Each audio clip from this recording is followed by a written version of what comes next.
cold. She belongs to the streets.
Good evening, Cart Before the Horse Nation. Live show starting soon. Make sure you get your popcorn, get you a glass of wine, roll your doob, whatever you got to do. Show starting shortly.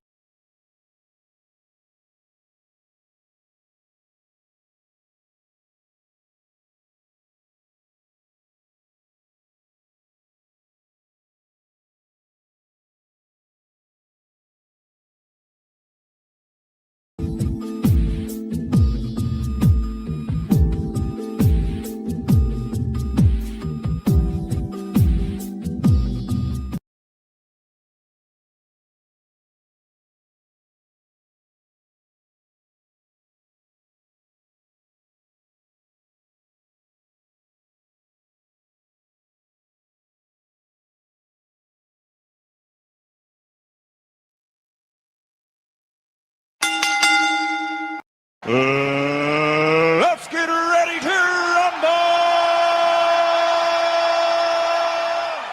rumble!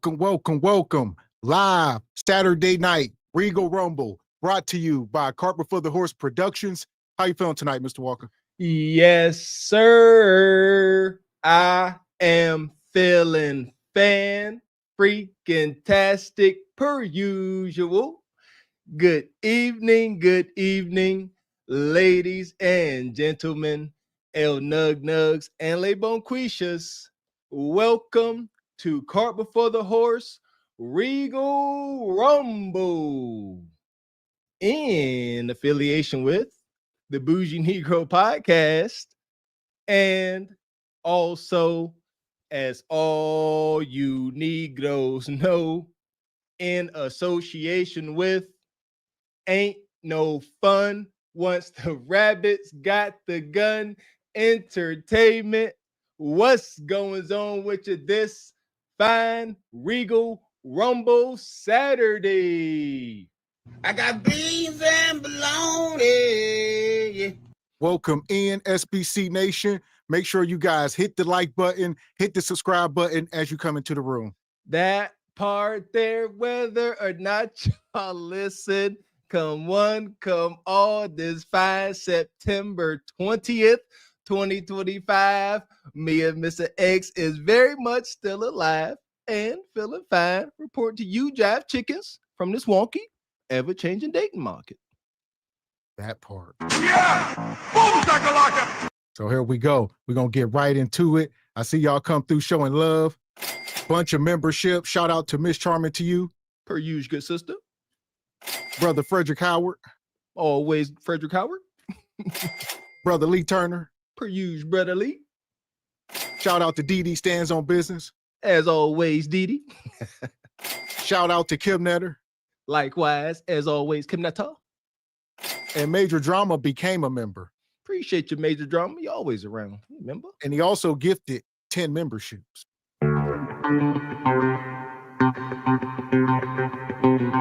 Shout out to the good brother Major Drama. Appreciate you, man. Been supporting since you came through, and we appreciate you. Straight like that, straight like that, straight like that, straight.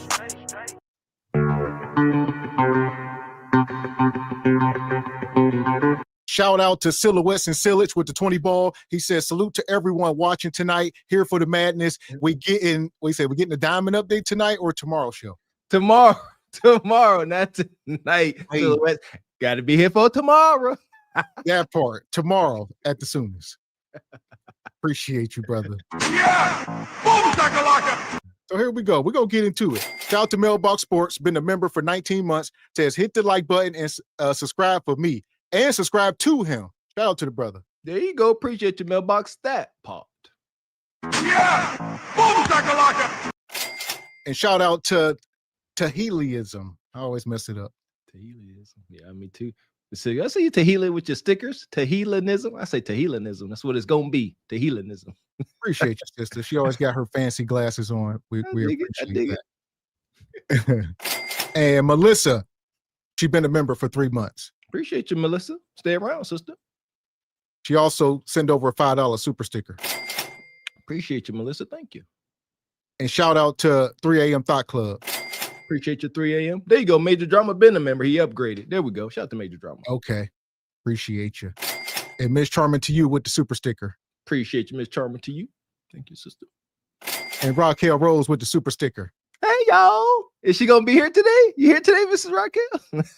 So here we go. Without further ado, welcome up. Hey, y'all. Happy Saturday. How you doing? Just like grand rosebud fashion, send us supporting you on the show. Look at the rosebuds. And shout out to Sister Ebony Dean. Hey, guys. Happy Saturday. Happy Saturday. Shout out to our favorite glistening sister. Thank you. Welcome in. And on this Saturday night, we got a new guest up here rocking with us on the Regal Rumble. Shout out to the sister, Red Talk Anna. Hi. Welcome in. Welcome in. Can you hear you? Can you hear us? Okay. Okay, yeah, welcome in. Good to have you. Good to have another marriage-minded female ally in this space. Well, thank you. I appreciate y'all having me over. For sure. So we got a lot to talk about tonight. All right. Make sure y'all show Anna some love. Make sure y'all go over and subscribe to her channel and Raquel's channel. I know Skinny Boy gonna drop their links in the chat.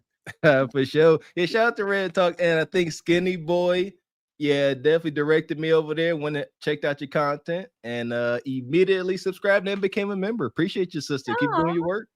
Thank you. Yes, ma'am. And shout out to Skinny Boy because he was putting all of us on. Shout out to him. See, Skinny Boy, you worth a dang. Yeah. A broken clock is right twice a day. There you go. Yeah. Even the blind squirrel gonna find a nut, maybe. We love you, Skinny. Yeah. Shout out to Tanya, all the way over in the UK. She's been a member for 16 months. Appreciate your sister Tanya repping the UK. And shout out to brother Rashad, been a member for 17 months. Says, hit the like button, you jabronis. Yeah, that part. Appreciate you, brother Rashad. Okay. And EV says the Glazed Galaxy Council is now in session. Hear ye. Assemble. For me and EV. And shout out to Stevie D. Said, been a member 23 months. Says, ready. Salute Gavin X, Mr. Walker, Ebony Dean, Rose, SBC Nation. And now Red Talk Anna. Appreciate you, Stevie D. And Tanya sent the super sticker. Appreciate you, Tanya. Money. And Silhouettes and Sillage come back. One of the show sponsors gifting 5 memberships. Appreciate y'all, man. Coming through like y'all do. Thank you, Silhouettes. Man, we appreciate all the love here tonight. Sure. Hey. We ain't done lost money, don't you worry. They gonna call them bitches tomorrow, Valley. There go my cool. Yeah, you know. Now everything I sell them tomorrow, I'm gonna double up on their head. There go my cool. So here we go. We're going to get into it. Y'all see the title? All right. We are talking about feminism has led modern women to the point of no return. We're going to be talking about the rise, the fall, the collapses, all that. A little bit of sympathy or empathy before we start, right? For the gynocracy. Hindsight is 2020. They had no idea, if you ask me, that this was going to take place. And the point of no return was here as soon as it begun because it had to follow through. It all started with one fateful cry.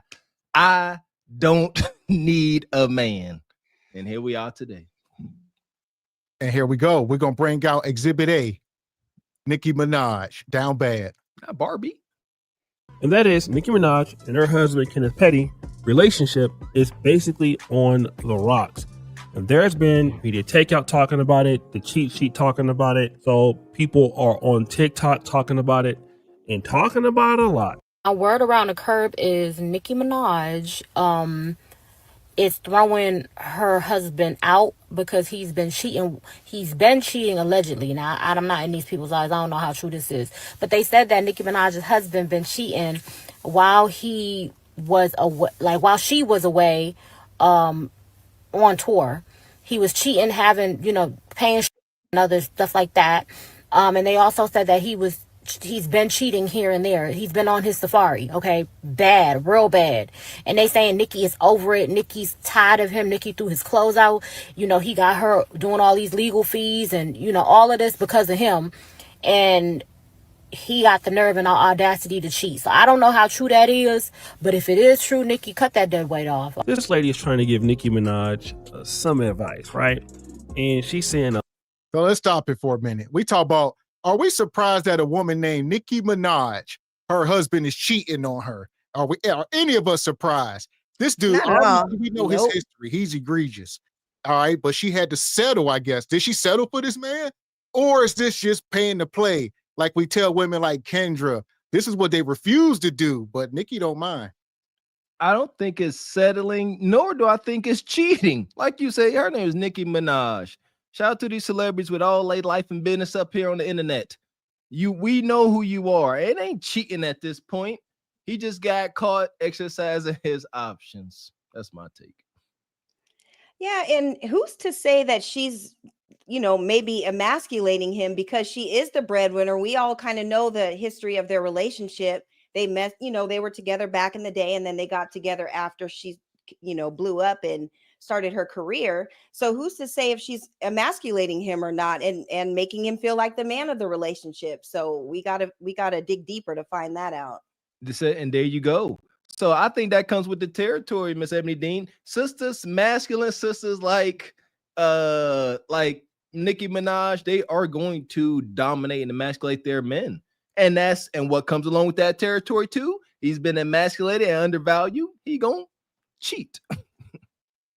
So I'm gonna let this go. I'll get y'all in. Confirmed that the rumor is true, but she's not the only person saying this. And this is important because Nicki Minaj, her husband Kenneth Petty, not only went to jail for the R word, but for manslaughter. And so the fact that she's taking care of this guy because he doesn't have any real employment, or whatever he does negatively, it does affect her. And what do I mean by this? Check it out. Breaking news, recent new mugshots of Nicki Minaj's husband Kenneth Petty has surfaced on the internet and other social media pages. And since he is a convicted offender, it is mandatory that he takes a new mugshot every 3 months so it can be posted on the offender's website and also sent to his neighbors in the community that him and Nicki Minaj resides in.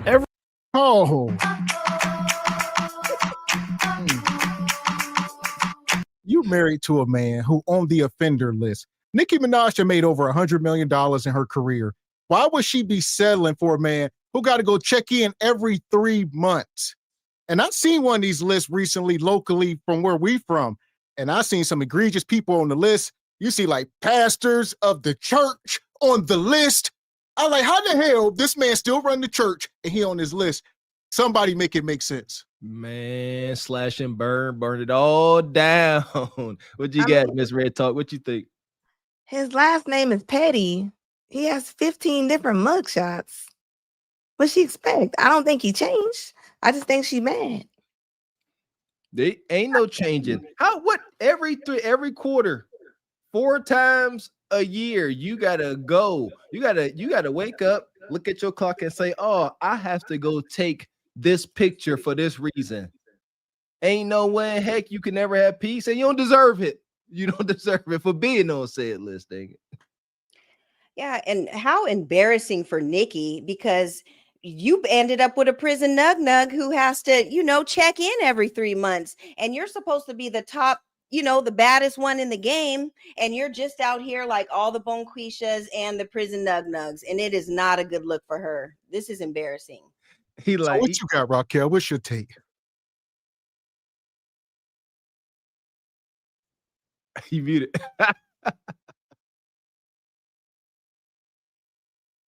Oh, here we go. I'll let it go for a minute.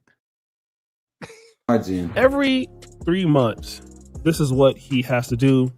For people that he lives around, they have to know about him. And this is, in my honest opinion, must be very embarrassing to go through this, especially if you're Nicki Minaj. You're a worldwide superstar. You make hundreds of millions of dollars. You brag about that you sell out the most concerts and shows, which he does. But this is your boyfriend, okay? This is your husband, actually. This is the father of your kid. And I've noticed that with a lot of ladies that give advice, if he's cheating on you and if he's doing X, Y, and Z, you should cut him off because that person is dead weight. And this is the advice a lot of women give to each other. But you know what, guys? Here's the thing. What would Nicki Minaj do? She gonna divorce this guy and have to pay him? At best, it's a lose-lose for her. She just it's cheaper to keep him, huh? Yes, at freaking best. She not settling. We're going to take that out of the equation. If Nicki, she used her daggone comments since we talk about this week in and week out. If Nicki Minaj at this point in her life was going to find a man that she halfway desired to marry her, what type of luggage and baggage going to come along with it?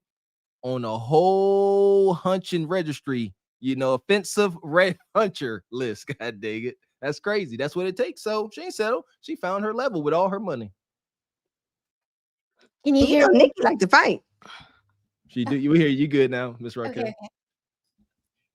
I was gonna say she clearly got what she wanted. Like she wanted some like faux masculine man that has to go in and take a sex offender picture every quarter. That is egregious. Like, there's no way I could comfortably go around my family with this going on. Like, this has to go out to the community. And I have that little app on my phone that you can see like who in your area is this kind of guy.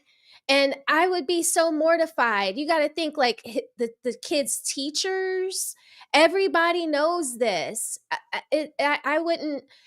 This wouldn't be me. I wouldn't have waited this long to have a baby and choose a man like this. And just because she circled back to him, this is all the more reason why you don't circle back, because you know, what he did to that woman, or what that woman alleges he did to her, is egregious. I wasn't there, so I don't know. But just to be called out for something like this, and you have charges, and the state wants to keep up with you like this, it's just, wow, embarrassing. That is a hell of a lot of mugshots. He has to do this for the rest of his life.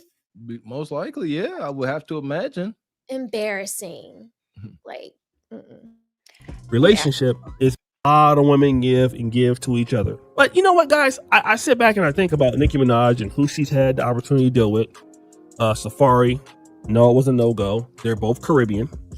You look at somebody like Meek Mill, they're both pretty big time rappers. Then you go to Kenneth Petty. Safari isn't perfect, but I would believe that Safari has more upside than Kenneth Petty. Meek Mill definitely has more upside than Kenneth Petty. So why do you get with Kenneth Petty in the first place?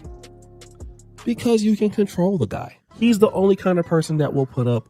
And a lot of times, women that talk like this, talking about the terms dead weight in relationships, you'd be surprised that they don't understand that they may be. Well, here we go. Even she getting cheated on. So you get, women, like I say, like Kendra, she say, we ain't dating these millionaire men because all they do is cheat. Well, Nicki say, I'm getting with a broken Dusty. It's something with y'all kuda-katas. Y'all need to reevaluate, sisters.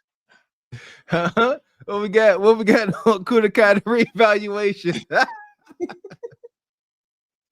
I mean, Nicki's crazy. She gonna meet another crazy person. You get what you are.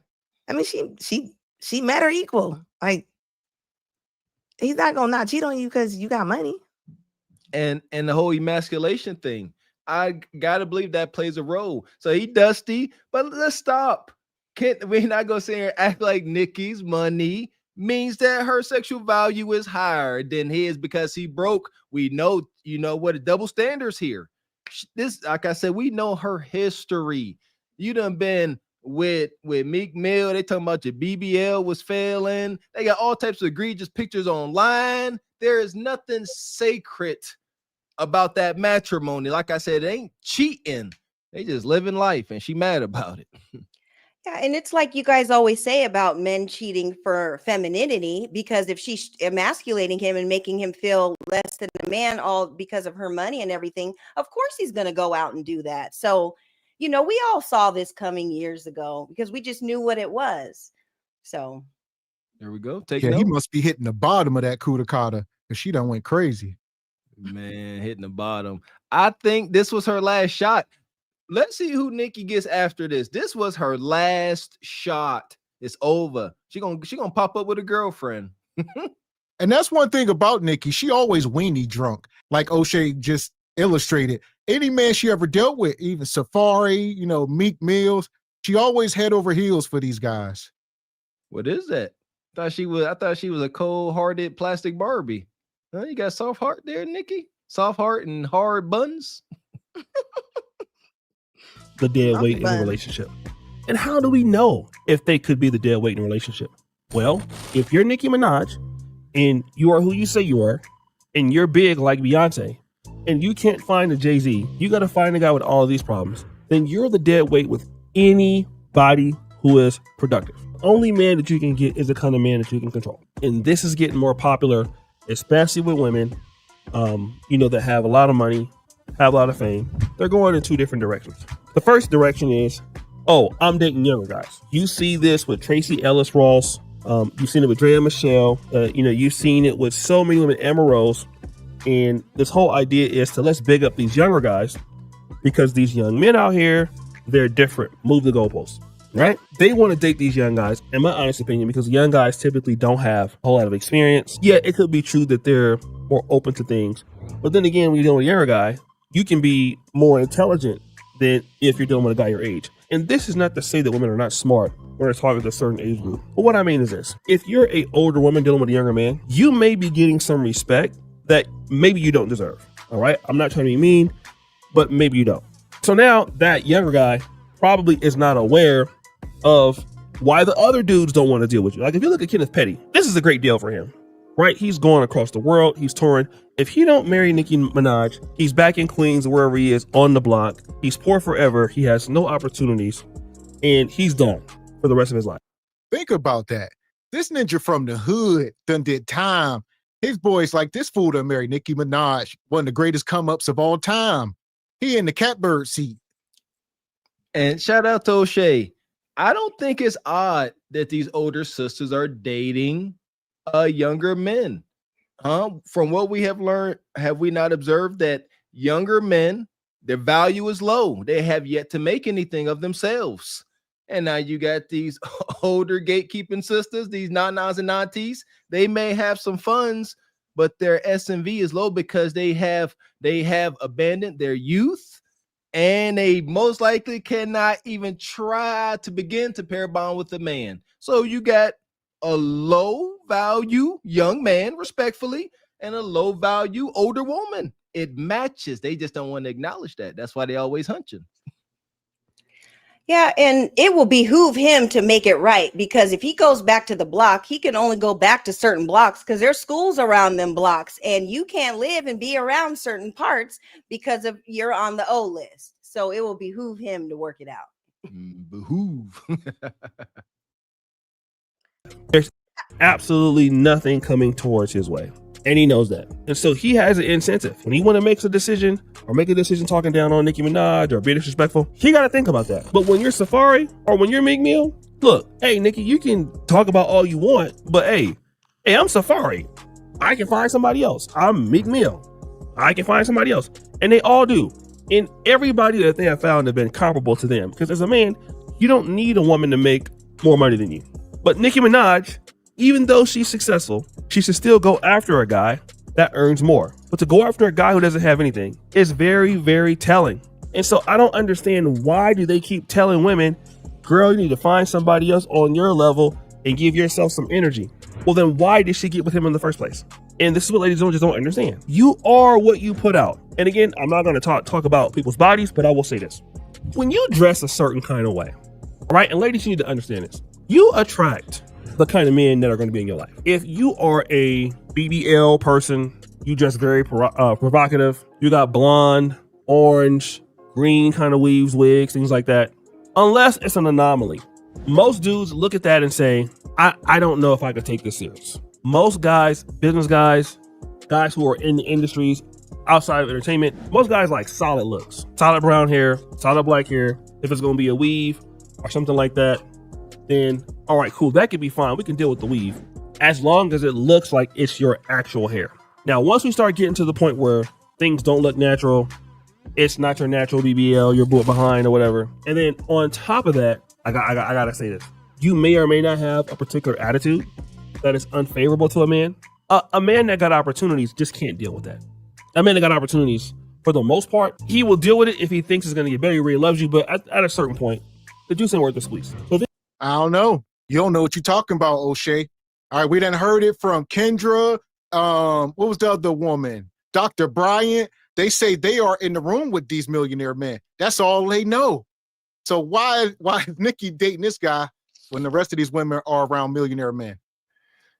Because that's all she can get. Ain't no way around it. Thank you. It's an easy to answer question. Shout out to the chat. Yeah, so I heard this man here, he may be 47, so he ain't younger. But again, with the trade-off, look at the extreme baggage he comes with. There's no exceptions. So she got a guy around her age. What comes along with that? On the offender list? I don't think so. No. So what you got, Raquel? They don't understand that just like if it was that easy, they would have one, but they don't understand that they're not in the league that they think they are. Like, because none of the men, because it's like obvious, right? Like, why didn't Kendra find somebody in all of the studios and all of the broadcasting stations and networks that she's worked for? Why didn't any of those men come in and save her? Because the juice wasn't worth the squeeze, Kendra. It's not that like you haven't been able to find the one hasn't chosen or selected you.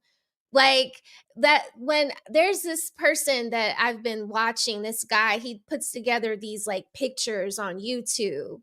And the one thing that I keep going back to is like that hypergamy thing. Women only date across from them or up, right? That's the goal. It's always like, but for the Cheyenne Bryants and the Sarah Fortnots, they think that they're like all the way up here and they keep getting cooked every time because it's like the guy that they want is telling them no. But Like, they see, and then you are 100% correct, but they don't word it like that. They don't say the guy that I want doesn't want me. They done wrapped up into a package of these high value guys. All of them ain't ish. If a couple of them don't want me, then all of them ain't ish. Don't none of y'all get a good man. They would gladly have an ain't ish guy if it was the guy that they deemed. The guy that they deem the one can do anything they want. I don't care what anybody says. I don't care when Kendra says, oh, that would not work for me. That would not work for me. If it was the guy that you was after, you would accept anything from him. I'm sorry, she would, especially this late in the game. Come on now. You're going to die alone. You're going to tell me that that's what you want. I don't believe that. I don't believe anybody wants that. No. I think we all want our person. Like, so what you got, Anna? What's your take? I mean, Nicki got that little broccoli booty. We don't know what that butt look like when she getting out that shower. And just because it's like the Angela Simmons thing, right? Like after you get her, I mean, Nicki Minaj is like a female Chucky doll. Like he's not studying her. I like that. I like those wicked visuals. Like I said, her butt been all deflated and discombobulated. As soon as she get out of the shower, it ain't gonna look like what you desire. Then she'd be talking about some ED. No, your butt look weird, sister. Yeah, and now it's all looking like not everybody gets that Ashanti, fairy tale type situation with ending up with Nelly. Like if you didn't have that anything established, these are the results, and this is what you end up with. So it doesn't. Hold on, they say Nelly is dusty and he leftovers. I was gonna say, be careful, Ebony, because they dragged me for saying Nelly was the prize. So, but he is the prize, though. I mean, in ways, she is the prize too. But the fact that they came together, come on, this is Tip Drill Nelly here we're talking about. No, I agree with you. I agree with you. No, we see us.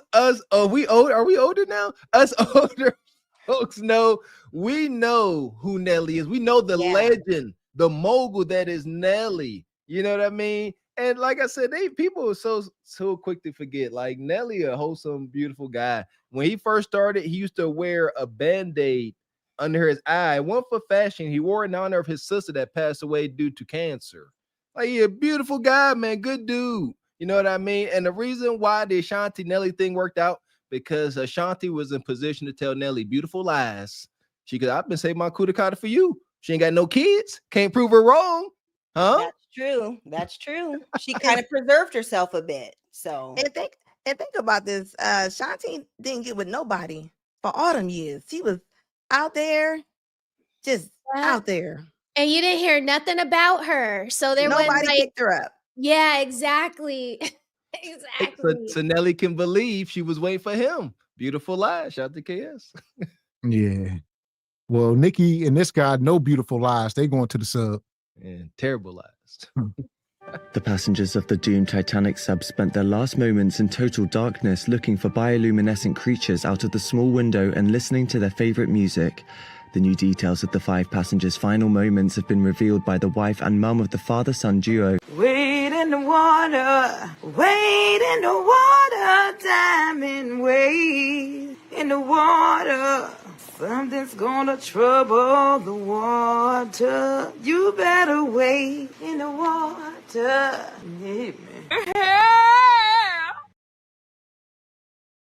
Listen here, man. I got a little bit of sympathy for the boss chicks. If these boss chicks want to try to change the tide and do something amazing, you got to do something very unusual. Start walking around with baked goods and your Prada and your Gucci and Louis. See what I'm saying? You got to do something different. If I'm somebody like Kendra Joy Taylor, I'm walking into the boardroom with an apron, a nice girly feminine dress, and a fresh baked apple pie. Somebody go find out. Madness. So here we go. Shout out to Who's the Master. He come through the 5 ball, says, "Oh, Gavin X Mr. Walker, you BIs ain't gonna believe what Theodore Aloysius Cooper said about your little channel." Aloysius. Shout out to the brother Theo. And he come back, says, "Oh snap, we have new Ebony Queen up here. Now we have 2. He says, "Hey RTA, hey Mrs. Ebony." Ebony then he says, "You look extra shimmy tonight, shimmery." Thanks, Who's the Master. Shout out to Rock Hill, bro. Who's the Master hater? He says, "Hey, Rose." Skinny Boy says, "Anna got Walker that poetry slam shirt." I can't stand you, man. Oh, boy. Shout out to Ash. He says, "I'm sorry. Taking Ashanti at 40 is a loss. Nelly could have gotten younger woman with no kids. Bad deal." Maybe he wanted somebody he could vibe with. That connection, that same age connection. Well, I would say 2 things are true. But during this time, we wasn't speaking from that perspective. We were speaking from a perspective that, Ashanti lucked up. But as far as Nelly, this could be true. Yeah, for sure. He's the prize. That's what it is. But something there. I'm happy for him.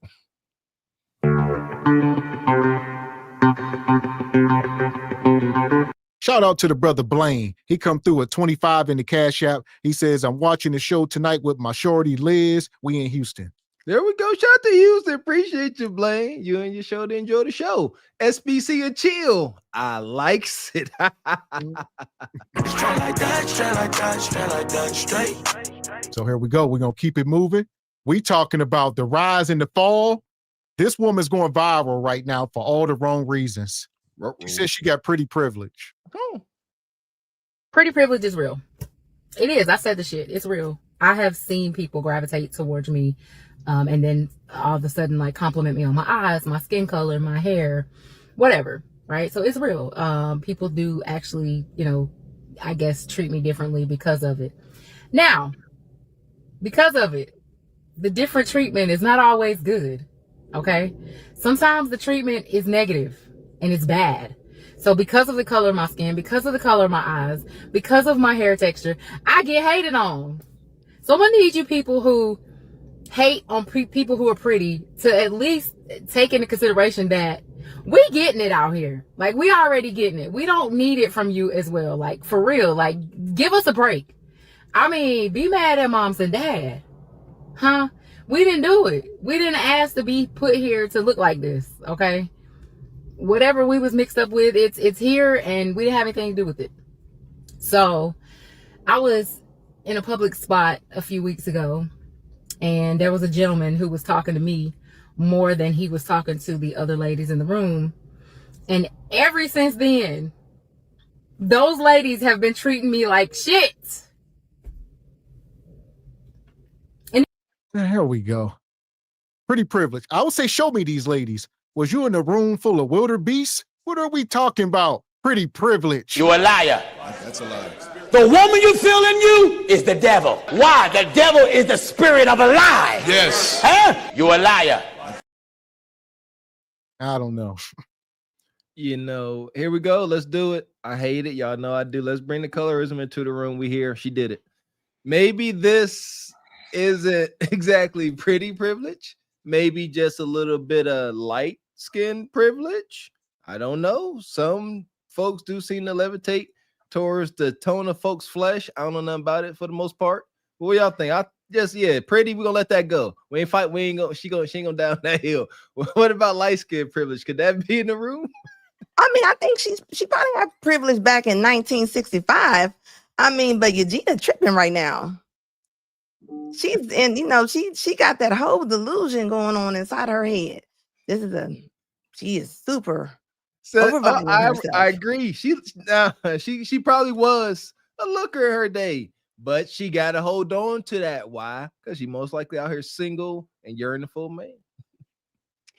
Yeah, and maybe if she would have had a picture of maybe her, her prom picture or her senior picture or something that we could go off of, because this ain't it. I mean, maybe I don't really know how she's looking at this, but you can't put the pretty privilege and you're looking like that though. I mean, you can still be pretty, I guess, but this isn't it, and you're not really getting checked for still. So, and nobody's really hating on you or anything. Like, those days are over. Like, what is she even talking about? Yeah, like I like to give context to these, terms of attractiveness. Like, if you nana, I don't want to call you pretty, maybe you're adorable. You know what I mean? But not pretty. We passed that. My nana, we don't acknowledge your genitals. You nana, you're adorable. It wasn't my fault. He was just talking to me. I mean, probably because I was confident enough to speak back to him. I don't know. But they was hating. And they've been treating me like shit ever since. So y'all be kind.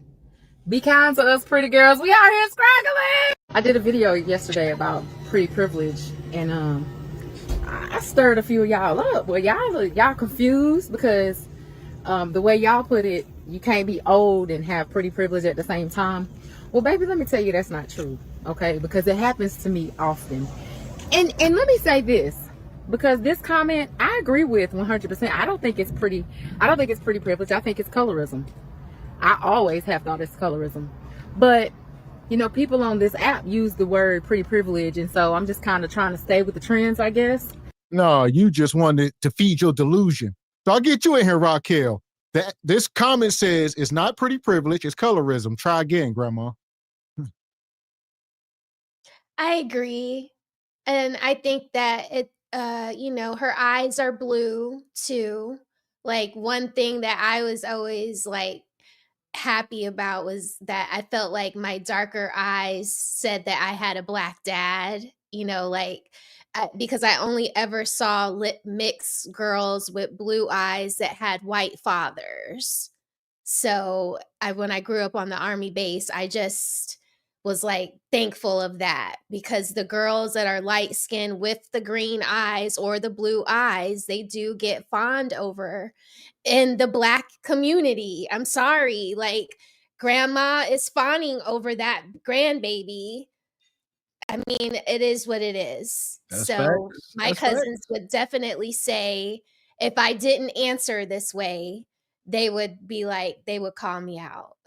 They would call me out because they would say that in some respects that my brother and I were doted on because we were the mixed kids. So, I mean, that is a thing. And we're from the South. That is a thing in the South. If you even in the North, I know I experienced the same thing in my family. Me and my younger sister, we're the darkest. We some darkies, and the rest pretty light skinned.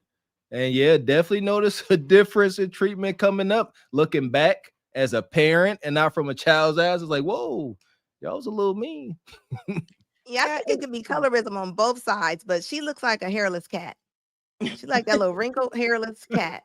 Someone in the chat said she looks like a Sphinx cat. Yeah, I want one of them hairless cats because I don't want that damn hair in my house. Give me a hairless cat, man. Heck yeah, come on now. I think they're cool looking too, but I mean, if that cat can't call itself beautiful, the cat that we're talking about is all wrinkly with no hair. No one is getting that cat because they think it's the most beautiful cat. They're getting it for its quirky look, Mr. Walker. Yes. Yeah. Yeah, no, it does look like her. Twinning. Yep. But I know for me growing up, everybody assumed that I was mixed just because of my complexion or whatever.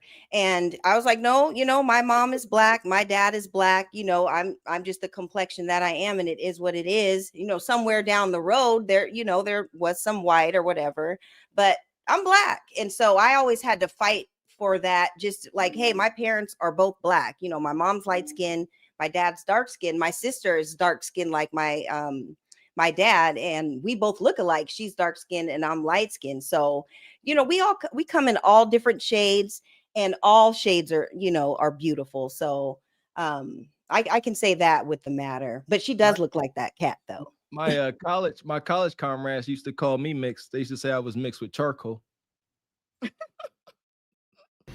I don't think it's pretty privilege. I think it's colorism. I think it's the color of my skin. But it could be because of the color of my eyes also. I don't know. I don't know why people do it. But it's definitely something that people do. I ain't making it up. No, it's not a joke. It's real. Y'all tell the people who tell me I'm pretty to stop telling me I'm pretty if it's not real, because I get called pretty at least 2 or 3 times a day by somebody I don't know. If I'm in a crowd of people, somebody's calling me pretty. That's not being conceited, that's being real. So you mean to tell me that white privilege exists, right? And if a white person comes up and says, yes, I've recognized that I have white privilege, you gonna tell that person they too old? They can't, no, white privilege, you too old for that. What? I'm recognizing that I have pretty privilege, or whatever in the hell it is that y'all say. It ain't that. So You a lie, and the truth ain't in you. it ain't pretty privilege. She's acknowledging that it's not, but at the same time, she's saying, but people are telling you. So if they tell you to jump off a bridge, what you gonna do? Are you gonna think twice, or are you gonna do it? She like an uncooked chicken breast with skin on it. Yeah, and which one of y'all?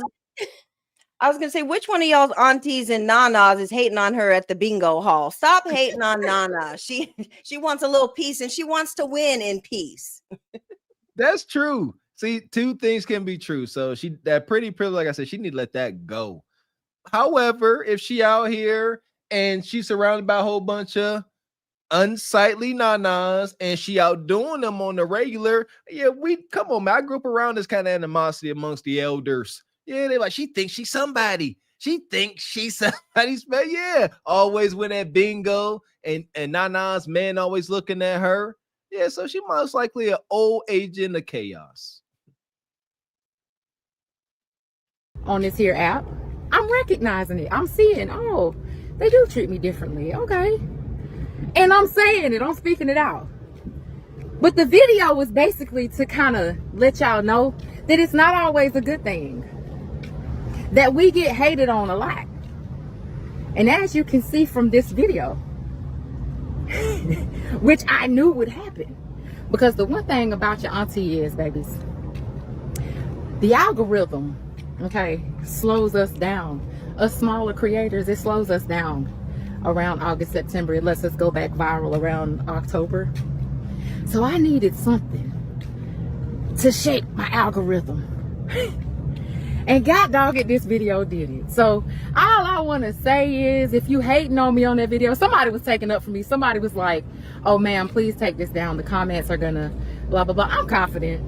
I don't need anybody to tell me anything about the way I look. I know how I look. There we go. Shout out to the algorithm. All right, Bonquisha. I know the algorithm. October we go viral. March we shadow ban. You don't know nothing. You a liar. That's a lie. That made absolutely, positively no sense at all. And shout out to Nana for admitting that she came up here simply to rage bait and try to get some traction. That's egregious. This clout chasing. God, dog, we are in an age of unadulterated, unapologetic clout chasing. Don't care. Yeah, I did it just for rage bait. Don't care if y'all fell for it. Hook and sinker. And it looks like she just wanted to make a video because she got her fancy full set with her airbrush on it, old school. So, she was all flashing her little She fingernails. was showing them at every angle. Ebony. She was got like, her airbrush this full way. Well, she missing one right here on the index. That's her diddle finger. Watch these sisters when they missing fingernails on that middle boy and that index. If they always missing these two fingers, they wild with them fingers. And I am completely okay with those comments. I like to laugh at myself too. So, I'll look at your comments and laugh. Y'all don't know me. I'm a fucking clown. You know what I'm saying? So it is what it is. And then those people who need to be dealt with, because it was this one lady. Whew. Yeah, my friends will get them. So I'm not even worried. Period.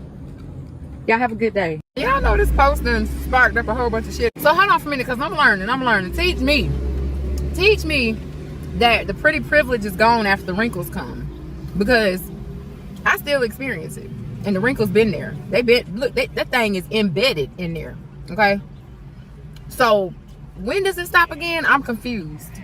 I just got a compliment on my hair on Monday by 2 women. So I'm confused. By women. Y'all will they compliment 400-pound women. They told Lizzo and Gabrielle Sidibe, they tell anybody they look good. So what are we talking about? Where are these men? Where your husband at? We need receipts. You need more people. We simply don't believe you. If Nana was sitting up here, we're like, look at this G-Wagon my sponsor got me. I stay on expensive vacations because of how good I look. We would be forced to consider what you are saying. But this ain't that. You got nothing. You just talking about what passerbys are said to you. And we don't even know. We can't see them. This all means nothing. Yeah, and she should be making videos with her grandbabies and taking them out to do stuff. And why are you still talking about how you're still in the game, or so you think you are still in the game? That time is over for you. Go pick up the grandkids and go do something fun and make video content about that, because that's your new lane. Or go to the bingo hall or something. But talking about this really isn't your lane, Nana. I'm sorry, it's not. Yeah, like, what did you eat for breakfast, Nana? I'm interested in what you eat. You seem not to be blown out. Like, you could switch this content into something that's like more productive than, this is so childish to want to just go viral for talking out the side of your neck. Like, why, Nana? You're too old for this. I like that. See, if she would have came up here, like, I eat my Greek yogurt, my fresh berries in the morning, keep my skin clear. Now we riding with you, Nana. Yes. I don't know how old she is. I'm going to say she's 60 or so. Yeah, like, how old are you, Nana? Talk about that and what your eating habits are, because your skin, for whatever age you are, 105, 110, you look really good, for that age group. Like, shade. And you see what the comment says. It says pretty privilege ends like all things when those wrinkles increase and the age increases. Definitely colorism. That's all, respectfully. I'm really confused. People compliment me every day on my eyes. Every day one of my friends was with me one day and she was like, how do you not get aggravated by the amount of people that says you have pretty eyes every day? And I'm like, I look at every person as an individual. Every person who tells me your eyes are pretty, that's that person's very first time telling me that. So I'm going to give them the respect as if I've never heard it before. That's how I deal with it, because they're giving me a compliment. They're saying your eyes are pretty. Yes, I hear it all the time. It never gets on my nerves though. Like, why would you allow something like that to get on your nerves is what I should have asked her, but no, it don't. And at the same rate, y'all quit tripping. This shit ain't that serious. It's not that serious. So this is her. These are young photos of her. She was blowed out. It's simple yet hard at the same time. Don't let anybody else give you the A squared plus B squared equals C squared, the egg diet, the bacon diet. Don't let anybody tell you that bullshit, okay? Anything that's got diet at the end of it, don't do it. Get rid of the whites. Get rid of the whites. Get rid of the flour, the sugar, the pasta, the bread, the noodles, the rice, the potatoes. As y'all can see, look at her arm. Them things look like avocados. So she up here, she said she lost 170 pounds. All right. Granted, now this was her. She was blowed out. Wow. She say this is her. That's interesting. So what? So she lost the weight. Now, do you have pretty privilege since she lost the weight? You missed the boat. You were supposed to have your pretty light skin privilege at this point in your life, many, many moons ago. Not here. She's like, I finally lost the weight. Now give me all that privilege I have since forgone. Yeah, and now she lost 170 pounds. So when we talk about when they lose the weight, then they have the inflated ego. This explains everything because now her ego is super inflated. She should have been did that in her 20s, like you guys said. You can't come now. Now all of a sudden you're the ish. No, you're too late. But kudos to her for cutting out all the white products and losing the weight. But it's too late. There you go. Yes, I second that message. I told y'all start eating red meat. I believe if you're going to consume red meat, stuff like that, you cannot ingest sugar with that. I believe that's when everything goes awry. Yeah, I like that. Cut out the white stuff. Very good. Where the egg diet, the bacon diet, don't let anybody tell you that bullshit, okay? Anything that's got diet at the end of it, don't do it. Get rid of the whites. Get rid of the whites. I think we should, that's white, get it out of your diet and you'll lose weight. Now, how hard is that? I think we should just call a spade a spade. People are coming for me because they are haters. It just is what it is. I mean, I get the whole colorism aspect. I get colorism too. I'm biracial. So I'm never white enough, never black enough. I always get that. Okay, we so over that shit. But I am also pretty. I am a conventionally pretty woman. I don't care what nobody says. Just stop. You a lie, and the truth ain't in you. We can say you are not ugly. We're not going to say that. You are an average woman at best. Rest in peace to the Godfather. Some people will say you below average, but depends. But not pretty. And is. You ain't a bad looking nah, but don't nobody want yams. That's just all this is. Again, it's the hubris. If you would have came up here with some common sense and just come up here with a nice, beautiful, feminine, humble spirit, showing your journey, maybe you could have got some traction in the algorithm with good positive energy via this vitriol and rage bait. Yes, and if you're pretty, you ain't got to keep calling yourself pretty. There you go. That's right, Anna. Yeah, because enough people didn't call her that back in the day. So now if she does get a compliment, maybe because she's a little more fit or whatever, now this is the new rave. So she's not used to this. And you can tell just by her making this video. This is a new attitude. She high on attention. Ooh, ooh, ooh, ooh, ooh. Look, I want to congratulate her on losing that weight. But when she take them clothes off, that skin gonna be like chewing gum. Because that's a lot of weight she lost. Man. I know what I see when I look in the mirror, and I know what type of privileges I've received and still receive to this day. If I go to a bar right now, there's an 80% chance that some man is going to come up and try to pay for my lunch. Is it because of the color of my skin? I don't think so. You do the math. I mean, prove it. Talk is cheap. You are live. You got the ability to walk in anywhere with your damn phone live. Go show us. Y'all talk so much ish up on this internet. Go show us. Show us all of these ninjas in that hole in the wall bar talking about how they want to drink your bathwater while they looking like a jack-o'-lantern by the mouth. Show us them ninjas there. That's it. So this woman straight cap. it's not that hard. It's not rocket science. Okay. I wasn't being conceited. I was being serious. I was saying that a lot of people think that because you're conventionally pretty, that your life is just all peaches and rainbows. It's not. We get hated on just as much, if not more, for being pretty. And as you can see in the comments, people are coming for me.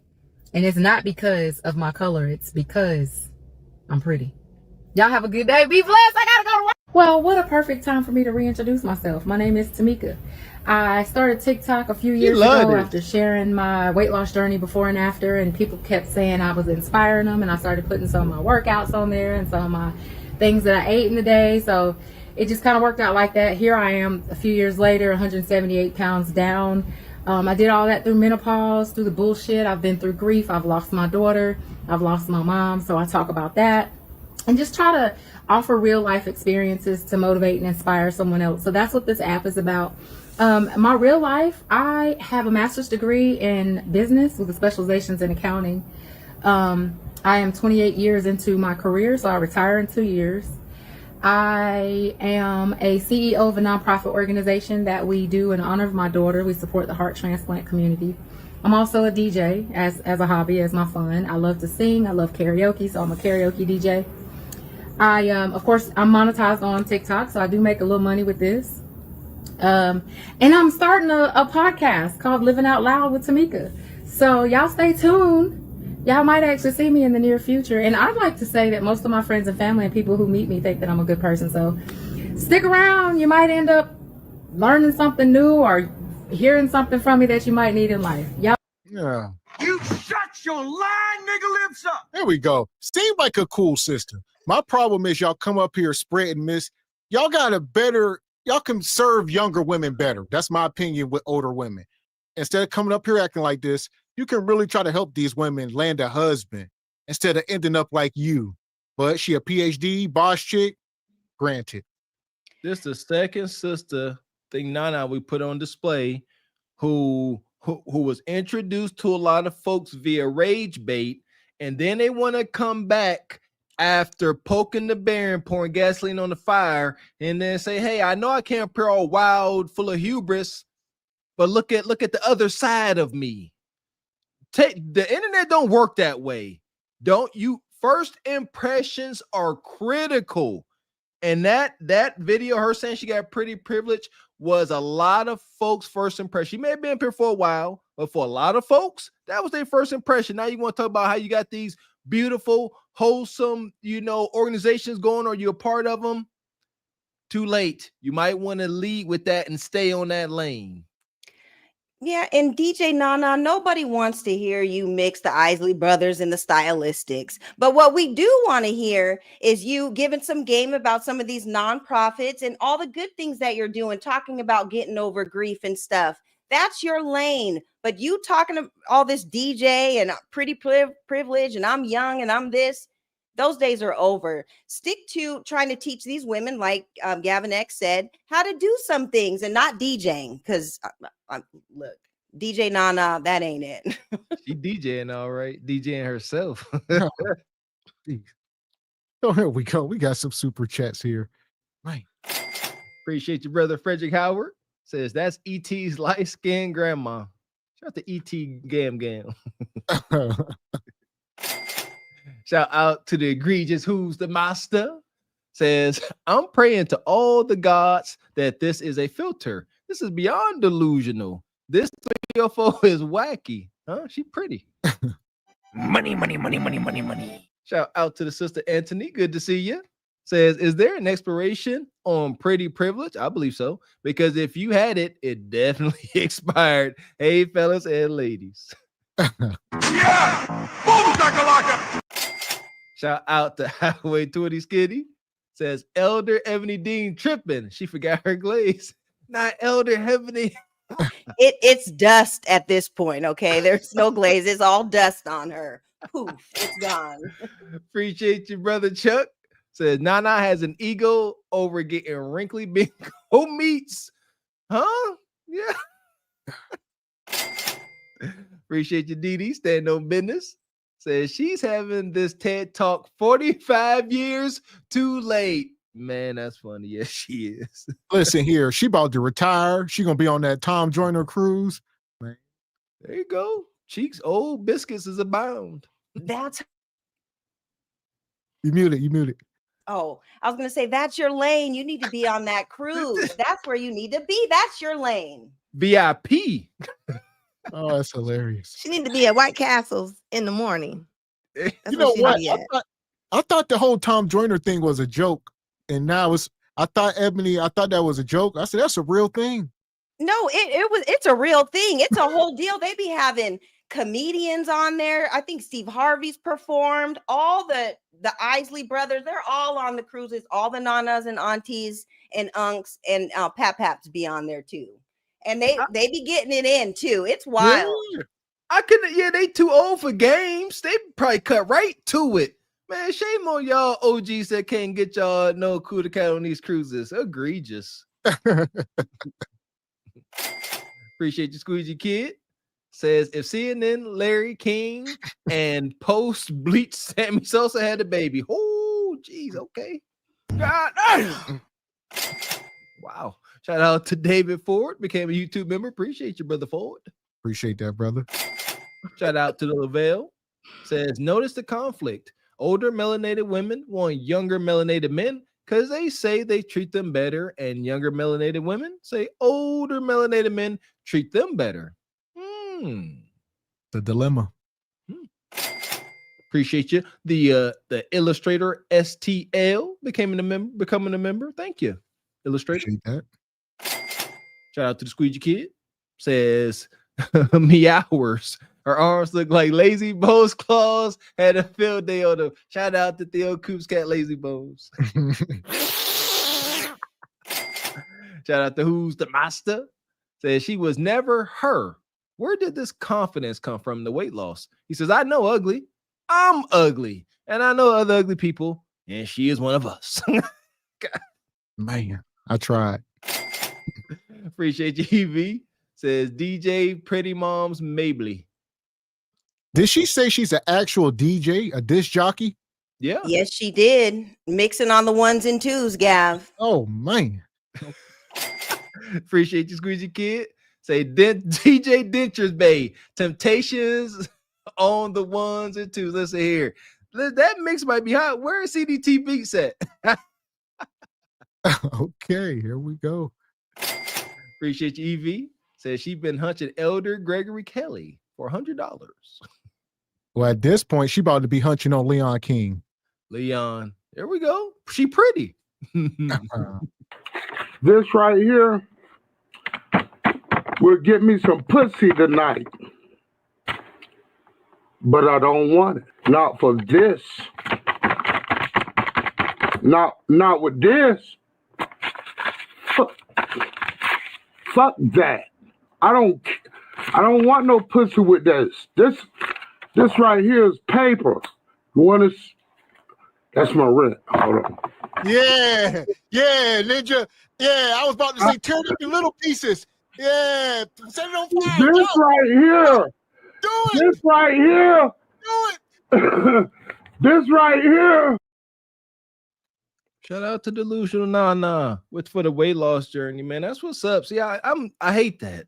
She come on later. Well, fourth video. I'm part of this organization. You know, them buried my mama and my daughter.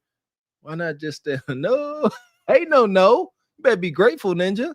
You know, that's fine. We're gonna make sure we only send the most dustiest and gross, visceral covered, glaze, ingesting hyenas down there. Keep it up. Leon, she was good. Huh? She was like the best we've ever sent to you. That's what I'm saying. You intimidated, Ninja? Too Yeah. good, huh? She too pure. Leon can't pull no tricks off on her. All right. Leon, you intimidated. Never thought I'd see the day. Yeah, that's a first.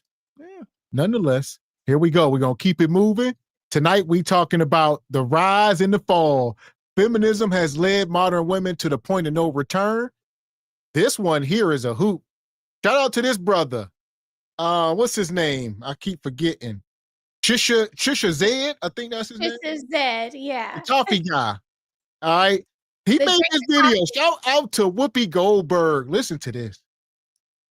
I appreciate that people are having a hard time. Me too. Yeah. I work for a living. If I had all the money in the world, I would not be here. Okay? Really? So I'm a working person. Working person? This is the most out of touch thing I've ever heard a celebrity say. We got to run some numbers and put this into perspective. Let's The do it. median household income in America is $80,000. And after taxes, it's about $66,000. And this is before 401k contributions and health insurance. You have been famous for 40 years and have a net worth of $60 million. And on top of that, you make $8 million a year. And even though you're paying an insane amount of taxes, you're still taking home $3.8 million a year. That is $73,000 a week take home pay. You, Whoopi Goldberg, by yourself, make more money per week than the average American family makes a year. And you're going to sit here and say that you relate to the struggle of the American people? Do you realize that people have not recovered financially since the pandemic? So Whoopi Goldberg is catching a lot of heat right now. And I'm going to stop him for a minute. So that's the context. And two things is true. We say this stuff about Kendra all the time. These celebrities are living beyond their means. So don't tell us what they make. You looking at one side of the equation, the income. Show us their expenses. Show us their overhead. That's the part of the equation that we need to see. You say, oh, you bringing home 3.8. Well, she probably spending 5. So where we at? There we go. And that's why they up here still got to work. Ain't nobody feeling sorry for no goddamn gone Whoopi Goldberg. She a legendary entertainer. How dare she say that? I never seen that show, The View. Is it really as toxic as they make it out to be? Because golly, sitting up there and saying that to working folks, $73,000 a week, I wouldn't know how to act. I ain't gonna hold you. I would not act. Yeah, and at the same time, we don't know, like, Kendra, like we talk about Kendra's expenses and everything. She's probably taking care of her whole family. And I remember when Chris Tucker said as soon as he got the Friday deal, his whole family quit their job, and then he had to take care of them. So she probably has a lot on her back. And yeah, to us, we know that that's a lot of money, but we don't know, all her expenses and what all she has to take care of, because it's probably like hundreds of people probably. So. Well, I will say we're going to keep watching this video. They're going to get into it. Check this out. it's not actually this video. This is not the video, even though this video is pretty crazy. You think that you'd be more careful to just say that. Are you part of the working class? I think when people are trying to define the working class, they definitely wouldn't include anybody with a net worth of $60 million. Now, with that being said, I want to show you the real video that's actually sparking up some interesting conversation. You see, Whoopi also said this. Yeah, but who can afford to do that? Who can afford to start? You know, if you don't marry well, you got to keep working. I feel like you might be one of the people that could afford it by now. No, not by now.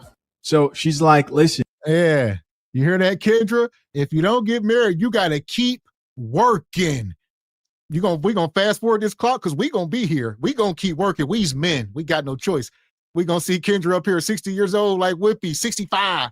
Kendra going to be like, I ain't got no man. I got to keep working. All right. They trying to kick me out my penthouse. They done repoed my car. Gotta listen.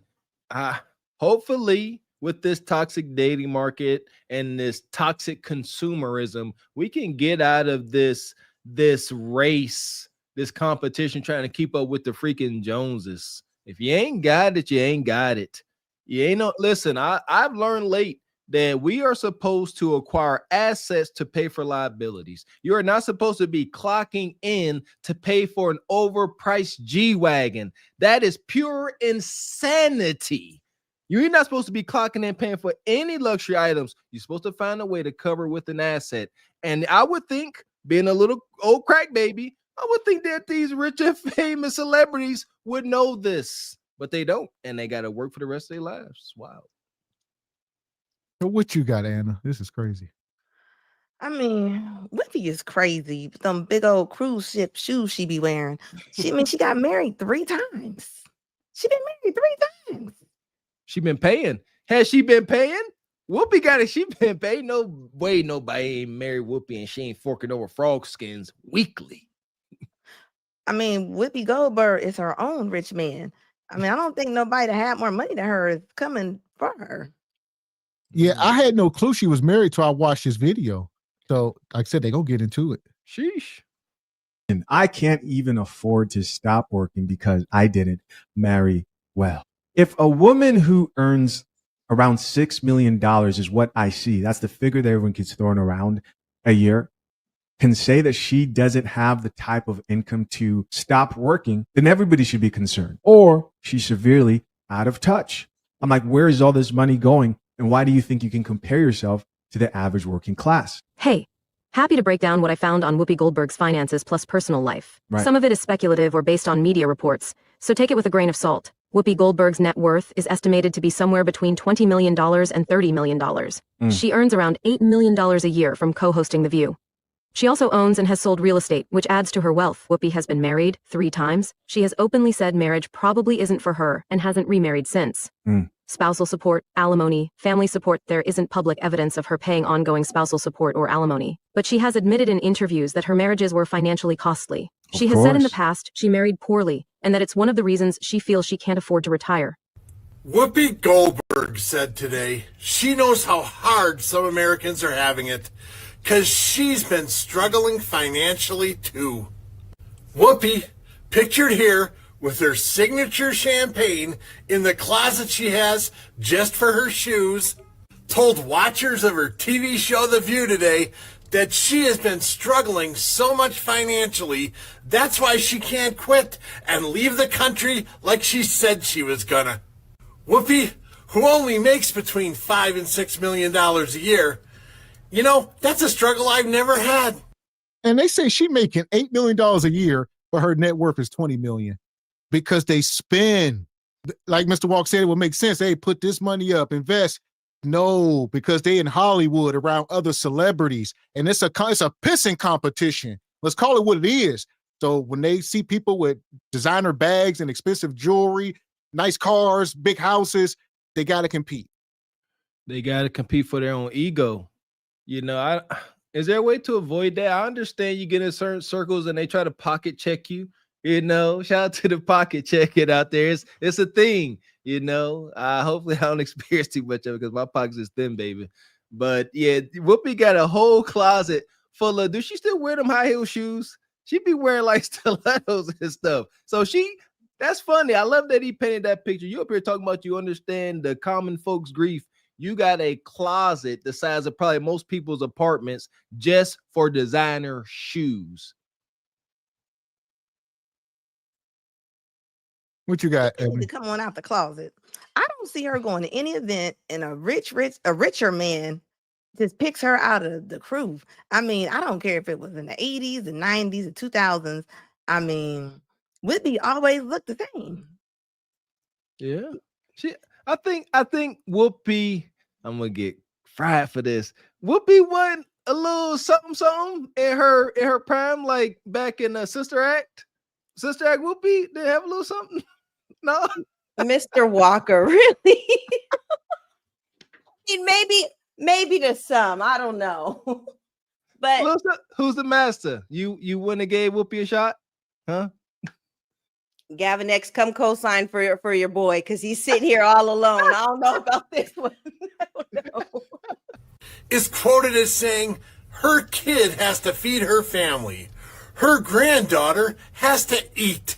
So she personally knows how hard the financial struggle is for average people of today.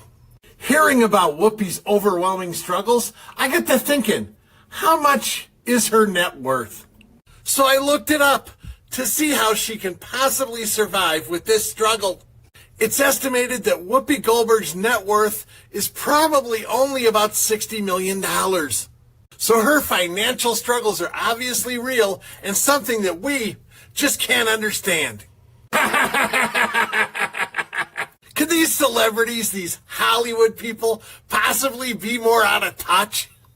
She actually said she's financially struggling to a bunch of viewers who I guarantee she makes more money than almost every. Look at this dude here. He going ham. He got dog food in the back.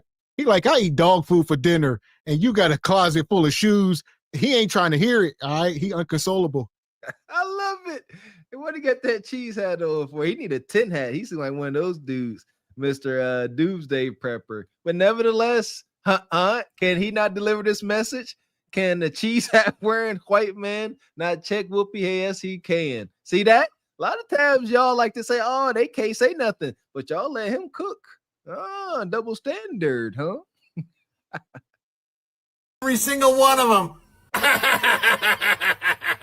Okay, Booskies, I just wanted to share that with you before I eat my can of ravioli for the day, which, to tell you the truth, I'm pretty happy I can afford this. Whoopi has one daughter, as well as grandchildren and a great-grandchild, and she does provide support for family. Where's the money going? Divorce settlements and legal fees likely cost her heavily in the past. Right. Maintaining large real estate properties and paying taxes on them is expensive. She lives a high-profile lifestyle, which comes with big expenses like staff, travel, and upkeep. Despite her income, she doesn't appear to have the kind of passive investments that would allow her to stop working comfortably while keeping her current lifestyle. Whoopi has decades of income from movies, television, and hosting, putting her far above average earners. When she says she can't afford to retire, it's less about being broke and more about not wanting to downsize her lifestyle. This is what we talk about.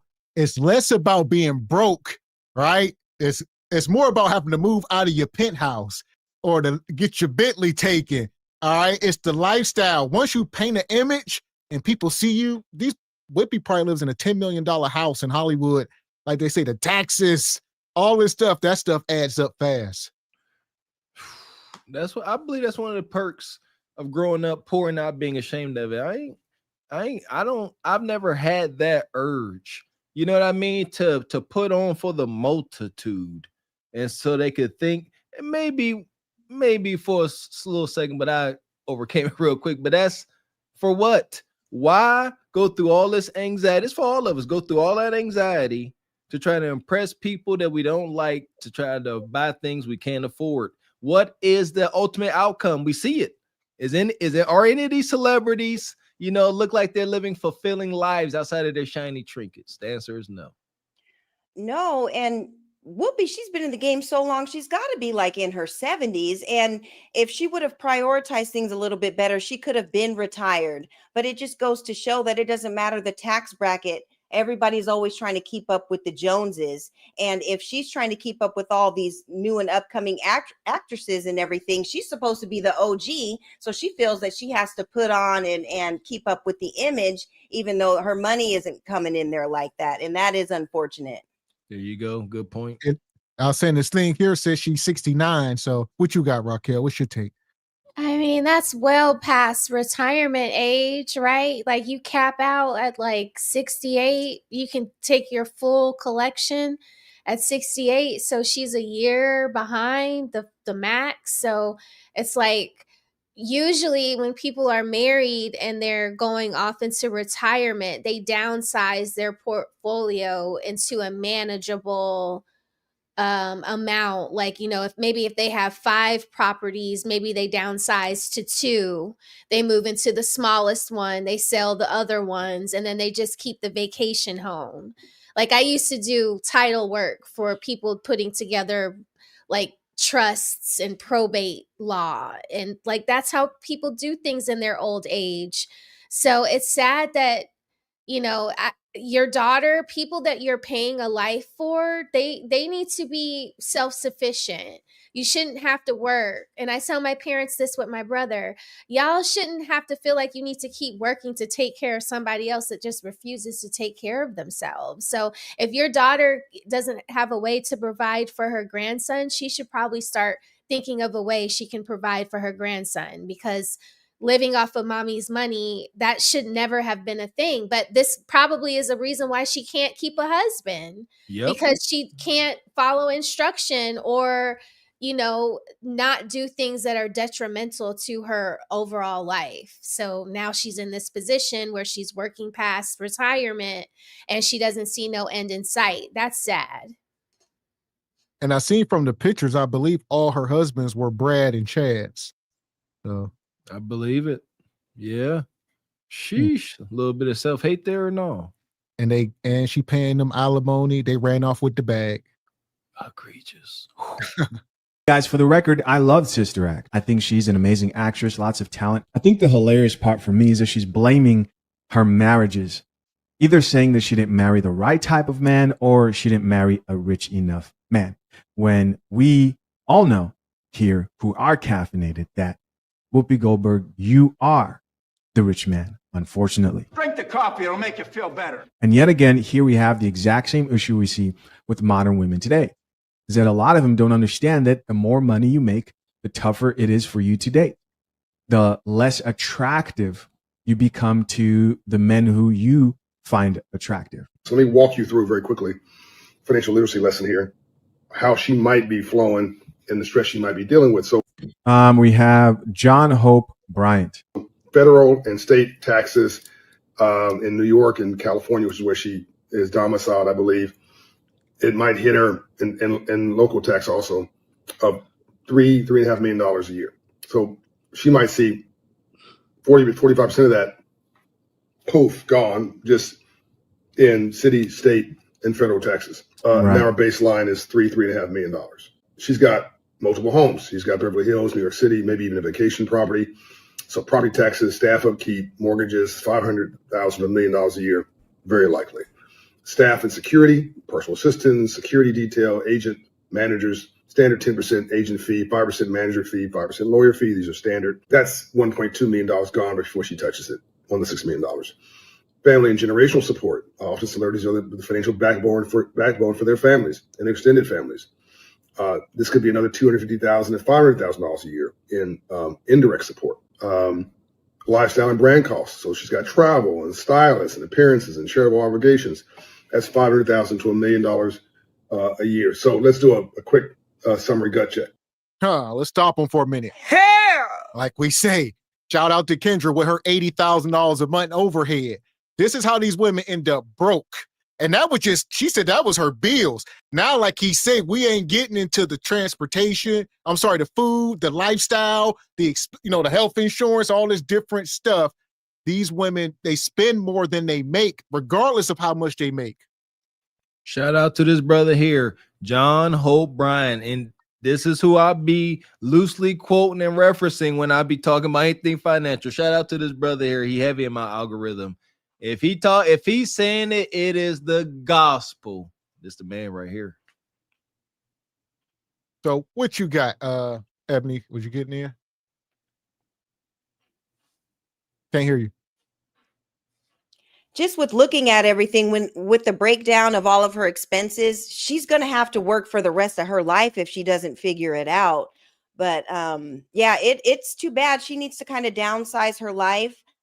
Maybe do a Nana act and put her daughter on so she can be Sister Mary Clarence and she could be the Nana in the movie and teach her daughter to kind of live on her own. So do something, but this ain't it, because you're going to be doing this for the rest of your life.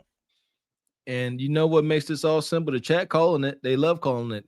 You have a man to help you sort this stuff out and make sense out of this. You got a man to say you don't need to keep spending $2,000 a week on designer shoes. I guarantee their bills are something we can't even fathom. Thousands on trinkets. Crazy. Appreciate your sister Michelle. Says Whoopi was married to successful white men. Indeed. Appreciate you, Evie. Says Kendra ain't taking care of no one but ashy foots. Shout out to Cousin Walker. Says happy birthday to V Lee. V is in the chat. She 42. Happy birthday, V. V Lee. Happy birthday, sister. Yeah! Boom, shakalaka! Appreciate you, David Ford, coming through this evening. Says, as the OG, she should have been teaching the young ones to save up so they can retire. Teach your daughter to get a job. Simple. Shout out to Tabitha Brown. Appreciate your sister Antonique. Says, Whoopi, just say you can't retire by living the way you are living now. Don't act like it's the same struggle as us common folk. Straight like that, straight like that, straight like that, straight. Money, money, money, money, money, money. Shout out to Curious Julius coming through.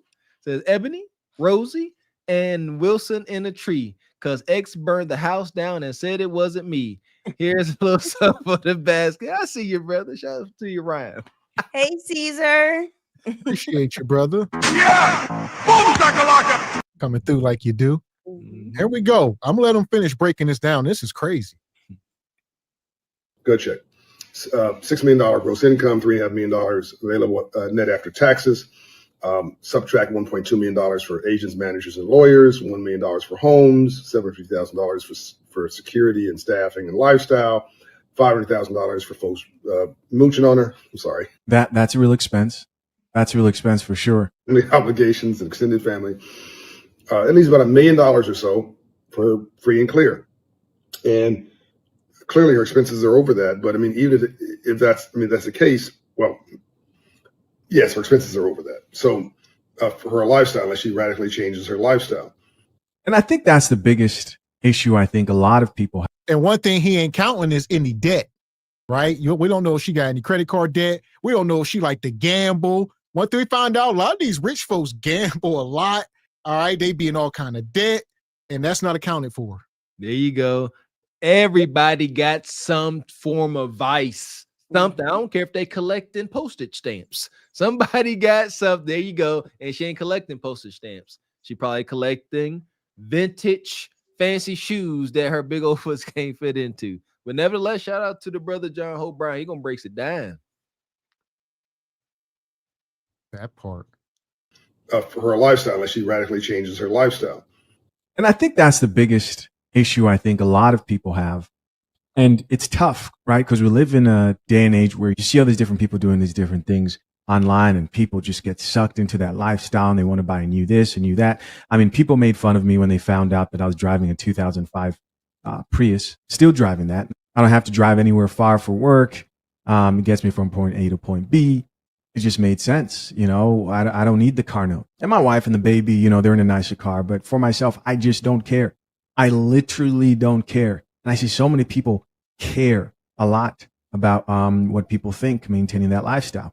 I'm worried about what do you have left over after it's all said and done, the truth. So for somebody making $100,000 a year and they're spending $90,000 a year, which is very normal, is what we're seeing in coaching and counseling. Most folks have too much a month at the end of their money. You're making $100,000, you're spending $90,000 on obligations. It's the same squeeze as if she has $3.5 million free to her to allocate, but at the end of it, she has a fraction of that she can actually use to live. So this is not about pitying celebrities or resenting them. God bless them. Kudos to them. It's about the fact that you can outspend your income, whoever you are. That part. So pay attention, boss chicks. Feminism has led modern women to the point of no return. They think they can do it on their own. They don't need a man, etc. So here we are. And this is why it's come to a head and it's got to play out. We at the point of no return. Yeah, Whoopi, she a OG, triple OG boss chick. What happens? Yeah, she got a daughter, so she can transfer, you know, her assets to someone. But what about the lonely hyenas like Kendra, who claim they accumulate millions? Where does that money go? See, hopefully they realize if they don't make plans for that money, the state will start taking stuff. Ain't that a thing? Won't the state just start claiming stuff if you don't have wills and stuff? Ain't that what they did to Prince, if I'm not mistaken? Well, some of these people, when it's all said and done, there won't be any liquid left. They will burn through the money in their lifetime. They ain't Prince. These people ain't leaving behind legacies. That's a life wasted. All this hard work, climbing the social economic ladder just to perish and have nothing to carry your name and hard work. That's hell to me. Yeah, because if Kendra doesn't figure it out, hopefully she does. She's going to be interviewing DJ Nana, trying to find her a man, talking about pretty privilege. So I hope she figures it out. DJ Nana, next stop, you know where? The Chitlin Circuit. Right. Appreciate you, Evie. Says Sister Act 7, Sister Mary Clarence homegoing. God damn. Appreciate you, Frederick. Says Ebony Dean looking sparkly tonight. Welcome, Miss Tip Drill number 3. Shout out to Frederick. And you know who ain't a tip drill is her. We're gonna put Whoopi in the pit. Yeah, no glaze for you. Madness. Fuck is you talking about? This is Sparta! You got to know when to hold 'em, know when to fold 'em, know when to walk away, know when to hide. You gotta count your blessings. You're sitting at the table. You hear me? Ooh, child, things will get brighter. I went too far off base, Miss Ebony Dean. There was a couple of folks in there said they would have gave Whoopi that work back in her Ghost. There you go, Whoopi Goldberg and Ghost. There you go. They would have did nasty things to Whoopi. They admitted it. Okay, I take that back. So here we go. We're gonna keep it moving. Now we're gonna bring the men to the front. We talking about the rise and the fall. We're gonna bring our dear brother Nick Cannon. Nick Cannon, he walking back some of his life decisions, so we're gonna talk about it. We do not claim this ninja.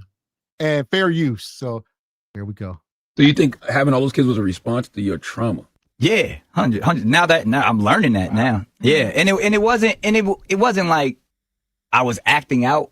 It was more of being careless, being frivolous with my process because I could do it, because I had the money, because I had the access to whoever and however I wanted to move, and okay, they coming at me, they asking me, opposed to like doing the mature thing and saying, hey, well, it probably makes more sense to do this. And then obviously life happens as well. So it wasn't like, oh, I'm gonna go have 12 kids. It was more about like, yo, I'm gonna just live life and have fun, and whatever happens, I can handle it. When it probably, being almost 45 now, I can sit back and be like, yeah, if I would have thought the process through a little bit more and took time to actually do the inner work, things might have been a little different in certain. So here we go. Nick Cannon was on the Breakfast Club. He says him having 12 kids was a trauma response from his divorce from Mariah Carey. So he just went out here and just started slanging meat. And like I said, we don't agree with the whole thing. Our point was people calling, him a deadbeat. We didn't agree with that. Like the kids are better off than 90% of children in America. So that was our stance. But as far as de-discipline, y'all know where we stand. And obviously he got some regrets. So what you got, Ebony?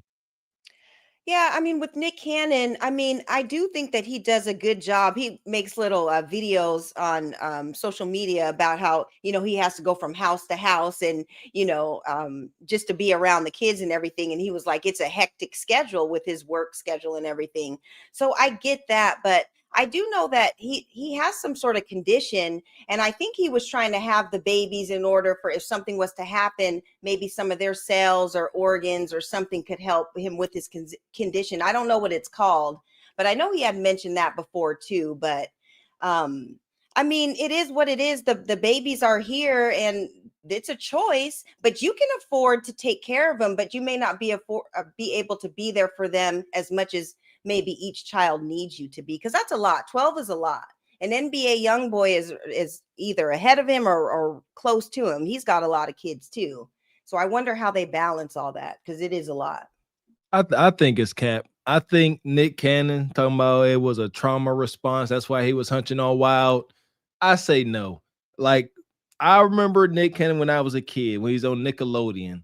Nick Cannon's is another one of these brothers. He was a late bloomer.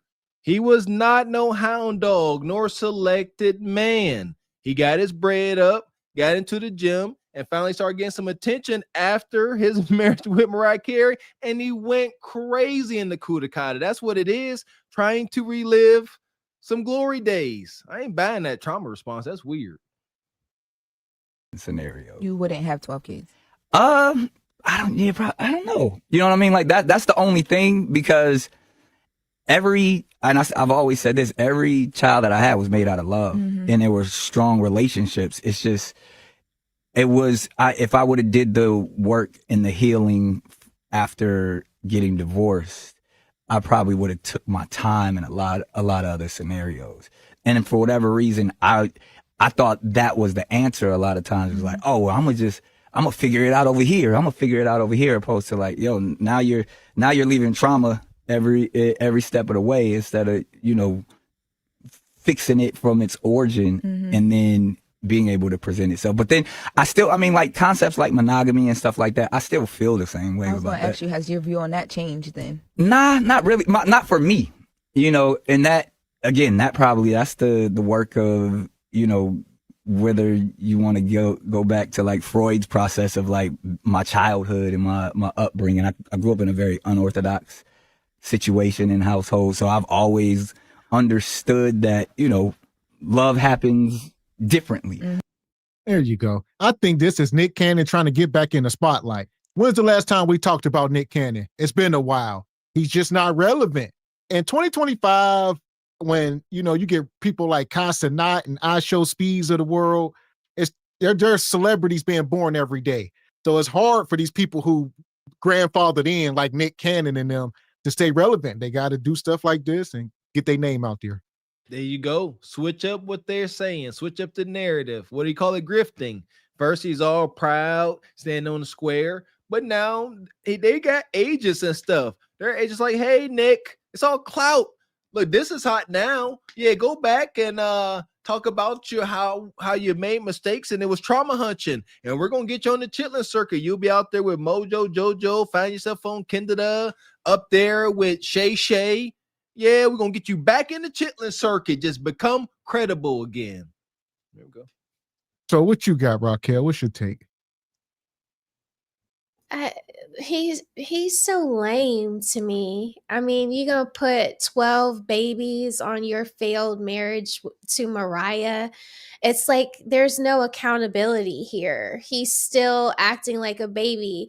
And I hate when people say the phrase for me, but for me, like you'll hear Dr. Cheyenne Bryant say this and that Sarah lady and Azar, for me, like you're not a special snowflake. All of us have trauma.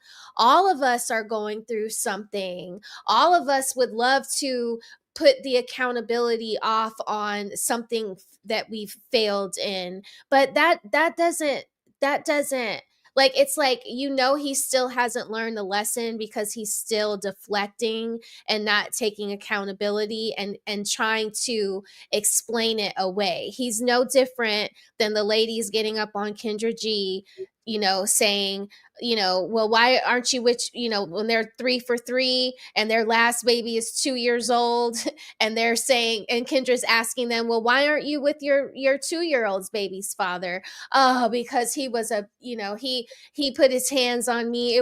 Our relationship was full of DV. Oh, well, what about the first father? Oh, it just didn't work out. I was young and he didn't want to evolve. It's always displacing their accountability. He's doing the same thing. Yeah, and with Nick Cannon, it's like how are the women supposed to think that he had all these babies with him coming out and him saying that it was a trauma response to my divorce? Well, how am I supposed to feel if I'm baby number 7, 8, 9, 10, 11, 12? I don't know how many babies moms there are, but it's kind of disrespectful for him to come out and say that, because these babies are here and you said they were made with love, but you said out of your trauma. It's all over the place and it's not making sense. But with Nick Cannon, every time I see his face, I remember that Gigolo song he came out with a long time ago. It was so corny. He's just corny to me. I don't know. And I never really got into Wild and Out and all that. So he's lame, like Raquel said. It was. Red Talk Adam, what do you think? Are you buying the trauma hunt response? Are you buying that? First of all, he only like 2 of them kids, and that's Mariah's kids. He don't know them other kids' name. That man is dropping off kids like Amazon packages. Like, he know what he doing. He probably got something coming out. Probably. And I think he only has one lady only has like 2 of the kids. So they're all different moms. Wow. Besides Mariah and like I think one more. They all got their own thing. So monogamy has never really been my thing, but I'm pretty sure that plays a part of it as well too. 12 kids later, and now Nick Cannon wants to finally admit that having all these broken homes was nothing but a trauma response. After the 5th, 6th kid, we were all like, Nick, you might want to slow down. But no, Nick swore because he had the money, it didn't matter. I feel like after he couldn't name all 12 of his kids in that one interview, he was like, maybe this is a problem. Maybe I do need some help. This man sat up in this interview and said that he had all these kids because he wanted to basically get back at Mariah Carey, by the way, because of the divorce. That's how you wanted to get back at her? By having all of those kids? Well, Nick, you got her good. You got her so damn good. At least he's finally admitting to it, so I will give him that. This just means that he's finally going to therapy. He's getting the help that he needs. Of course, we all wanted it to happen sooner rather than later, but we're here. How many broken homes later? So, Nick Cannon went on the Breakfast Club to tell us that he's a narcissist and that his trauma response from having children is because he never healed from his divorce with Mariah Carey. Ninja. My ninja. Ninja. Tell us something we already don't know. All right? Half of your baby mamas look like Mariah. It's like you popping babies in and out of the women that look like your ex-wife. It's like you. All right, here we go. Hell! We can't have booger wolves up here commentating. I guess the Bonquisha News Network, the infield journalists, man, we got to step it up. It took them long enough to chime in. We ain't seen the Bonnie in too long. There we go. I was starting to have hope in humanity again. We ain't see a freaking bonnet. But yeah, talk your mess. Here's my thing. So I do find it interesting, talking about celebrities is nauseating to begin with. Nevertheless, I find it extremely interesting whenever you have, like you said, Ms. X, booger wolves. Folks, especially these sisters out here that would crawl on their knees on broken glass to have a Nick Cannon. But you want to sit up here talking all this mess like you would not be groveling at his feet. Stop. Looking for Mariah in them. And as for the women who continue to have kids by this man, do y'all have some low self-esteem or something? Because no amount of money is worth this man. I'm sorry. You a lie, and the truth ain't in you. Show me your baby daddy with the poop stains in his drawers and the crusty Air Forces. Y'all got nerve. She gonna sit here and say these women got low self-esteem. If Nick Cannon came around you, so much pressure would be applied. All right, what are we talking about? We say it all the time. We recognize there ain't no hate in our hearts. Then seen it. You'll be sitting there stuttering and stammering. Shout out to Cam Newton's one baby mama. What she say? She went up there and told the truth. She said, I hear y'all. All y'all talking about what y'all won't do until a man that could change your whole life financially is standing there with his meat out. Then what you gonna do, Bonquisha? Yeah. So that hypergamy. That hypergamy. That part. He's not. When I say he truly out-fucked himself by having all of these children, he truly did. This is how some narcissists. Well, kids to narcissists, they're extensions of the narcissist. Okay, they're basically accessories. This man did not think shit through at all. Didn't. And that he's also now a diagnosed narcissist.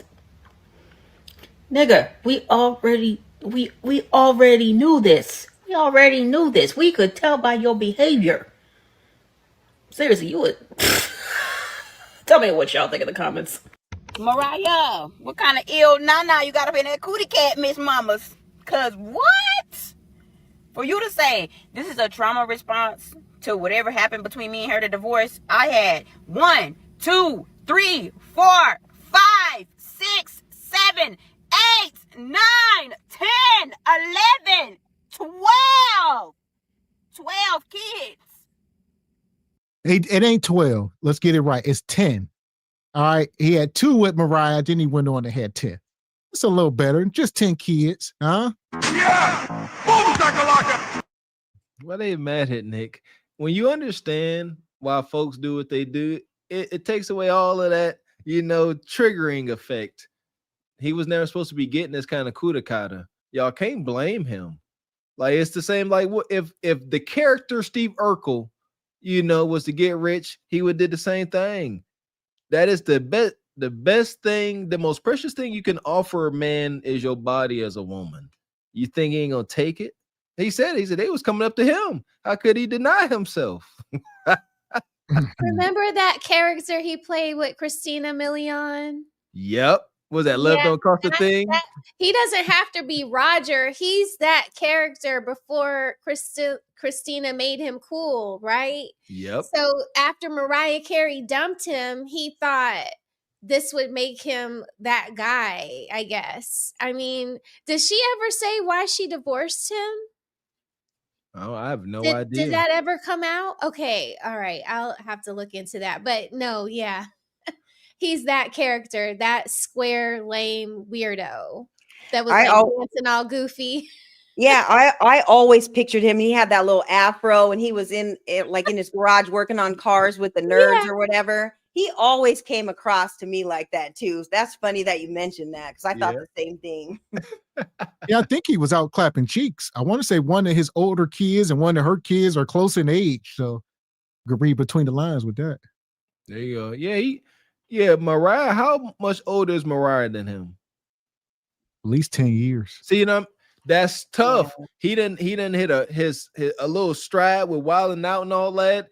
And respectfully, shout to the legend, music legend that's Mariah Carey. But golly, we seen that sister Mariah without makeup on in one of them Tyler Perry movies, man. That was diabolical. So respectfully, younger man getting his bread. He is at his peak value.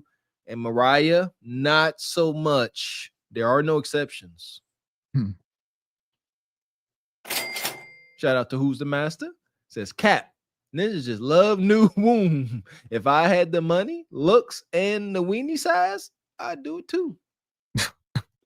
Really? Money. Really? Just because of you like new womb, you would do that 12 times? You would make new humans 10 times? Who's the master? Are you surprised? Oh my goodness. Shout out to G Honda over at the Steel Mac Network. How you doing, knock knee brother? He says, just pouring into the panel. The most solid duo on these YouTube streets. Oh, how nice. Says, minus the word the day. Salute, ladies, and welcome Red Table Talk Anna. It's Red Talk Anna. Is it Red Table Talk? It's Red Talk. Red Talk Anna. Look at you, Gian. See what I'm saying? You done botched her name. It's Red Talk. See that? Well, you're probably doing it on purpose, trying to compare it to Jada Red Talk. Y'all know G Honda. What you doing, G Honda? Shout out to Frederick Howard. Says the struggle side of Tennessee. What's that? 580 children between them guys. TBS. That part. Shout out to G Honda. Come back through. Been a member for a measly 7 months. Stick around, learn something. Says salute kings to the pit with all these bonnets and wigs. Indeed. Shout out to Jay the Gray. Says she let Nick smash for a 4 for 4. Respectfully.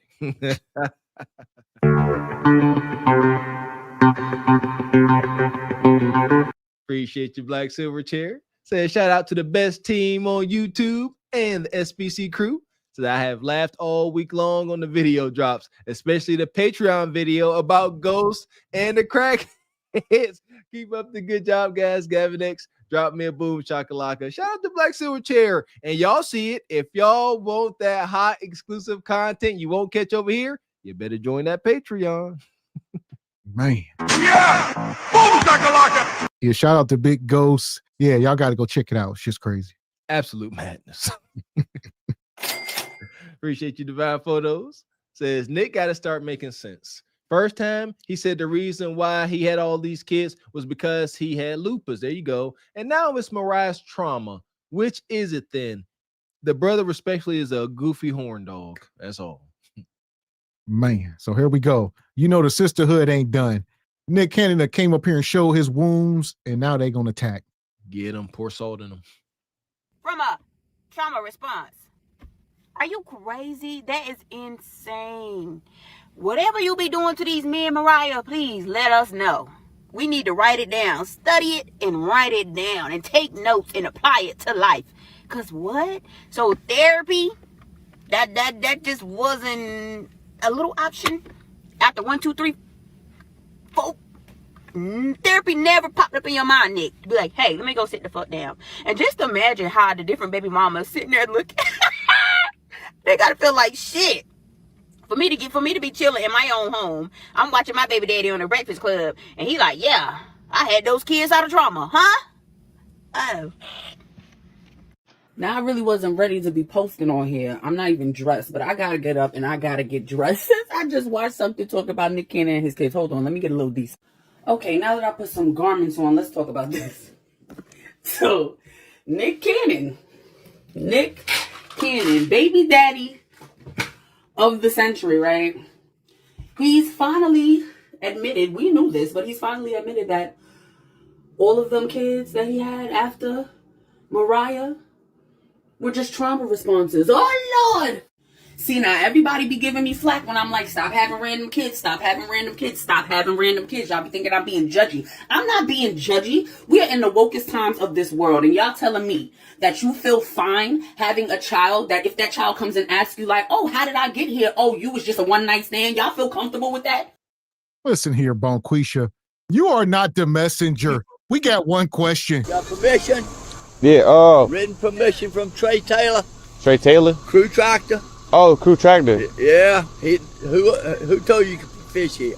I thought it was state property. State? Yeah. This? Yeah. State? It ain't. It's the road, dude. This ain't no state property. This is private property. Oh, What okay. is your name? I want your name. I want your name, Bonquisha. Who told you could make a TikTok? You thought this was a public platform? This a private platform, Bonquisha. I tell you what, shout out to these broody sisters. That bull nose is very fitting whenever y'all come up here all girthy like an Angus beef bull.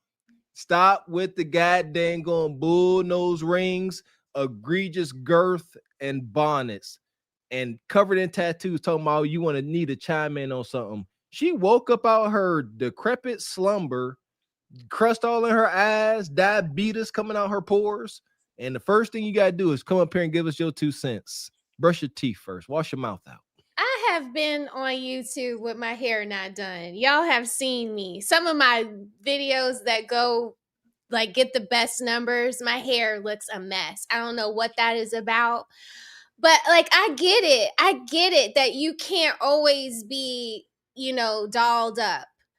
Understand, but why look so crusty?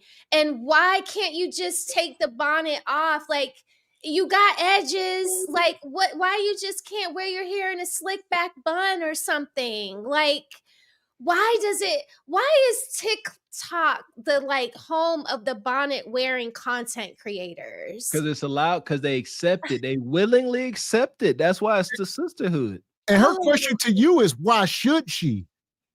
Give her some valid reasons why she should. Because it just looks so dusty. Why According should we listen According to to you? Because she got her cootie to 8 last night. So who you got? God dang it. Oh, wow. Huh? Because I guess I'm losing. That's- I guess I'm losing then. But you guys see that little, it looks like a war wound or something right here on her chest, and then her face doesn't look clean. A hickey. It looks like a hickey. That's what Yeah. it looks like. Gavin, no, you didn't. That's true. No, that they said it. That be the reason why they feel so gung-ho to present this dust and crust, because some funky jack-o'-lantern mouth nug was motorboating her cheeks. Her cheeks. So I would get the same outcomes if I was crusty. I just No, don't God, think no. so. Yeah, Jesus, see, no. it's just like Well, Yeah, Bonquisha, her barrier to entry is so low. So it's the lack of shame. So she like, who are you to tell me? She's saying she's getting results. She is a boss. She making money. She getting meat. What are you gonna tell her? I guess I can't tell her nothing. I'm sorry, Bonquisha. Continue wearing your bonnet. Continue. I don't want no smoke. I'm done. I'm done. It's always the ones that you can't even see the collarbone. But that dirty bonnet on, look like she need to go get something from AutoZone and go get cleaned up. That's too daggone funny. This is exactly who I be seeing in AutoZone when I'm working on my old truck. But the other week, Mr. Walker, you were talking about that AutoZone Goop hand cleaner from the Yeah, yeah. yeah, she need that for her face. Respectfully, it's very abrasive. Clean up some of that caked up dead skin. Imagine how his children will feel, specifically, knowing that, oh, daddy didn't create us in love, didn't create us in passion. Like, I would have took some passion. No, we were created just because daddy wanted to get his thing wet because he was upset because he's not with the person he really wanted to be with. Let's stop having random pets. So just now, Nick Cannon is now realizing that he had all those kids out of a trauma response. 12 children exist because he had trauma. 12 children exist because he just couldn't go to therapy? What kind of trauma is that setting the kids up for? Like, they're most likely going to see that he said that. He said that on a podcast or whatever. They're going to see that episode. They're going to see that snippet one day, and they're going to sit here and be like, wow, Dad, so you had me because you were traumatized? Mind you, he said that he had all these kids to get back at Mariah for divorcing him. You divorced me? Oh, hell no. I'm going to go have 10 more kids now just because of that. That'll show you that I'm the prize and you should have never divorced me. I'm high demand. Nicholas, please. Also, the fact that he just simply cannot name all 12 of his children. If you ask him, name all 12 of your kids, he can't do it. So meanwhile, while that's... All right, I bet you he can tell you how much you pay in child support, though. Y'all worry about the wrong stuff. Here's my thing. For Bonquisha to waste so much energy on this, how many children in the Black community are planned and born out of this love and all this? Very little, probably less than 15%. So y'all need to stop the cap. Let's clean up around y'all house before y'all try to go after celebrities like Nick Cannon, when you probably got cousins, aunties, mamas, your friends, everybody you went to school with, everybody in the community out here hunching, having bastard kids. Let's clean that up before we can try to hold somebody like Nick Cannon accountable. Thank you. Yeah, Cardi, thank you. That part there, man, stop. Please stop that. Like, there is a difference. There is a difference between being born, into poverty and being and a trauma hunch, and then being born into financial stability and trauma hunch. You got a leg to freaking stand on, I guess. But it's definitely not the same. But you go ahead, Red Talk, Anna. My bad. No, I said I wonder if they're gonna give that same response towards Cardi B. And see, like Mr. X said, this trauma babies. How many of us project kids are trauma babies? Nobody, like you said, nobody planned us. We were subsequent outcomes from somebody getting a nizut. Straight like that. He just admitted to it, if it's true. But shoot, a lot of us are trauma hunches. Golly. Yeah, and we hear it all the time on Kendra, like you guys said. They come in and they're like, I lost my, my boyfriend, and the next guy that I was with, I decided to have a baby, or I lost my parents, or I lost my job, or it's all trauma based on why they have baby after baby, man after man, and all that. So he, like you guys said, he's just speaking on it, and he's a guy saying it. But all these loose cannonball Bonquishas that were just on the screen, they have a trauma response story too. They're just not telling it, but they just want to tell Nick what he needs to be doing. So there you go. Happening. Child-free women like myself are getting constantly harassed and belittled and insulted because we don't want to have any children, which affects nobody. My decision to not have children quite literally only affects me. My decision only affects myself. It doesn't affect anybody else around me. As opposed to Nick Cannon and people like Nick Cannon who just have a shit ton of kids just because they have trauma, just because they feel like they need to fill a void. That decision is going to affect those children. Those children are not going to have to grow up with that burden on them. And trust me, a child will always know when they are not wanted by their parent. Bottom line is, well, here's the deal. Never did Nick Cannon get up there and say he did not love his kids, he did not want his kids, that they are mistakes. Y'all are trying to mischaracterize him. He just, hindsight is 2020. So he just looking back on it and saying, this is probably what it was. It is what it is. But that don't mean he don't love his kids and take care of them. Y'all are mixing them two things up. Because they're mixing it up purposely, because it fits a narrative. We're in this goofy, ungodly gender war. And what is it? From the man's side, woman bad, man good. From the woman's side, woman good, man bad. But ain't gonna stop. It got to run its course, as the title says. only have children if you truly want them. And if somebody doesn't want to have children, just leave them alone. Cannon said 12 kids was a response to trauma. Baby, most people just go to therapy, not a maternity ward. He said he was being careless and frivolous. No, sir. Frivolous is buying 3 pairs of Crocs. Careless is forgetting your phone charger, like that type of thing. We're out here building a whole basketball league with substitute players on the bench. Like, let's be real. You can't spread yourself that thin. You're not cloning yourself. You're just creating 12 different childhoods with one missing puzzle piece. You. These kids deserve more than trauma turned into toddlers. I'm not blaming the kids. Oh, hold on now. Look at these photos. This man looked like he traumatized in the damn sunken place, in the sunken Kudakata place. Yeah! That's all. He just knee deep in Kudakata. He can't stop. That was it. Who was that? What celebrity came out and said they was a hunching addict? Tiger Woods, huh? Let's see, celebrities got that luxury. It was Eric Benet, wasn't it? Wasn't Eric it the guy Benet that was married and Tiger to, Woods. Halle Berry. Oh, Tiger Woods too? Yeah. Oh, yeah. And didn't Kevin Hart say that too when he got caught up? He said the same thing. So he got addictions, Kudakata addictions. Isn't that just a man though? Couldn't Well, there we go. say I was that? gonna hit on that, Raquel. Like you say, these are especially single men. Let's talk about these single men. They got the riches and they got access. Most men don't have this much access to Kudakata just being thrown at them. So it's a thing. And they're gonna take it. Why won't they just admit to that? Say, I wanted that and I got that. There's no way around it. I have no meat discipline. If you throw me the Kudakata, I shall receive it. Plain and simple. Says them. One missing puzzle piece. You. These kids deserve more than trauma turned into toddlers.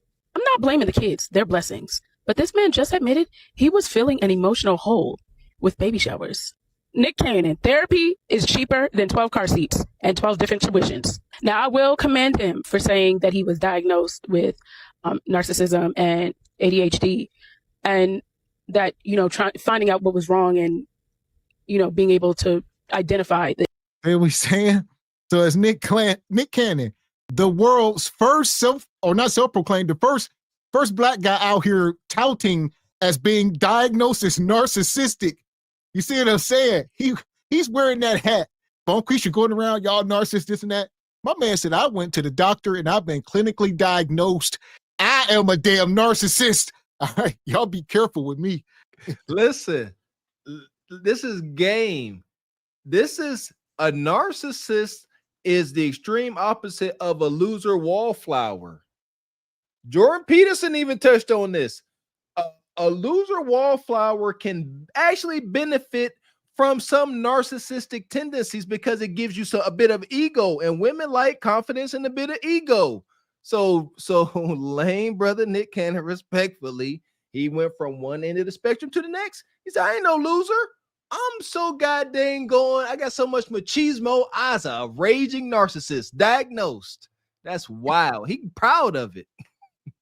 Yeah, boom, issues. I think that is huge. The fact that he was able to come to that realization, he's able to say it out loud, that brings change. But I mean, 12 kids later, that's wild. But good job, Nick, for recognizing it. Imagine you're going to look online one day and see your daddy saying that your existence is a trauma response to his divorce. What this is? From one of the most iconic. What we doing? That's what I'm saying. Singer. Where your daddy at, Ninja? Was you a trauma response? Holy hell. Fuck is you talking about? What is this? What in tar nations? Trauma materialized. This is trauma manifestation, babe. My baby. Sweet Jesus in the morning time. Okay, but go off, individual. And he looked like he was just in the buck with somebody else in there. Look at his hair is all the ponytail. Yeah, he looks like Nakisa Tron for sure. His hair's all cocked to the side. Oh, I can just smell the smell. And and they're bumping bussies. Jesus. Ever. Imagine, bitch. This nigga got on these people's show and said Yeah, these 12 kids was a trauma response. I mean, not in like a bad way, but I was just being reckless and careless. We know. You was running out. Shooting all these people's clubs up. Once, twice, and some of them thrice. My God, on today. Yeah, a whore. A whore with no scruples, in fact.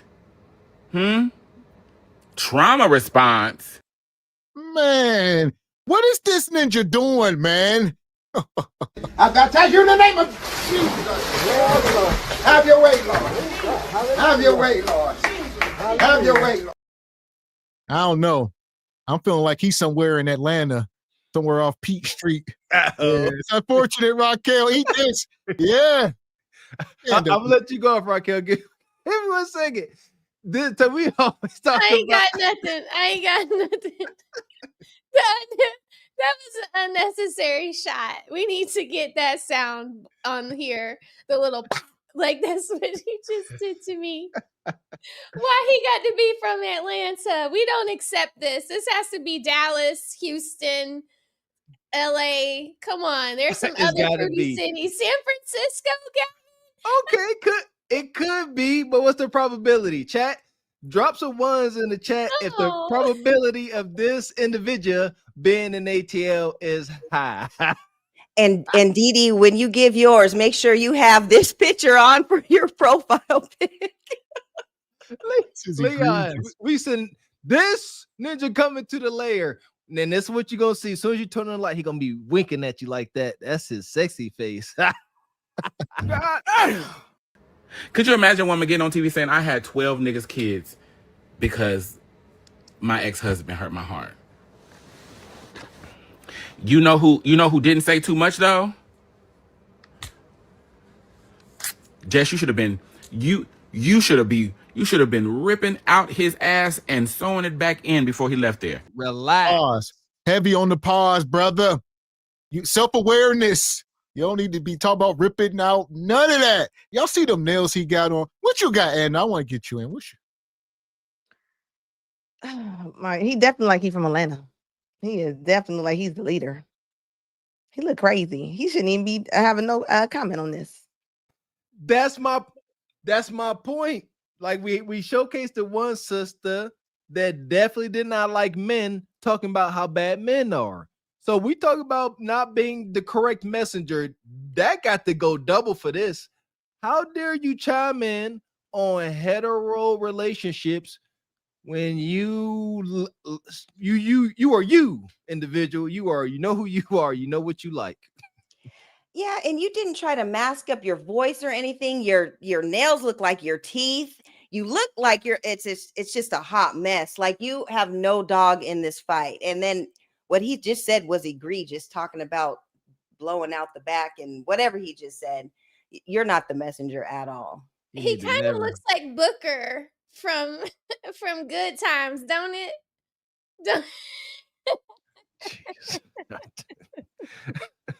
Yeah, listen, man. He talking about Booker from Atlanta. Booker from Atlanta. See? Atlanta. Evacuate. Because I'm telling you, if California don't burn down, baby, Dallas, Texas, it's fit to burn down. Baby. Man, look at this. He kind of looking like Bookeen Woodbine a little bit. At the gap, yeah.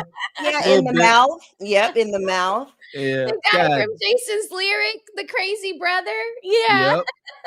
Yep. Unfortunate. You should have been ripping out his ass and sewing it back in before he left there. But I'm gonna sit that to the side because let the people do their thing. But Nick Cannon, you need to stop.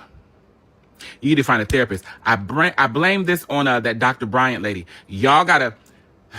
If Trump gonna start with some shit, take Google from niggas who don't need Google because it's just like trauma response. Did your therapist tell you that? Has a psychiatrist said this? I thought you was having all these kids because you had medical issues and I thought that was the root cause. Now it's Mariah? Mariah, you on fire? Got you out here having 12 kids? What kind of pussy Mariah got? Bitch, listen, my God. Whatever she got, you ain't got it. You ain't got it. All right. Whatever she got, you ain't got it, brother. I don't know what in the holiday heart is going on here. I'm over it, man. Ooh, bless her. Man, whatever Mariah got, maybe you need a sample, so maybe it can help you get right. Shout out to the chat. Referencing can't get right. Hey, get you a little taste. Ain't no way. Listen here, man. This ain't no red pill raging space. And ain't nothing like a woman. Y'all smoking with crack rocks. He just tripping. I don't know nothing about it, baby. Yeah, I think we just gonna drag this ninja to the pit, get this over with. There you go. Please, quickly now. Madness. Fuck is you talking about? This is Sparta! You got to know when to hold 'em, know when to fold 'em, know when to walk away, know when to hide. You gotta count your blessings. You're sitting at the table. You hear me? Ooh, child, things get brighter. There you go. Bonquisha love putting her Kudakata to the test on Nug Nug, trying to win his heart over. Put it to the test with your zesty bestie. See if you can bring him back over to the right side. Ain't no such thing. Ain't no such thing. Shout out to Nick Divine Photos. Says Nick may have those 10 kids, but I blame 9 of the women who put themselves in that predicament. Oh, they getting paid, I'm sure. Appreciate you, Jada Gray. Says this bum Quisha would charge at a matador. Ole. Shout out to brother Jada Gray. Says she'll plow a field with a cart strap to her back, not like an ox. Appreciate you, Keon. Said she'd be cuter if you mute her. Shout out to Didi, stand on business. Says let's hold the baby mamas accountable too. They must have trauma as well. Yeah, trauma getting that child support. No, they were taken advantage of by narcissists. There we go. Shout out to Jada Gray. Says laugh my butt off. I now dub the narcissist Nick Kudakata King. Shout out to Keon. Says what the Joanna man? He in the pit now. Appreciate you, Divine Photos. Says on Wildin' Out, Nick takes it on the chin about his situation, having multiple kids and not pulling out. But tell Bonquisha she's 6 for 6. She take it personal. Yes. Yeah, good point. They like, oh, what if a woman did this? What if a woman did this? Well, they do, but they can't do it as fast because of biology. And that's because Nick is still getting desired outcomes, still with 12 kids. Bonquisha 6 for 6 is down bad. And she's miserable. Nick pull up to any club in his fancy car and go to VIP. Pressure. No, I don't care what they say. Instant pressure for the sisters. Appreciate you, Joe. Says them booze be tripping exit holes. What? Shout out to brother Ed. Just $5 little super sticker, super chat. Yeah, he laughing and praying for y'all. Yeah. Appreciate you, Didi.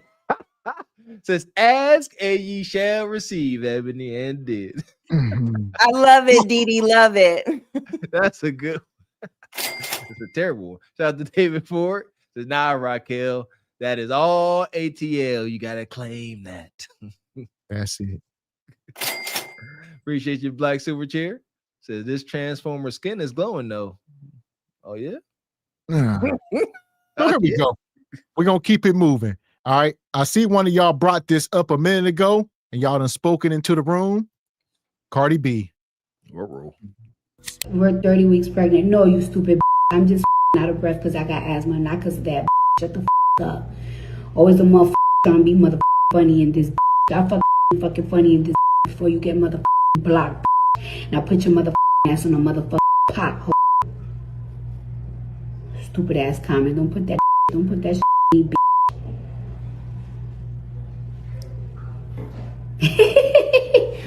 Anyways. Woo! Damn, Cardi. Why you gotta be out here cursing? Oh my God. Cardi B has been trying to keep this pregnancy a secret, although we seen that big ass stomach. But she went on Gayle King, and the episode aired September 17, 2025, revealed something important. And so the latest rumor about you is that you are having a baby, and I want to know what, if anything, you want to share about that with the class. Well, yes, I am. I'm having a baby with my boyfriend, Stefan Diggs. Congratulations. Thank you. Congratulations. How are you feeling about that? And that this will be baby number 4 for you, Cardi. Yeah. Congratulations. Thank you. I'm actually I'm excited. I'm happy. I feel like I'm in a good space. I feel very strong. I feel very powerful that I'm doing all this work, but I'm doing all this work. You a lie, and the truth ain't in you. I feel strong. I feel powerful. You a liar. That's a lie. You down bad, sister. This is a married woman, for the record, before we start diving deep into this one. Married woman, pregnant by her boyfriend, not her husband. And she's getting congratulations by her peers and elders. But Nick ain't married to nobody. He out here living a single life. And yeah, let's play that what if. If it was a sister out here living like this, and they have, y'all congratulate them, tell them enjoy their liberation and freedom. That's sick. A married woman having, and it's being broadcasted across the globe. And they're saying, congratulations, you a harlot. Whatever. Yeah, and with Cardi B, this whole situation, first of all, it is super janky. She has like a lap baby I don't even think that baby's even 1 yet. And now she's pregnant with the new baby. The divorce isn't final. It looks like a hot mess.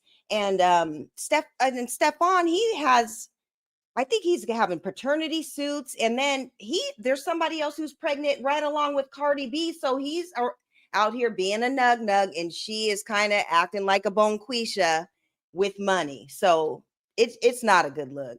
Do we While I'm really creating a baby, me and my man were very supportive of each other. There was all sorts of speculation. Is she not? Did you decide that you weren't ready to talk about it? What was your thinking there? Why did you think, okay, now I'm going to talk about it?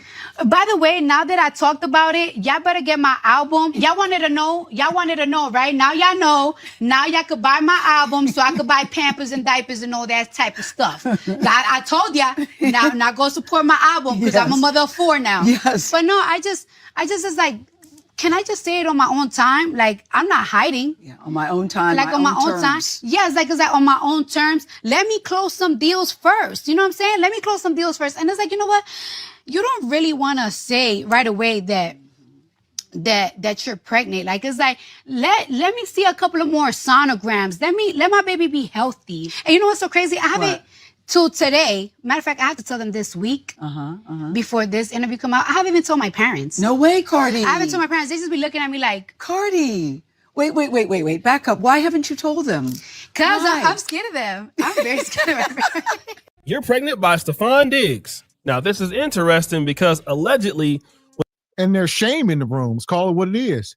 So if your parents are married people, they like, okay, you Cardi B to the world, but you my daughter. So you are a married woman walking in my house pregnant by another man. Of course you don't want to tell your daddy. There is shame. See, there we go. And you can't ignore that as a man. As a loving father, you cannot ignore that fact. If you do, some dads would. Cardi most likely paying the bills, and you a sorry ninja if you don't lovingly hold your daughter accountable for her heinous actions. And he does. That's why she won't go to him. Yeah, deliver that message. See that? It's they up here congratulating her. But go to your dad. Hey, Pop. No, I'm married and all, but got knocked up by my boyfriend. You proud of me, Pop? No, disgusted. Yeah, and I think it's more of a cultural thing too, because Cardi B, she's like a Latina, maybe Dominican or from somewhere down there. I don't really know, but I think it's a cultural thing because she knows that, it's not acceptable, her behavior and her actions in being married and being pregnant by somebody else and all these kids and with Stefan carrying on, having all these babies and stuff. It's not a good look. So I can see why it shouldn't be acceptable in our culture, but it's not acceptable in her culture. So I think that plays a role too. Yeah, and some people will say, she's a 304. Obviously, she's been in the strip clubs. Well, some of that stuff she can sort of hide and deceive her parents. But when you walk in here pregnant, that's on the table. So She having Irish twins by 2 different men. madness. Why haven't you told them? Because Why? I'm scared of them. I'm very scared of them. You're pregnant by Stefan Diggs. Now, this is interesting because allegedly, when she was pregnant with Offset's child, this was Offset was saying that Stefan Diggs was doing this when she was pregnant with his baby. Put the sounds. Offset, stop the show. The last one might not be your baby either. Woo! Now, there she's saying that her and her man are supportive of each other. They care about each other. Stop the cap. And all of that jazz. And of course, people on the black internet have been weighing in on the subject. Oh, what? She's pregnant. Like, y'all ain't got to take care of the baby. Y'all acting like the baby. She gonna drop the baby off at y'all house. Like, relax, calm down. Like, we don't be talking about y'all when y'all be on y'all 15th baby daddy. Now, this person is saying it ain't none. There we go. Of our business. She didn't say it's none of our business. She says none of their. Let's be careful of who she's talking to. She said y'all on y'all 10th baby daddy, this and that. She talking to Bonquisha, the Bonquisha News Network, our journalists. All right, leave them alone. They can say whatever they want. Let's keep that same energy for Goofy Cuz Nick. She stated, "Why y'all worried about Cardi B having another baby? Outside of she is inside the marriage just the wrong way. Why y'all worried about her baby? She ain't about to drop the kid off at y'all doorstep." Had that same energy for Goofy Cuz Nick Cannon. He ain't about to drop his kids off on none of y'all doorstep. So why y'all worried? And Bonquisha News Network, we all know they're coming, and they need to be worrying more about Cardi O and not Cardi B. So they're coming, bonnets and all, big bonnets and blowed out. About y'all when y'all be on y'all 15th baby daddy. Now, this person is saying it ain't none of our business, but that ain't every fan. So she just confirmed what we all already knew, that she's pregnant.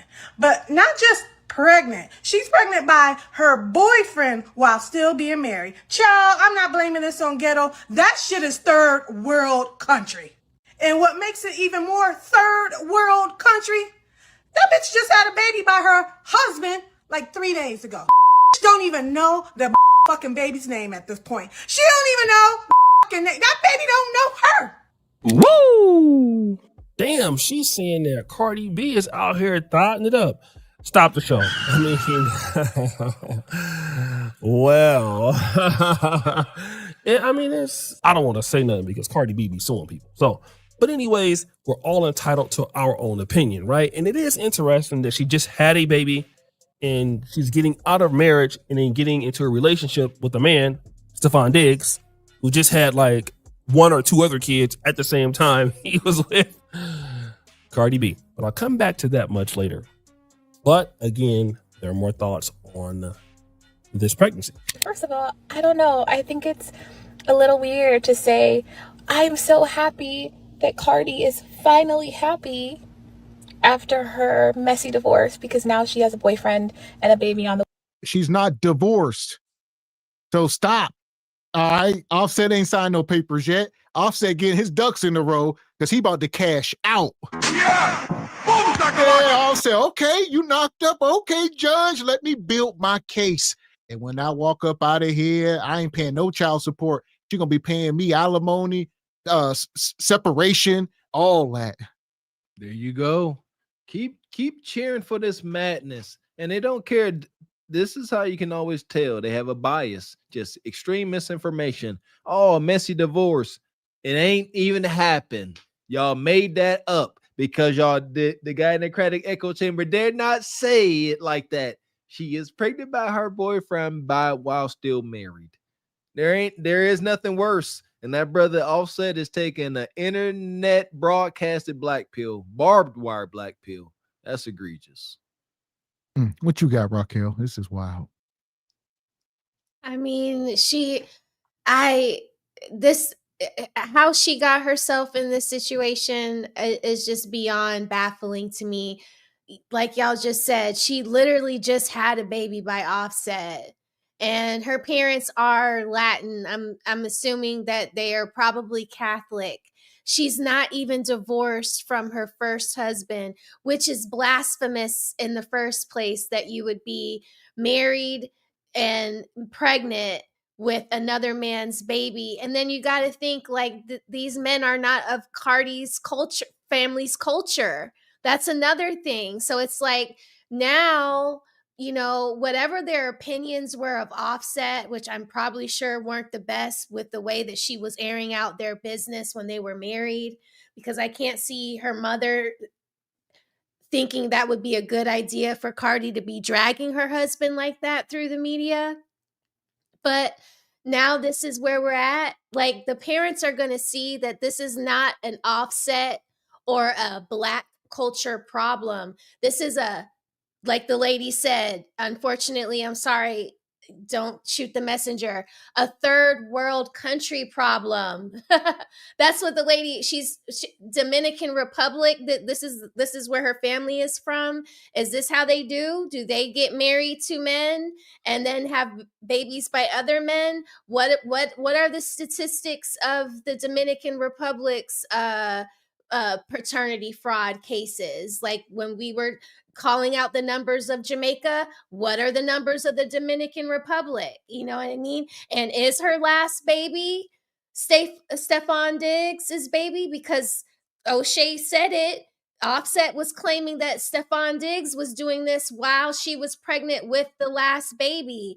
It's just a hot mess. And for the people in the chat calling out Gail, honey, really, the elders, y'all don't ever, there's no pushback for Cardi. You just gonna sit up here and act like she's divorced from Offset. She's not divorced from Offset. This is nasty. If a man was up here having an interview with Gayle King, like an R. Kelly, God forbid, or, you know, some other man, P. Diddy, and he had 2 women pregnant at the same time, which Diddy did. He had Pumpkin pregnant and he had Kim pregnant. They were dragging him. People gave him pushback on that. People still ask him like, hey, you know, Chance and the twins, they're all about the same age, and Kim was friends with her and you had a baby. They still give him pushback and try to make him accountable for those bad decisions. But Gail is just like, oh, you're having a baby? Wonderful. Congratulations to you. There's nothing to be there's nothing to congratulate her on. She's being a 304. Way, we don't really need men to validate that we're valuable after our relationships end with other men. It's okay. There are other great things about us. And also, having a baby is not inherently synonymous with happiness for women. I promise you I didn't want to talk about it, but everybody named Mama, all my followers asking me about this. Listen, I already made that video about Cardi B. And I'm going to just say this. I knew she was pregnant. She not pregnant. They didn't break up. That man don't want Cardi. He manipulated and used her the same way Offset did. I'm going to just tell you something, right? It doesn't matter how pretty you are, how much money you have. If you have low self-esteem, the way you feel about you, your self-esteem and your self-love gonna dictate the experience you have with people that cross your path. People use Cardi, and I hate that for her. From her friends to probably her family to the men she deal with. It has a lot to do with how she feels about herself and her self-esteem. But that's a self problem. That's something you got to take care of on your own for you. But I'm going to just say this. The divorce is not even final. And in some states, if not all, I don't know. But in a lot of states, I'm going to just say this. A lot of y'all may not know that. But her being pregnant by another man, if that divorce is not final before she give birth, Offset is responsible for that baby. Yeah. How about that before a kicker? You don't understand what I'm saying? This woman is still legally married. Divorce has not been finalized. And she got to be about 6 months pregnant. That part. So it's a rabbit hole, right? So if Stephon Diggs simply say that ain't my kid, they will put it on. Offset is the father by default. He does not have to claim the kid. And then another thing, they keep saying Cardi B insecure. No, I think Cardi B is a little bit slow, respectfully. Y'all heard her talk before. I used to think she was like really slow. Yeah. Yeah, she get to talking like that. She gives short bus energy, but somehow most of society is on a short bus, so they going along with it. Well, yeah, respectfully, doesn't she suffer from like fetal alcohol syndrome? You know, something like that. That's Glorilla.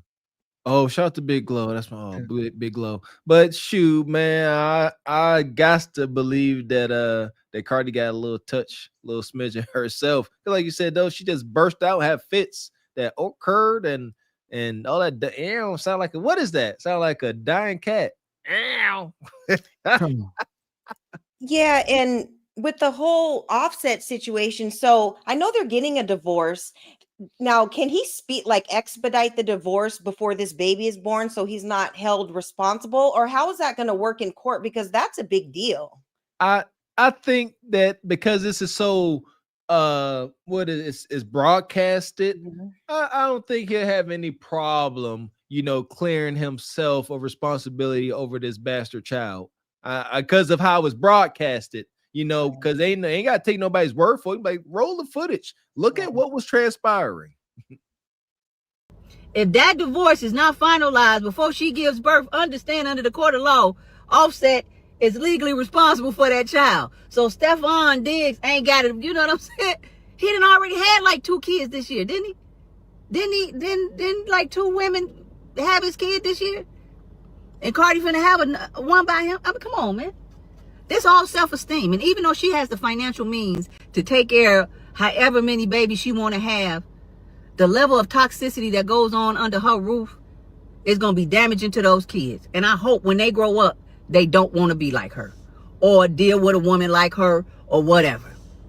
And I am so tired of people like associating me with somebody that is from the past. Like, cause I filed for divorce a year ago. That should be very clear. I don't deal with that. I don't mess with that. I don't have no contact with that. She filed for divorce from rapper Offset in July of 2024. The couple was married for 7 years and have 3 children together. The divorce has not yet been finalized. One of the songs I think is very powerful on your new record, Man of Your Word. Mm-hmm. The lyrics about that. Yeah. 7 years, you said, I admit it wasn't all bad. Skeletons in my closet too. As a wife, I should have realized when you were hurt, but instead I put my music first. But I really do wish you the best. Continue being a winner. If I had one wish, I wish you would have been a man of your word. Mm-hmm. Yeah, well, I just wish he was a better person. Huh. Oh my God. We talking about Cardi B and Offset. All right. We ain't about to get all poetic. We ain't talking about some fairy tale. This ain't Cinderella. We ain't going down this rabbit hole. She goes, oh my God, go ahead. She tried. That was sweet, huh? She said, I'm sorry I chose my music career over your feelings. That let us know the dynamic of that. Shout out to what's the brother Charleston White. He talked about this. He said the brother Offset ain't stand a chance. That NFL caliber athlete, and this Cardi B, these sisters, they like what they like. They like raging meat. They like the hunch. That athlete, this drunk, intoxicated, high rap artist can't compete with this athlete. It don't work that way. So, but that Cardi B, she still hurt. She still want him. 7. I didn't know it's together for 7 years and 3 kids. I thought they had 2. I don't follow them. You don't get over that. Married for 7 years. 7 They're together probably 10 years. He in line for some alimony. Man, yes, married 7 years. That's a shush. That's a. In Georgia, he's gonna definitely get alimony. That baby is a Georgia judge is not gonna like the fact that she was pregnant with another man's baby, publicly touting this relationship around while she's still married. So he probably will get what he requests of whatever the alimony would be or the settlement, like that lump sum. She might have to write him a check to go out of this, so. And he already got girls in the house. The little mansion that she got out in Sandy Springs that she says she hasn't been living in. It's girls taking pictures in the house, but it's like, of course he can do this now that you're like 8 months pregnant with another man's baby. So you've kind of like shot yourself in the foot here. This Yeah. wasn't smart. This wasn't a smart move monetarily. Like, I would say he need to clean up his lifestyle a little bit as well, you know, because he should be, you know, trying to get custody. That's where his ball lies, you know, not only get all the alimony or whatever, but try to get the custody to where you ain't paying her any child support or anything. So, but he need to clean his life up so the judge, so he can get these things in line. There you go. Yeah. These ninjas love cap and be Mr. Goody Two Shoes and make it look good in front of the judge. I agree, Mr. X. But Offset has a whole offspring of his own. I think he has 4 before he even got with Cardi B. And then he had 4 with her. And so he has a lot of things that he needs to clean up. And he's not innocent because he knew where she was, you know, before she got on Love and Hip Hop and before all that. He knew exactly what he was dealing with. And so you can't be surprised at the end of the day. I mean, it is ratchet, but the fact that she's pregnant by another man and she's still married to you, but you knew the type of woman she was. She was already on ratchet time from jump. So yes, man. Yeah, Stefan Diggs and Offset are the same person. Only thing is, Stefan Diggs is more richer, so she's not gonna be able to tell him what to do. She's not even gonna come close. How Offset was sometimes at home. I was thinking the same thing. They're the same archetype. Yep. Their name is like they have the same exact letters in their name. They was friends too. When they was friends. Yeah, I think Stefan Diggs was like his favorite athlete. That is wicked. But it is what it is. Mm-hmm. But be a better person for your kids. You have the 3 children to raise with him. Do you think you all will be able to co-parent? Is that something you think about or you discuss? I think like not right now. Not right now. Mm-hmm. Not right now. I don't really have hate in my heart anymore. I think he has like some type of hate in his heart right now. Mm-hmm. And I don't know how long that's going to take. Because somebody could say it out their mouth, but the action is not. Mm-hmm. I don't know how long that's going to take for him, but that's always been my wish. I get along with everybody that I dated. Like, it's like, if we all move on, there shouldn't be no animosity. Mm-hmm. Your life, my life, separate. We should be able to raise kids. We should be able to ask each other. And there lies the problem. She don't say, I've been able to move on from everybody I dated. This is not a date. This is your damn husband and the father of 3 of your children. And ain't no just, you go that way, I go that. No, y'all stuck. She ain't stuck. She done got stuck up under Stefan Diggs. Huh? Ain't that what these modern folks that don't have the ability to be vulnerable say? That the quickest way to get over somebody is to get up under somebody else, as she did. She ain't thinking about Offset. She got new meat all up and through her. And how do we have proof? Because she's pregnant. But she acts like she's in a better position. You went from being somebody's wife and having a whole family to being basically like a side chick because he has, you know, new babies and babies on the way right along with you. So you can't be just portraying that you're happy with all this chaos going on and you're about to bring a baby into this world. This is ghetto. The questions we should be able to be like, hey, look what one of the kids just did. Look at this. Look at the report card. To be able to celebrate your children together. Yeah, we should be able to celebrate, but it's not about the kids. One thing I'm learning is not about the kids. What's it about? I don't know.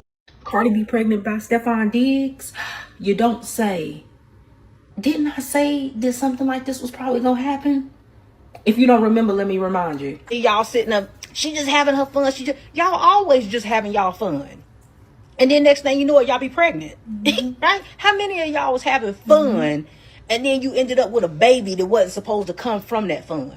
Because that's what be the problem. It don't be that y'all go out here and y'all be dealing with dudes and you be responsible and you make sure that you don't end up getting pregnant by these dudes that you so-called having fun with. Y'all like to go out here, have fun, be reckless, and then end up with permanent situations off of temporary situations, right? Y'all get with these men who known to be problematic and have histories of not doing well with other women. And then you have your fun and then you end up part of the baby mama crew. And as much as I would love to run with this and be like, oh my God, I can see the future. I'm like, that's so Raven. No, the truth of the matter is y'all girls is just all the same. Y'all all do the same thing.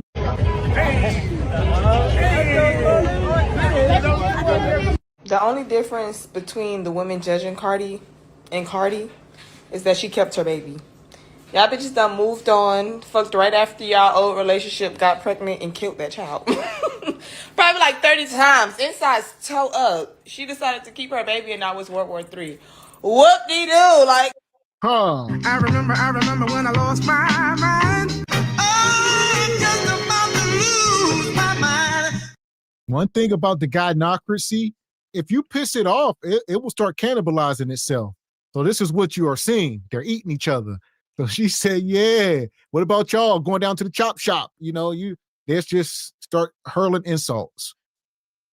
Hurling egregiosities. Is that a thing, G Honda? Hurling egregiosities? Got to put the bar even lower. What's worse than getting knocked up by your boyfriend while you're still pregnant? Getting knocked up by your boyfriend while you're still pregnant and then going to the chocolate shop. Gotta get just dark a second. Then she smiles about it. This is why this goofy gender war is so bad, because there's no sense of atonement or shame for anything they say or do. I don't understand how a woman can reference the chop shop without getting a somber tone, man. My goodness. She said it in joke. Said y'all do it 30 times. Hee.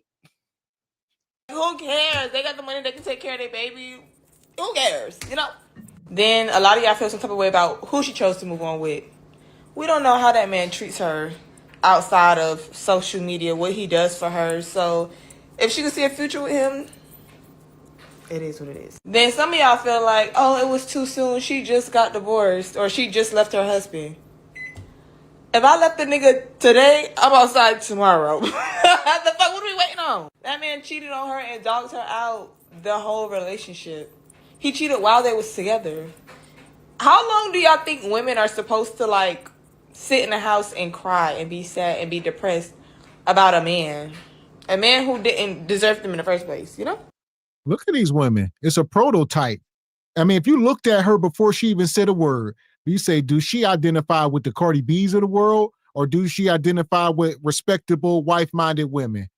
Instantly Cardi B in them. So this is what you get. The first, not the latter. Men, if it look like a duck and quack like a duck, it is not a gerbil. And if it is a gerbil, it's okay to be wrong every now and again. Better safe than sorry. Yeah, in this day and age, dare I say, you can, to some degree, judge a book by its cover whenever the cover looks like that. It's very easy to judge it. Yeah, and what's wrong with healing and taking the time out to, just kind of learn and grow before you get into the next relationship? Just hopping, from D to D, from day to day. That's not how you get over a relationship. You got to take the time to figure it out, and it doesn't sound like she's doing it. It doesn't sound like Cardi did it. It looks like she's preparing for the next little Valentine red light special going on in the background. I was just about to say she getting ready for a tip drill, Ebony. Like, right. Are those the Christmas decorations for last year or the Valentine's Day decorations from this year? Either way it goes, girl, you are busted and disgusted. Okay, those eyelashes look crusty. Eyebrows. Yeah, what is that? Red It's like eyebrows. Halloween. Yeah, she fiery. Yeah, fire crotch. Shout out to Jada Gray. Says Stefan Diggs, Cardi trash ass box out. Shout out to CMC's Technique. Says Offset needs to DNA test all of them kids. I would have to concur. Or at the very least, like you said, that 1-year-old, because they saying she was dealing with, Stefan back then. So I heard he is about to test her. I would imagine. Appreciate you, Dee Dee. Says this one's for you, Raquel. Shout out to the brother Silhouettes and Sillage. Thank you, brother. Says was with a Dominican woman for 15 years. They are ridiculous. Cousins, married, hunching, in-laws cheating with each other, just as bad as us. Whoa, really? Sweet Jesus in the morning time. Okay. Cousins married. That's wild. Shout out to Kim Netter. Says married to Prego by your BF is the nastiest of works. Married to Prego. Yeah, by your best friend. Or yeah, I'm telling you, that's wild. Money, money, money, money, money, money. And shout out to Albert with the 10 ball in the Cash App. He says, thanks for the skullduggery for my night shift. I appreciate you, G. Okay, here we go. What are we waiting for? What are we waiting to get back outside for? What are we waiting to get back in the field for? The niggas are outside today. The niggas was outside yesterday. And you sit in the house crying for what? The same man you crying over outside fucking bitches, fucking punks. You know what I'm saying? I don't believe in women sitting in the house and crying and being stressed and depressed about a piece of man for long periods of time. That I just don't believe in that. Life is too short. Have fun. Have a ball. Get back outside. Live life. Hello. Double Dega, Betty, hey! Buddy, what's up, what's up? Congratulations on Modern Drama, dropping tomorrow. You like some of my videos on TikTok, by the way, because I did the dance trend. Your last album versus I Am the Drama. Wait, let me get her right here. Scared to know why you don't do nothing. This body in the motherfucking building. Well, like this one, Yeah. like I feel like the other one I rushed Yeah. to put out. Yeah. I didn't even have physical sales. Yeah. This one, like I took clearly my time. Yeah. Yo, Dega Betty in the building, baby! Yay! Double Dega Betty, hey! She out there twerking in the streets. This is a married woman pregnant by her boyfriend twerking in the streets. Huh. And then she come out here. They say it's her first album she dropped in 8 years. So, you know, she back out her on the 304 stroll. She need that money on. The bread drying up. She was eating good. And then Cardi said, I got to drop something. This baby coming. Y'all don't see the writing on the wall. I didn't know that. It's been that long since now that's why she out here all but begging people to buy her album. And she doing all these publicity stunts. I've been seeing them. She walking around like she handing out her CDs in a box and stuff. Yeah, keep it up. This does not end well at all. See this?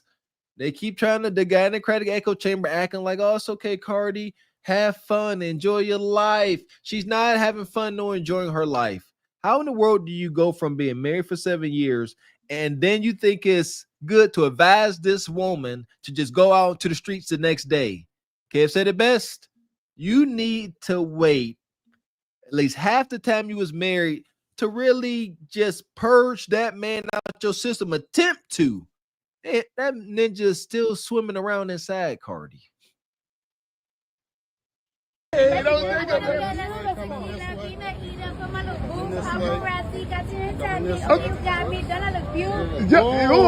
Okay. Cardi B is being dragged after officially announcing she's pregnant with her fourth baby, and also clarify that it is Stefan Diggs' child. Now, the reason she's being dragged through the mud, because one, she's still married, which can affect the outcome of the divorce proceedings. Secondly, because Stefan Diggs just had a baby. The baby's only under 6 months. Thirdly, she's known him less than a year, already has 3 kids. That's put a lot of people in a frenzy. Everyone already knows that Stefan Diggs has a kind of wild animal party type. It's like when they were on that yacht and he was doing that stuff. This is why people were mad that Cardi was pregnant. Now, for me, I would say it's clear and evident Cardi doesn't care if a man has multiple baby mamas. Doesn't care.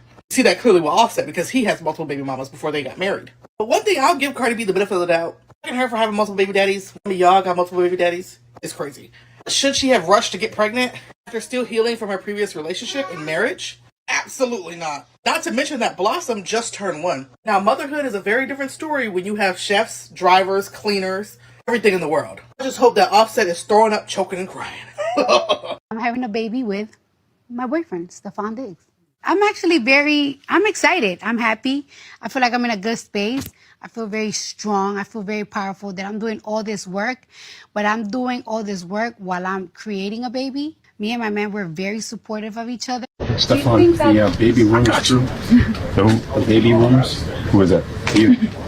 Oh, my personal life? Yeah, I told you about that. I won't talk too much about my personal life, but I heard about it. Any celebrations that we'll see? We'll see. Huh. Yeah. He too nonchalant. He too cool for school. All right. He said, look, you know I ain't talking about my baby mamas. So here we go. Y'all keep talking about them. I'll pull a couple of them up here. He got a certain type of woman he go for. All right. They all look like Cardi B. Huh? They all look like Cardi. He got something he like, dear. That's amazing. Oh. He got a type. Stephon Diggs and his baby mamas. Yeah! Boom, shakalaka! 6-month-old. That's amazing. Y'all don't understand how these ninjas pull up to the hood. They in the hood and be whole movies pulling up to the hood spot to have these baby showers. Girl, you Stephon Diggs coming into town. Oh, y'all don't understand the ignorance. Y'all only getting a touch. It's so much. Yeah, and the sad part is this is not going to be a happily ever after for Cardi B and Stephon. He's going to move on and he's going to continue to get more women pregnant, and she's going to be back on, doing what she does. So it's just an all around L, but let's just pray for the babies all involved. That's it. She gonna be back on IG disrespecting, cussing them out, going off, screaming, hollering, and throwing a tantrum like she did with Offset. These sisters don't care because the simps, they all got this kid. They all got bastard kids. Let's talk about it. These the type of sisters, because of their physical aesthetics, they go ahead and get a simp to marry them. Yeah, every last one of them. Yes, they will. So here we go. I just wanted to show that. That was the brother Stephon Diggs. Got many kids, and he got a lot of different rumors as well. Like you said, allegations out there about him being zesty, and he got sued by a man. Some man was suing him, claiming they was together. So this stuff been going for a while. He got a strange lifestyle, but allegedly. Sound like Cardi B got us type 2 message. So yeah, that's that. What you got, Raquel?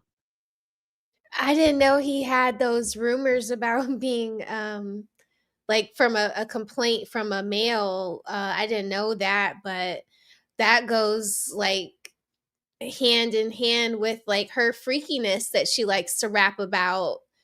So maybe that's the thing that got them together. I mean, and he was having relations with her while she was pregnant with the other guy. So I guess you have to be somewhat kinky to be knocking down somebody else's wife while she's pregnant with their kid. So I believe it. That part, I'm seeing if I can find a video. I'll pull it up. Like you said, allegations, but this stuff been swirling for a while about him. So that's unfortunate. But again, yeah, like he got him a type. He seemed like the Cardi B's. And shout out to Red Talk Anna. This Diggs and the Offset, I'm pretty sure very much alike party rock stars. Ain't too much difference between the lifestyles of NFL players and rappers. They better keep a lot of antibiotics. Penicillin. Cardi B's uterus is shaking. Yes, Cardi B today went on Gayle King. Offset is just 1 year old. Blossom's a Virgo. Her birthday was just now. Stop. So Cardi had a baby a year ago. Now she looks to be, because she did not reveal it, she looks to be like 3 or 4 months. Now she's saying she did not reveal her pregnancy because you want your baby to come into gestation more. You want to know that it's going to be viable and healthy. Obvious. But she's saying, if I was going to state the obvious, I would speak on all the videos and information I've been receiving about him having other people pregnant right now. There's multiple girls. I cannot keep up with the girls that are saying they are pregnant by Stephon Diggs as we speak. While you were pregnant, he was literally doing pink lines on the boats off bitches' bikini lines. But he's your safe space. Go off. Here is where I'm like, we're not addressing the true elephant in the room, okay? And Dumbo is roaring because a young man named Chris Blake Griffith, who I'm going to say allegedly, but I completely believe was Stephon Diggs' ex-boyfriend. And I'm not no Tasha K, baby. I'm not coming with no BS. I'm coming with some stuff that if she took me to court, she wouldn't want to because she wouldn't want to reveal this. Chris Blake Griffin is currently suing Stephon Diggs for sexual assault, and for having him robbed of what I think are chains that he gave him. Now, first off, when that was his boy, as you can see, this light-skinned brother here. All right. There's videos of them, always hanging out on private jets and stuff. And the dude claimed that they was together. I don't know, allegedly, allegations, and now he's suing them. That's wicked. Listen here, man. I hate the allegations. I hate the allegations. But man, this your boy, and now he turn around saying this. I ain't never run into those stories in my life. No, without it being true. Respectfully, I hate the allegations, but dang.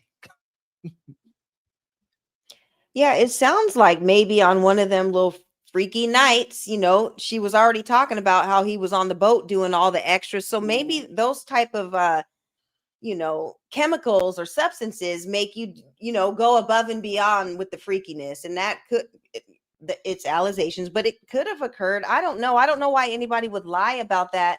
And she says Exactly. she has proof. So when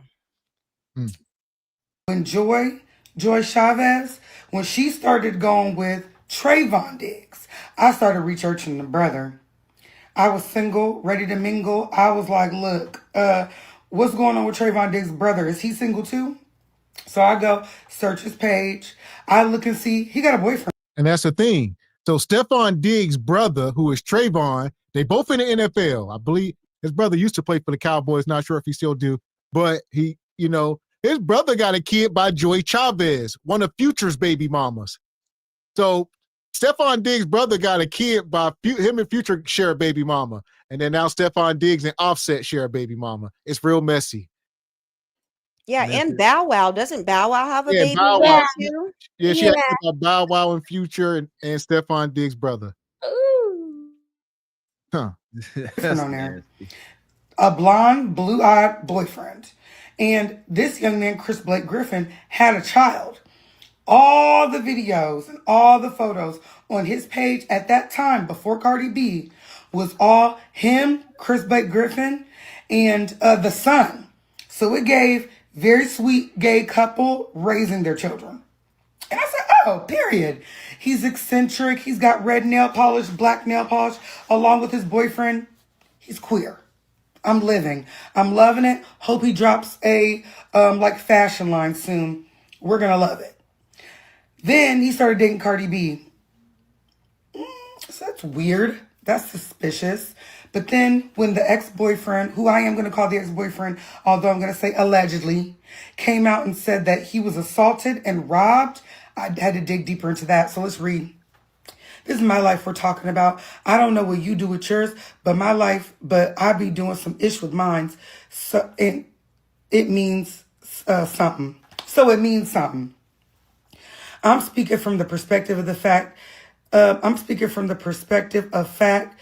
to denounce the spreading of any misinformation, here's a synopsis. I'm familiar with Marshawn, Marshawn, because of his half-brother. I was designing Leon, his half-brother's clothing line that resembles that resembles that of the Forever 21 men's line. I'm not doing this with her. All right. Long story short, all right, this guy's he claims that Stephon Diggs assaulted him actually and had him robbed for chains. They said maybe Stephon bought him the chains and had kind of like the allegations they was putting on Shannon Sharp and his design. These dudes be dressing these dudes. I don't know nothing about it. I don't need no grown man tell me what the hell I need to wear, but I don't know. Yeah, yes, you do. You know that right. Man, listen here. I believe that in this day and age, we need to take a conscious stance on masculinity. A conscious. Don't be letting stuff slide, man. Like, we got to take a hard stance because, look, it's so easy to have zesty and bussy realizations. Goodness. Yeah, you can't dress me up, certain things. So y'all moving the line. Shout out to my guy, Jay Prince. I seen he was getting his hair braided by a man during his live stream. Y'all doing too much. He was getting weaved. Jay Prince was getting weaved. Taylor. Now a tailor. No, I truly feel that men tailors. Yes, that's make fine. sure no man tailor a suit like a man. Different story. Yeah, that's you're moving the goal line. That's a tailor for a suit. Yeah, right. No, I'm talking about a stylist. A dude come to your house telling you your drawers and your stuff. No. He taking his male stylist to games. Jay Prince getting extensions. Yeah. See what I mean? No. Yeah, getting extensions. That's a whole rabbit hole though, but just masculinity I was trying to hit on. We got to stand on it. He take me out. Yeah, that stands like that. Ain't no way, boy. Ain't no way. Yeah, we saw that, Rose. Rose be over there in the chat now. Stay from over there, Rose. Yeah, Rose a fan. Rose be trying to pitch woo with Jay Prince. Rose, yeah, gonna be his next. I want to know his channel. I want to see it. I want to see that stuff. Jay Prince for president. Yeah, go ahead, type that in. He gonna pop up. That part. In the meantime, we're gonna take Cardi B, Stephon, all the zestiness, Offset, everybody, Glaze Galaxy. Yeah, go on, glaze each other. We got us the gun line. Tell them about the gun line, boss. We may not know which way to go. Oh Lord, see, this shit is gonna be dangerous. Some dark-winged duck shit. Let's get dangerous. I play the fool for the fool. Everybody plays the fool sometime. And no exception to the rule. Listen, baby, you hear me? I played the fool for a fool. Yeah, that's wild work, boy. Shout out to the brother Chaotic Truth. Yeah, take a stance. Wear hard shoes and slacks in the summertime. Sweat it out. Be a man. Man. So here we go. We're gonna keep it moving. Shout out to the sister Michelle. Says her BBL hips look ridiculous with that baby bump. Appreciate you, Michelle. Says the proportions of her lower half are off, way off. I mean, some of them women like Cardi and Nicki, they done been under the knife several times. All right, that ain't like a one-time, no, they got to go and maintenance that thing. At this point, shout out to Exhibit. They done pimped that BBL.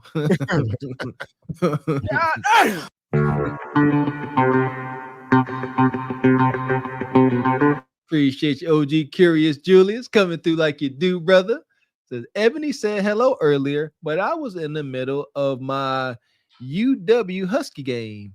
206 in the building in full force. Okay. Oh yeah, hopefully they're winning. Go UW. Yeah, the game was today. Okay. Shout out to you, Caesar. Shout out to you. That's the University of Washington. Yeah. Sorry, University of Washington. We're from here, so we just say UW. So okay. Yeah. Sorry. Shout out, brother. 206. I said 206, 206. Shout out to Divine. Says, as Usher's song, same girl, rappers and athletes share the same woman. Yeah, industry pass arounds. So here we go. I'm glad Divine said that. Y'all know it wouldn't be a night if we didn't bring Atlanta to the front of the congregation. Ask 100. I knew it. Raquel, what's your biggest deal breaker? Abusive past or a bisexual past? Abusive. Yeah. You'll take a no. What kind of guy would you take? Oh, what kind of? Okay. Would you rather a guy with an abusive past or bisexual past? Do I have to choose between those two? Both of those are horrible. Huh? Those are horrible. Both of those are horrible. Yeah. I have to choose. Yes. Okay, and we got one more. Recovering crack addict. Okay, I do recovering crack addict. Before I do a nigga being on me, I already been there, done that. That shit traumatizing. Don't like it. Bisexual, it's too much going on with that. I mean, most of these niggas in Atlanta gay anyway, but. Goodness gracious. The data is undefeated. She said, I already had zesty, I already had abusive, so give me a crackhead. This is sad. Like, was that their option? Was that supposed to let a little bit of pressure off? Crackhead?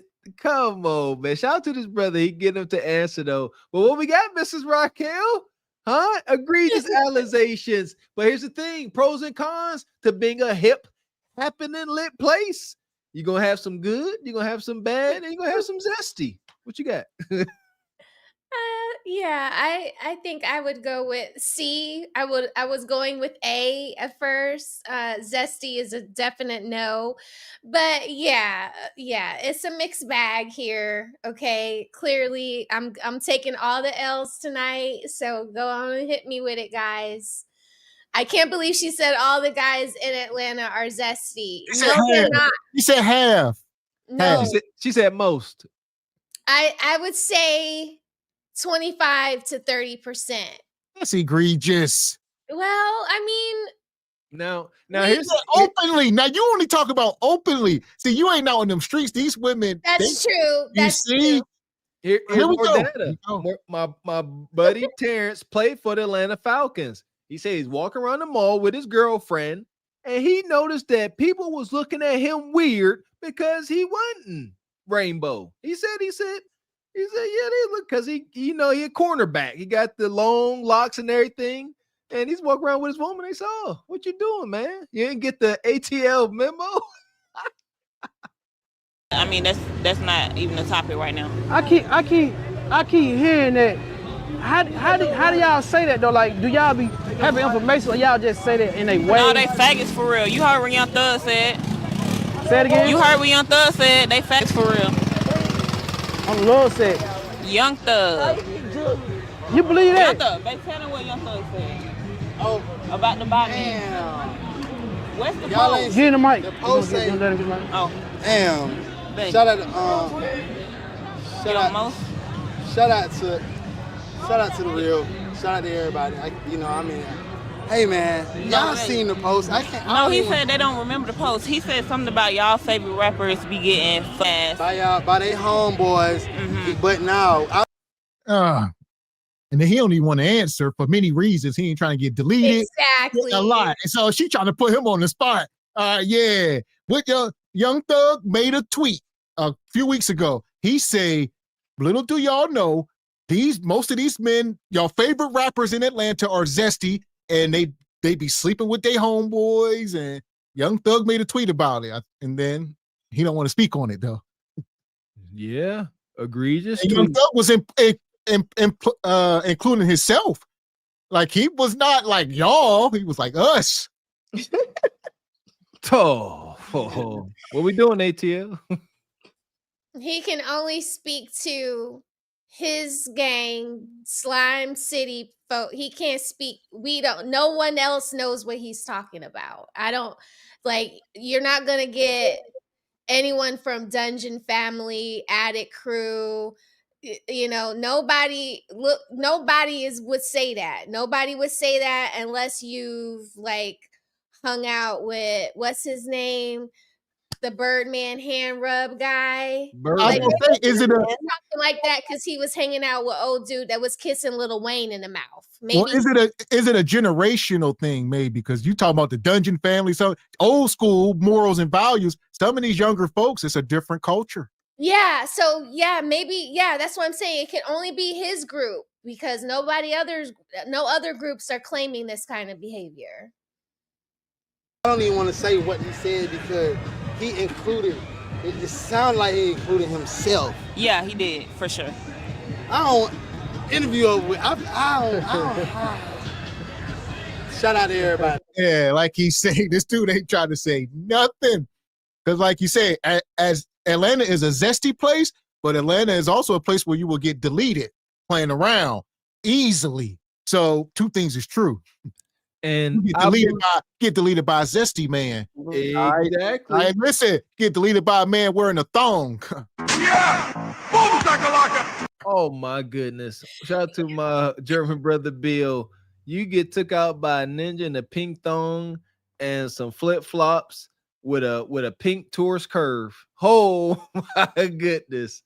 Diabolical. No, there's no honor in that. And that's why I can't stand and never seen one episode of that goofy, evil, demonic show, P-Valley. Didn't they show gangsters on there and they was zesty as the day is long, but they was violent gangsters? Ain't no way, boy. The only way that takes place if you surrounded by cowards. Like say, ain't no way, heck, you cross-dress and all this and you gonna dominate me. Help it, Lord. Yeah, that's the Nugkeishatron. That picture that you guys put up, that is Uncle, I don't know if I can say his name, Uncle M from the show. And they were doing the most in the back of that car on that one episode. It was I can't watch those scenes, but I did like the other parts of P Valley, but not that part. Peace, love, and unity. Well, yeah. Needless to say, this is definitely Gaylana. Damn. For sure. Well, I don't know too much about it. And But I'm from here. You from here? Yeah, born and raised. Cool. Oh, so, yeah. Born and raised. I ain't no transplant. I ain't from Pittsburgh or Detroit. I ain't from New York. Okay, Gavin. I've been here. I've been here longer than Raquel. She ain't from where we from. Tell Raquel she from Stone Mountain. We from the hood, baby. Straight like that, straight like that, straight like that, straight. That's crazy. Oh I don't my agree. I don't agree with that nickname, Raquel. Will say that she gave this AT alien gave y'all that nickname. I would never say that. I mean, I don't know. Like I don't have these experiences when I am in the mall and I do have friends that are LGBTQIA, whatever. We hang out in those places. They're never asking us to come and get drinks in places that aren't with the colorful flag outside.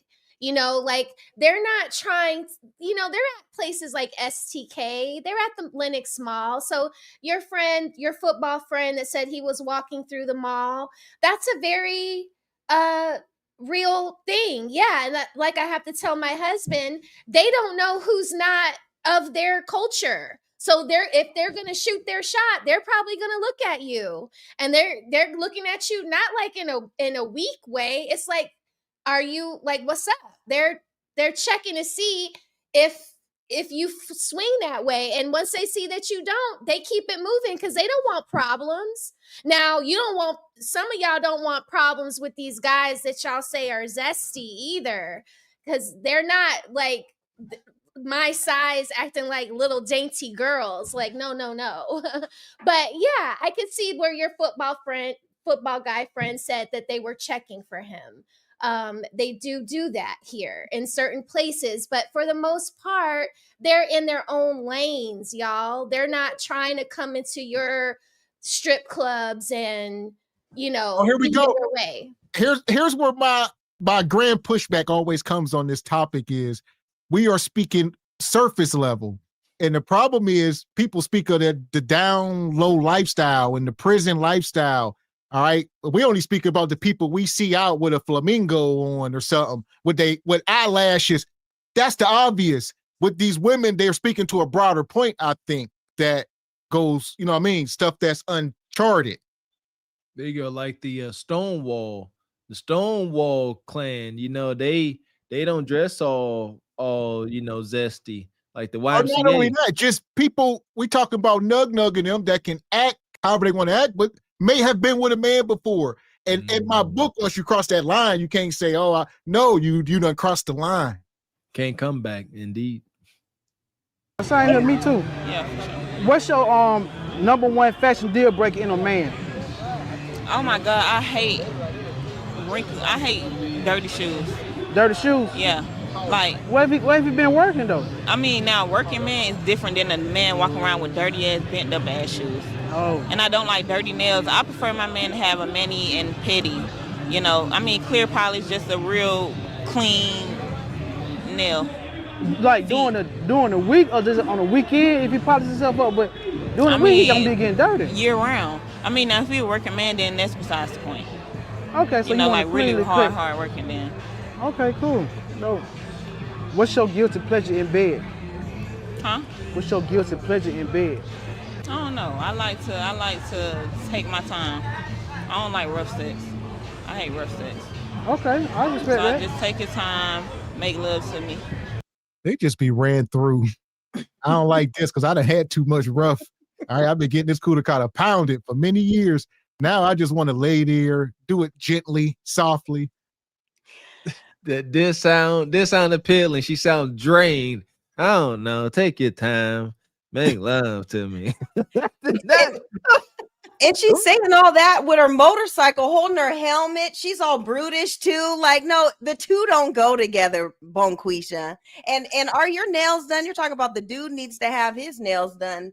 I don't Ebony, know. that's the first thing I clocked. I'm like, are yours buffed, manicured with clear polish? No. Like, yeah, it don't go. It just let's You talk see, about she got the biker gloves on. She's the whole life. So, and she I riding a have scooter. biker gloves too, and my nails are done. Like, She says she prefers a man who has a manicure and pedicure throughout the year. She wants a man that's prim and proper like that. I don't know too many brothers that move like that. Like, I'm big on hygiene, but yeah, my nails is dull and stuff.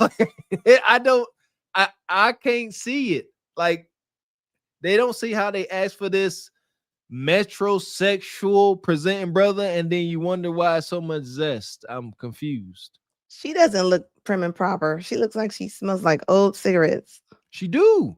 And that's Black why and mouths. that's why she want her a softer man to balance her out. That's gonna do it every time. And how long should it last? About an hour. I could go An hour? Yeah. Get like 2 breaks though. We can at least one break. I mean, like one break. Yeah, we can take a smoke break, and then after that, right back to it. Okay, that take a couple makes shots, sense. right back to it. Eat, right back to it. I Go to got you sleep, right wake there. up, right back to it. You know. Okay, I got a question. Another question. Do women secretly put a man through tests? Yes. So and they fail every time, every trip. You what? They fail every trip. They fail every single time. You do that too, right? So what you Yeah. what kind of test you I put do. your man through? Now I'm gonna keep my tricks in the bag. You gonna what? I'm gonna keep my tricks in the bag. Okay. Well, I got 2 more questions. Is it toxic to ask a woman what she brings to the table? Not really, because women ask men what they bring to the table all the time. Yeah. So I mean, I guess it's even. Okay, cool. Well, I appreciate your time. Ken, you want to shout yourself out? Instagram name, the official Candy Kush ____, and I do piercings. KO right here. Blessed by KO, he do tattoos. For sure. Get at him. Hey, blessed by KO. You want to get? Oh, okay. Well, thank you for your time. Well, who is this ninja? Is that your boyfriend? So it's the same dude that pulled up on the scooter. They got matching scooters, so they riding around with each other. It sounds like she just called him Bae, and I don't know what this is. She get you set up fast. It's at least her maintenance, man. This is That's why a cut dating is button. dumb. It's at least her maintenance, man. Something she familiar with, familiar meats. Yeah, I definitely heard her call him Bae, but when he got off that motorcycle, he looked like the crackhead from the PJs. I don't remember his name, but that's how he was looking when he came off that motorcycle. Because he looks rough. And when she said that she'd rather have the crackhead over the other two, this is her match. So that's Look at his chain, though. Look at his chain. He got on that goofy bubble leather, tight fitted choker chain. I can't stand them things. that thing gonna turn your neck green. One shower and it's over. Yeah, he done stopped inside the mall and went the store. What is it? The thing that's in the center of the mall, the little kiosk. Yeah, he done got that out of the bubble gum machine. Man, get out of here. That's that piercing pagoda platinum. Yeah, piercing pagoda. Well, here we go. We're going to put them in the sub and see if it rusts. There you go. The passengers of the doomed Titanic sub spent their last moments in total darkness looking for bioluminescent creatures out of the small window and listening to their favorite music. The new details of the 5 passengers' final moments have been revealed by the wife and mum of the father-son duo. Wade in the water, diamond, wade in the water. Something's gonna trouble the water. You better wade in the water. Yeah, man. Poor brother. Why you body shaming that brother? Say he look like the crackhead out the PJs. He can't do nothing about his grill piece and his long face. Shout out to the good brother Jada Gray. Says this bum Keisha mouth made for Paul Mall chain smoking only. Shout out to the brother Toe. How you doing, brother? Says Mr. Walker talking that stuff. Need to sweep your porch. You know you got hair extensions too. I will burst into flames if I ever put extensions in my hair. Shout out to D-Boy Smash. Good to see you, brother. Became a YouTube member, re-ing up on your membership. Appreciate you. Appreciate you, brother. Come back through gifting a membership. Thank you, good sir. Shout out to Jada Gray. Says getting popped by Niga in the butt floss. Whoa, and butt floss is egregious. Butt floss. Okay. Goodness gracious. And shout out to Gone Postal with the $10 in the cash app. He says salute to SBC Nation. Salute Gone Postal. Appreciate you, brother. Yeah! Boom, shakalaka! So here we go. We talk about feminism has led modern women to the point of no return. We're going to review this video that's been going a little viral. This brother here, he been out in the streets where the work is real and it's crazy. Mm-hmm. And check out his channel. His link is in the description. I believe it's called Stop Playing Trey or so. I believe that's it. Okay. So if they feel like their hair is the most beautiful, why are they wearing other races' hair? They feel like, because I was the one answering, but they probably. Yeah, you want to let her? Yeah, you can let her answer. What are you talking about, bro? So you guys wear white women's hair, like just as I explained. No. A Brazilian bust down. That is white women's hair. I'm sorry. I haven't. You never heard that before? I'm a little confused as to what message you're trying to convey here. So, I think that's what's getting me. So I also think black women's hair is the most beautiful, right? Yeah. But then they cover it with other women's hair. Why would you do that if you actually believe you're beautiful yourself? I'm so fucking confused. What kind of question is this? I think you understand, you just don't know how to answer it. No, I think I'm more so confused because what do you think you're achieving by asking this question? Is it some sort of black women empowerment effort, or This is not empowering at all. Black women down for the choices that they not- make on their body? It's not putting you down, it's to uplift.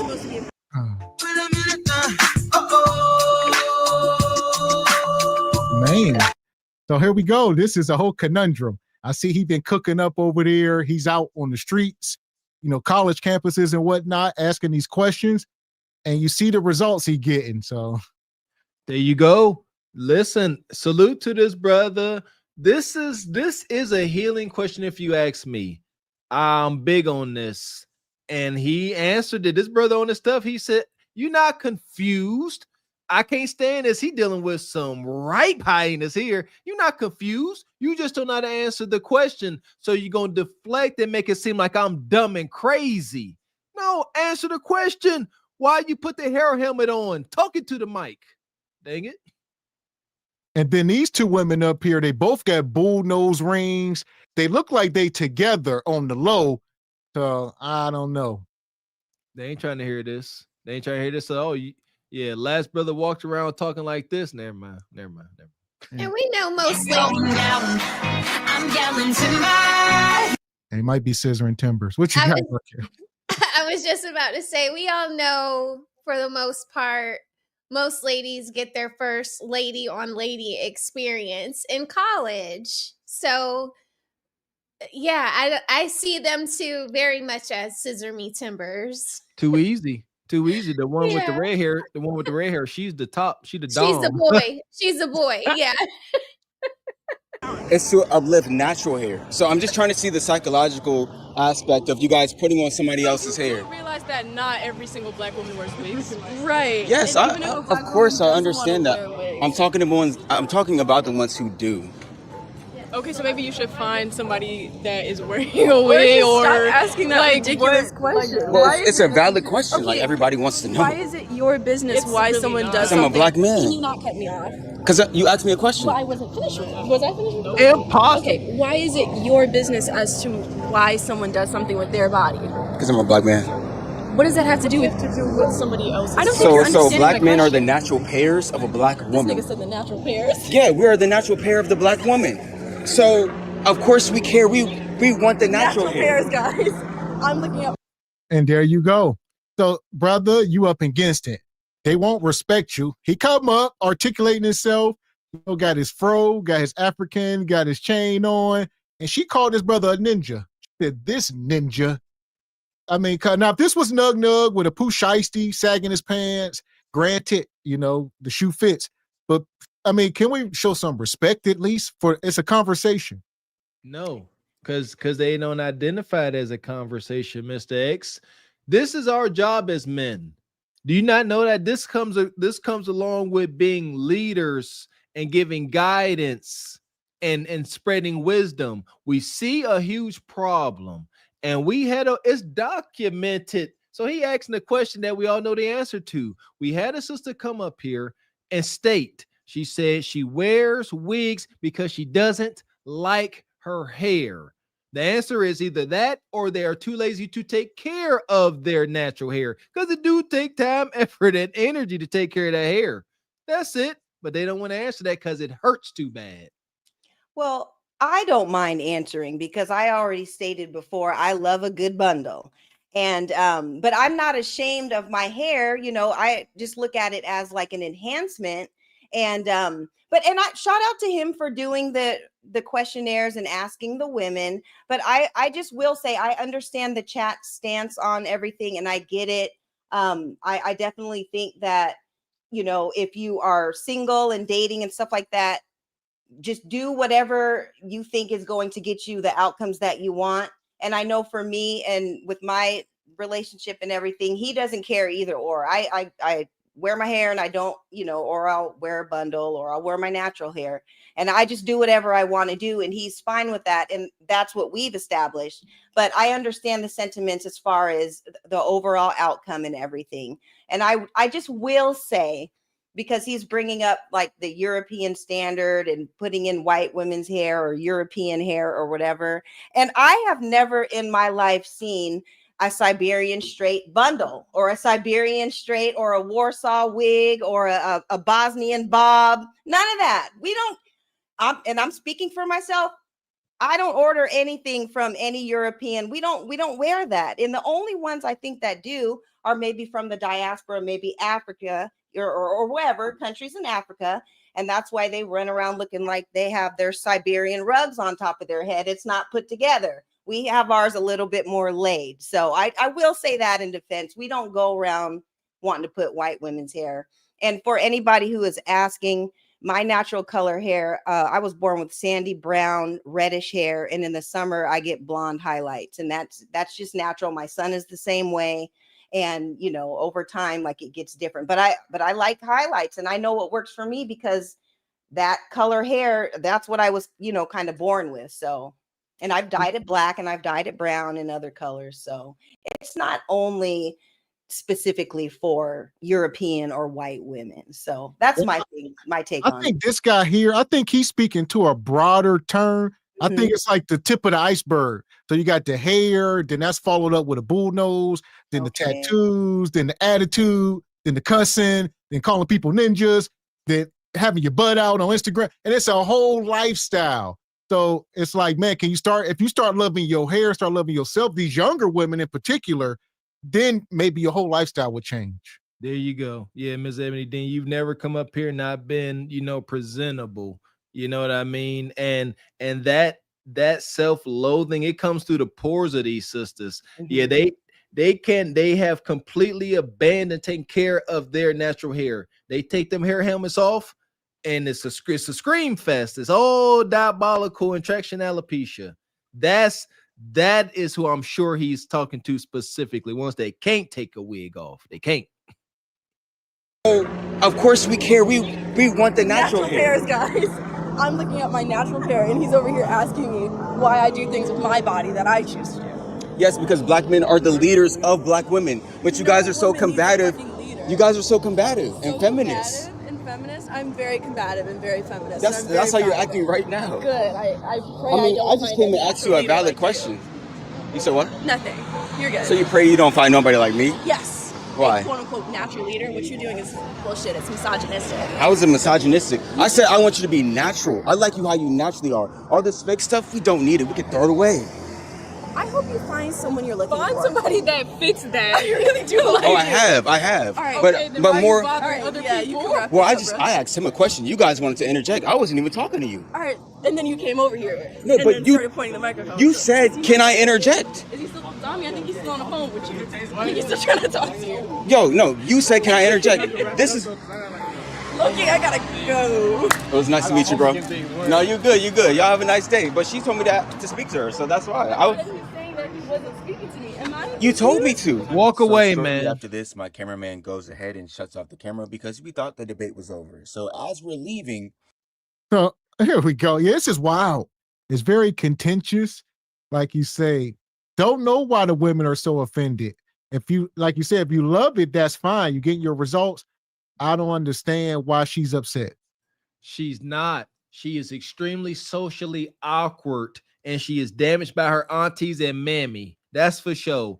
I seen this in college, man. You ain't nothing there. Turn your back to them, and as they see you walking around campus, just don't even look at them. Let be toxic as heck, because there's something there. The fact that young hyena would not move and continue to talk, she wants to try to get his attention. They just don't know how to go about it. I know what I'm looking at. That's pathetic. Y'all youngsters need to learn how to socialize properly. She stopped to talk to him because he's a cutie. And she wanted to like see what he was talking about, but he was on some other time. He was focused on trying to get his content because he already has a girl that he likes that wears her natural hair. So once it wasn't going her way, now she's going to try to shame him for having an opinion. Sorry. No, you're fine. I feel like when something they don't like she's kind of proving this point. Like there was no reason for her to start cussing, getting loud, getting an attitude. It was like a glitch went off in her face. Like her whole tone changed. She called him misogynist. Yeah, like that's How did this brother come off misogynist with his tone? He Just didn't. every misogynist? He wasn't. At all. Like she started name calling. Like I would say the opposite would be misogynistic. If you saw a woman out here and you told her to go put a wig on, your hair is nappy, that would come off misogynistic. But if a man say, take the wig off, I love your beautiful hair, how in the hell is that misogynistic? And she couldn't fight that. He said, you are perfect the way you are. She sat there, I hope you find who you're looking for. Wow. I can hear her calling me dense and saying other slick remarks that she was not saying to my face. So I turn around and I basically say this. Wait, y'all just called me dense? Yeah, it was me. Why'd you call me dense? Because you are not listening to the words that I'm trying to say to you. You just keep reiterating the same poor takes over and over again. Okay, so what is your point? My point is what you're doing is inherently misogynistic and shows no respect towards the quote-unquote natural. What is the definition of misogynistic? What is the definition? The definition of misogynistic is it's often used in a way that puts women down. What you're doing is putting women. Okay, then you tell me what misogynistic. The hatred of women. Straight like that. So it ain't got nothing to do with shame or accountability. Shame is not hate. Accountability is not hate. Misogynistic is hatred. Words mean things. And he told you, no, you trying to do a PG, the Disney version. No, it means one thing. Come on, man. This brother came with love and understanding, trying to be a young leader. I salute this brother. Ain't no hatred of women and what he says. Pure hatred. That's what it means. She couldn't answer, whispering. I'm so triggered, man. I could never do it. Salute to this brother, man. I could not do it. Yeah, and what's wrong with him having a preference? He's just saying what the preference is, and he's generalizing it for all men, or for the majority of men, because the majority of the men have those sentiments, and so they're very triggered by it. And it's okay to have a conversation about it, and you can give your side and he can give his side. I don't think there's anything wrong with what he's doing. So, and the thing is, why wouldn't they be open to trying something new? For sure, you can always put it back on. Try it out. See what kind of results you get long term. Don't say I took it off for 3 weeks. This can be years. Take 5 years and love on yourself and see. A lot of these women are chronically single. They having, they on medications and stuff. Y'all need to get right. Well, you heard when he said natural leader, that's what triggered her. Because in order to do that work, Mr. X, again, you got to bring vulnerability into the room. And vulnerability is dead in today's dating. And that's why dating is dead. Yeah, she went up in flames when he said that. Mm-hmm. How do I hate you by saying I love your natural hair and I don't love all this wiggery and all this other stuff you guys put on? You guys! Black women. It's the usage of the word you guys. I don't know if you're using that to mean every black woman, but as you can see, I don't have a Brazilian background. Well, so we do not have Brazilian backgrounds right now. So when we look at the stats, more than 70% of black women, you can Google it right now. Okay. More than 70% of black women wear fake hair. I can't find my phone. Yeah. Do you mind looking it up? More than 70% of black women wear fake hair. So the majority, just look around you. Fake. Like, come on now. What does that have to do with you? So I'm proving the stat. That's what I'm talking But about. who cares what a woman does with her hair? So, but I wasn't even. And like you said, it's more deeply rooted because there was a point in time in history where black men did not like their hair. And we used to wear perms and slick it back and curl it and all that back in the 50s and 60s. Look at those musicians because they tried to be like white folk. And then we start loving on ourselves. And now we got afros and dreadlocks and fades and waves. Yeah! Boom, shakalaka! Miss, that was leadership that you just experienced. Accountability. Now, can we get it in return? We too struggle with that. Y'all see Malcolm X? Yeah, there you go, Highway 20. Yes, that was a real thing back in the day. Me and my cousin had the high-low. And I don't know what, I think my mom got out of jail and she permed both of our hairs. We looked like Gumby. It was all effed up. And mine was high, so it drooped over. But yeah, you gotta grow out of that. Us men went through it. Sisters, now can y'all admit that there may be something there? And I've said it before. The whole extension thing, that is made for folks that got a stable lifestyle where you can get it done and you always look nice. Shout out to Miss Ebony Dean. She never came up here looking like no daggone kid. None of that. It's a lifestyle. It's levels to everything. And the impoverished should not be indulging in constantly changing their hairstyles. It costs money and they ain't got it. I was talking to this guy. You told me to talk to you. And then you started talking to me because Right. I care, because the issue Right. concerns So- me. and I told the you- issue concerns my friends. The issue concerns those I care about. It matters because most black men prefer black women to wear their natural hair, but you guys seem to not want to do it. Okay, but not everybody likes men, first of all. Hey, I don't do what I do to impress men. I do it. That part, but that's the obvious. I think that's why, she gonna say not all of us like men.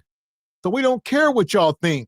I would say, and there's a growing number of women who either are dating women or they're trying to decenter from men, right? They're trying to be,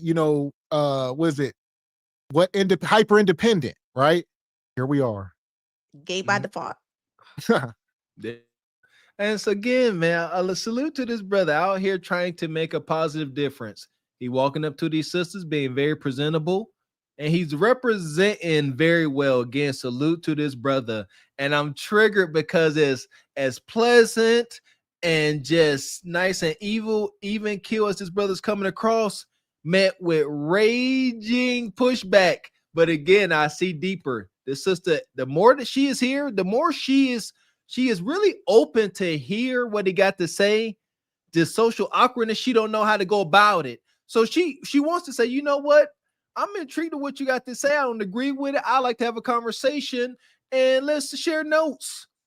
But they don't know how. And it's pathetic, man. But not a cute little sister. And you got to act like this. Pathetic. I mean, yeah, she's so aggressive. I mean, it's no need for that.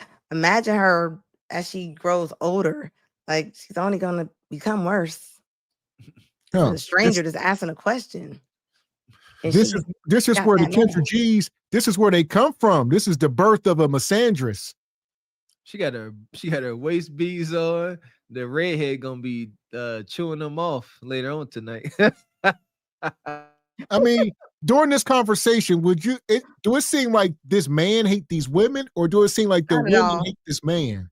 I mean, The women are the ones coming with the smoke because he's coming very nice. He's being professional, as he's doing this interview, and they're the one giving him the pushback and being defensive with him. That's what I see.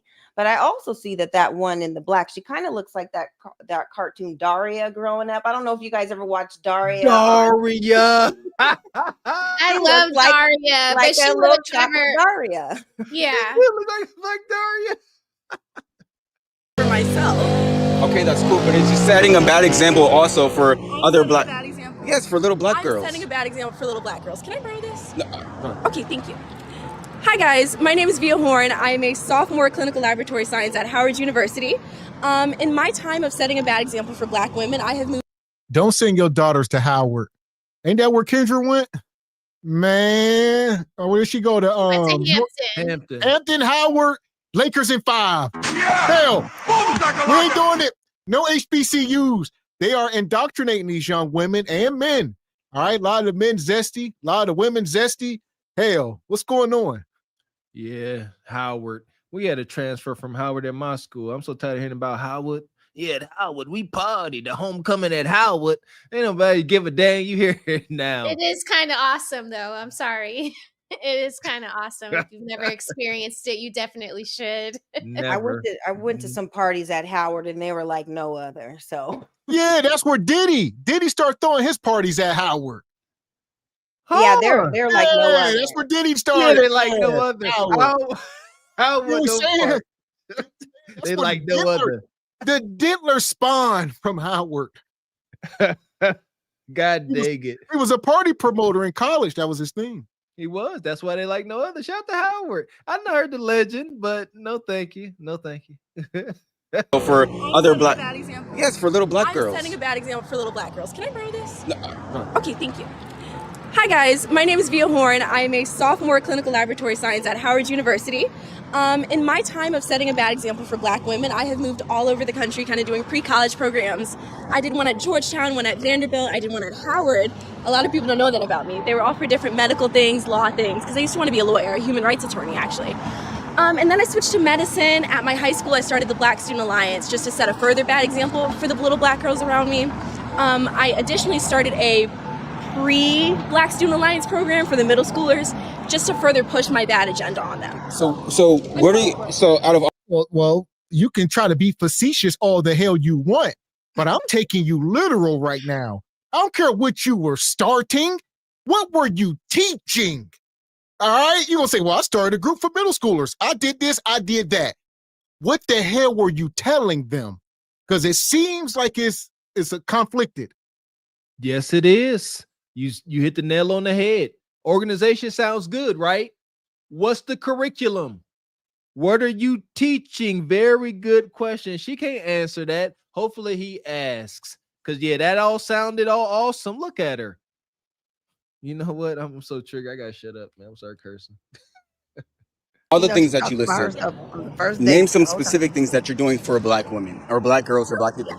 So when I started the Black Student Alliance, it was for black women and black boys. When I started the pre-Black Student Alliance program, it was once again for black women and black kids.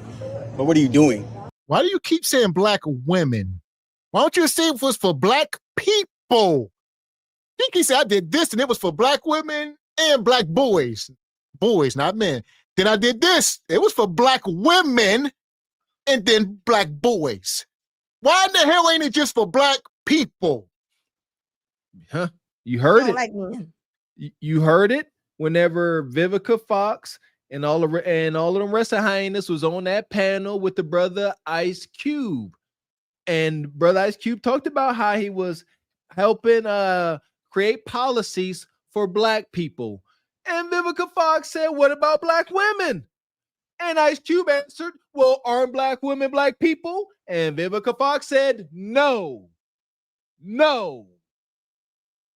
The most intense division I've heard in my life. No. Yeah, She was all sourpuss face when she said no too. Unbelievable. Yes. Unbelievable. This is it. This is that third wave of feminism. I do believe there was some positivity in some of the aspects of women's liberation. I get a job, be able to go ahead, go to school. That's dope. Get an education. That's what's up. But this is evil. What am I doing currently? No. What are you doing in this program that benefits Black people? Providing them with mentors in a predominantly white area. What does that do? What does providing someone with a mentor do? So, what is the mentor doing? What are they mentoring them about? So I lived in a predominantly white area, and it was really hard for Black students to navigate kind of the systems that were set against them and promoted failure in their hearts. But what I did was partner them with a Black high schooler to kind of cater to their interests. Like, my mentee wanted to go to also Howard University, and it was a miracle I ended up here because Did y'all cater to their interests, or were y'all indoctrinating people? Were y'all bringing these young, socially awkward people in and start telling them about LGBT stuff and different stuff that they don't need to be knowing about, but y'all will indoctrinate people? That part, you know what it is. Yeah, and could you imagine having her as your mentor as a young woman, just trying to navigate life? And you see, she's very awkward, and her personality, everything is just kind of off. Like, kudos to you for all your accolades and your school accomplishments and everything. But what else is going on? Because the real world is going on, and it doesn't seem like she's prepared for that. So I don't know. She's gonna put all her fear on anybody that she mentors. Projection. That go right, Red Talk, and that's the danger. These folks with these extreme bias and tainted realities, they can't sit here like Goofy Kendra.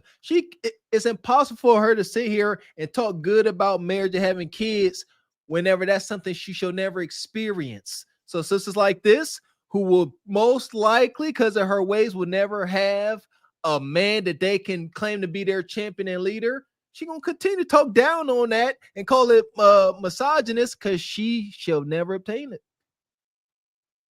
And this is the problem in the community. Feminism has taken over. All right, the patriarchy is down. This is the problem. Even we see this stuff in our own communities. You can get women like her. She can go start a organization, get funded, all this stuff just to miseducate the kids. And then you got people like me and Mr. Walker who are gems in our community and will be able to move things forward. But people don't like the message. They would rather see us burn or hang from a tree than teach their kids anything. That's facts. I actually used to read at my school, my elementary school, every year. It was awesome. The teachers loved me. They said I was like a teacher. But I believe that some of the people higher ups got a hold of SBC and we triggered some folks. So yeah, that's a fact. It's unfortunate. Grew up around a whole bunch of cowards and curse words. Didn't initially want to go here. But so we worked together. We helped to figure out which classes and what kind of programs, IB and AP, that they should do in high school to get them onto this path. So you guys see how I just let her gaslight? That was a perfect example of gaslighting. Who did I gaslight? So I said, no. Oh, okay. In the conversation, you're gaslighting. Because I'm gaslighting you? Yeah, so Okay, look, so I said you're setting a bad example for little Black girls by wearing this. You started talking about helping all Black people. That has nothing to do with what I originally said. Sir, do you know what gaslighting is? When you try to make me think something that isn't true or I wasn't already thinking. Like, you can Google the definition. So what about what I did was gas? I don't have time for this. It's literally gaslighting. Keep calling him the N-word. So if you're paying attention, you'll see how when I pointed out she's gaslighting and she knows she's been caught now she's trying to run. Originally, if you guys were paying attention, you'll see that I wasn't even talking to this girl. She called me to talk to her. But then after I disproved all her points that she tried to come at me with, which were all very weak, now she wants to run. Now she's trying to call me a misogynist. Now she's trying to label me dense, when she is actually the one who's acting dense by definition. Come on, man. Come on. You can go. All right. All right. Are we finishing in our room? Are we done here? We could have been done 5 minutes ago. I mean, you started talking trash. I started turning off the camera. That's why I You came could have back. kept it rolling. I'll call you dense on camera. But you still haven't proven me to be dense. I've disproven all your points. I hope you reflect on this conversation and grow as a person. I will. You have a nice day. Thank you. You It was too. nice to What's meet your you. name? Trayvon, what about you? Nice to meet you. My name's Via, as I said before. Nice to meet you. Have a nice day. Look at this brother. He triggering them. This dude out here walking around with a gallon of water, an afro, his African chain. All right. He out here like he walking it like he talking it. So he holding people accountable. I don't know. Get him, brother. This the kind of rage bait I'm talking about. He ain't doing it from behind no screen and the keyboard. He out there in them streets. That's respect. Salute to you, brother. Stay safe. Stay dangerous. Keep your head on the swivel. Yeah, and he's a good-looking guy. And look, his little biceps is popping out. He's been at the gym lifting weights, so he's out here representing, and he's representing himself and our people well. So, And kudos. that's my point, Miss Ebony Dean. If you're not going to respect the brother that dares to present to you discipline, knowledge, some degree of young wisdom, and shame and accountability, if you can't respect this, who will they respect? She likes this brother, Miss Ebony Dean. Look at, come on. She drinking water. He looks She is like intrigued. Look at her eyes. She won't move. She wants to communicate with this brother, but she don't know how. Yep, exactly. Yeah, she likes him. You can tell. She's even she's reflecting on, whether she's trying to swing the way she's been swinging, and maybe if she wants to go across the street and go to the other side. She's contemplating it right now. She's got that weenie stare you guys always talk about. She's got it. Oh, man. So here we go. As far as this woman, we're going to send her to Glazed Galaxy. Maybe she tense. Sometimes, y'all need to be hunched on a little bit. That's true. Need a little scratching on that itch. We got us the gun line. Tell them about the gun line, boss. We may not know which way to go. Oh Lord, see, this shit is gonna be dangerous.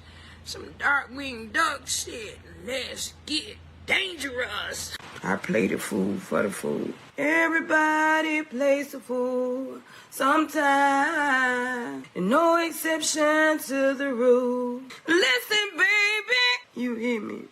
I played the fool for a fool. What we call that? Trying to impress the multitude. If he would have caught that sister there by herself without that burgundy haired sister, it'd have been a totally different conversation if she's by herself. I promise you. I agree. Shout out to Squeegee Kid, Stat Goat. Always good having you. Says if he was a Brad saying he prefers melanated women's natural hair, these two would turn to one another and immediately start to undo each other's hair. God damn. Oh, shout out to Squeegee. Appreciate you, brother Tall. Says shout out to the SBC. My first time finding this channel, y'all kicked Tyranny in the pit. It was then I knew I found my home. Yes, you did, brother. Yes, you did. Yeah! Boom, shakalaka! Appreciate you, Kilo Mike. He says, just sad. This interaction mirrors the women arguing with KS over his request for her to smile. Yes. The fact that this young man engages with her shows melanated men still care. What's the converse? Indifference? Good question, Kilo. That's a good question. Appreciate you. I'm not liking the video. Says when melanated women say pro-black, a lot of melanated women mean only pro-melanated women. And he wilding with that screen picture. That's my man. Oh, wow. So here we go. Before we get out of here tonight, we talking about wigs. We got to go back to Atlanta one more time. Hey, Raquel. Shout out to brother Marcus. What's up, YouTube? Atlanta Street Interviews out here with the update. So, how you been? I'm good. Huh? I'm good. I'm good. Okay. Yeah. I saw you running around. Saw you running around early this morning. I'm being I see you stalked by who? By people from Grady Hospital. They don't be wanting me to tell on them. Wait, for what they doing to me. What happened they won't at let me Grady? work. take the hair out of your eyes real quick? They won't let me work. Grady Hospital won't let me work. What do you mean? Like, they literally follow me to the jobs. Like, it's ADID too. ADID in Grady Hospital. They follow me to the jobs and say, like, I'm not ready to work. I'm schizophrenic, bipolar, and they won't let me work. Like, they won't let me make money. Well, what do you mean they follow you to the jobs? Like, I don't know. One time the job was giving me the job and then stopped in the middle of the job and was like he was like, you come in on this day at this time. You come in on this day at this time. And then in the middle of him telling me this, he just like, oh, well, you got to do a special training and something else. And I'm going to give you a call back. Okay, well, I mean, you do have a mental illness diagnosis, right? They diagnosed me. You won't pay me. How y'all going to diagnose me and then say I'm not? Why not pay me? When I try to get a check, they won't pay me for a check. They say I'm not schizophrenic, bipolar. No, you definitely.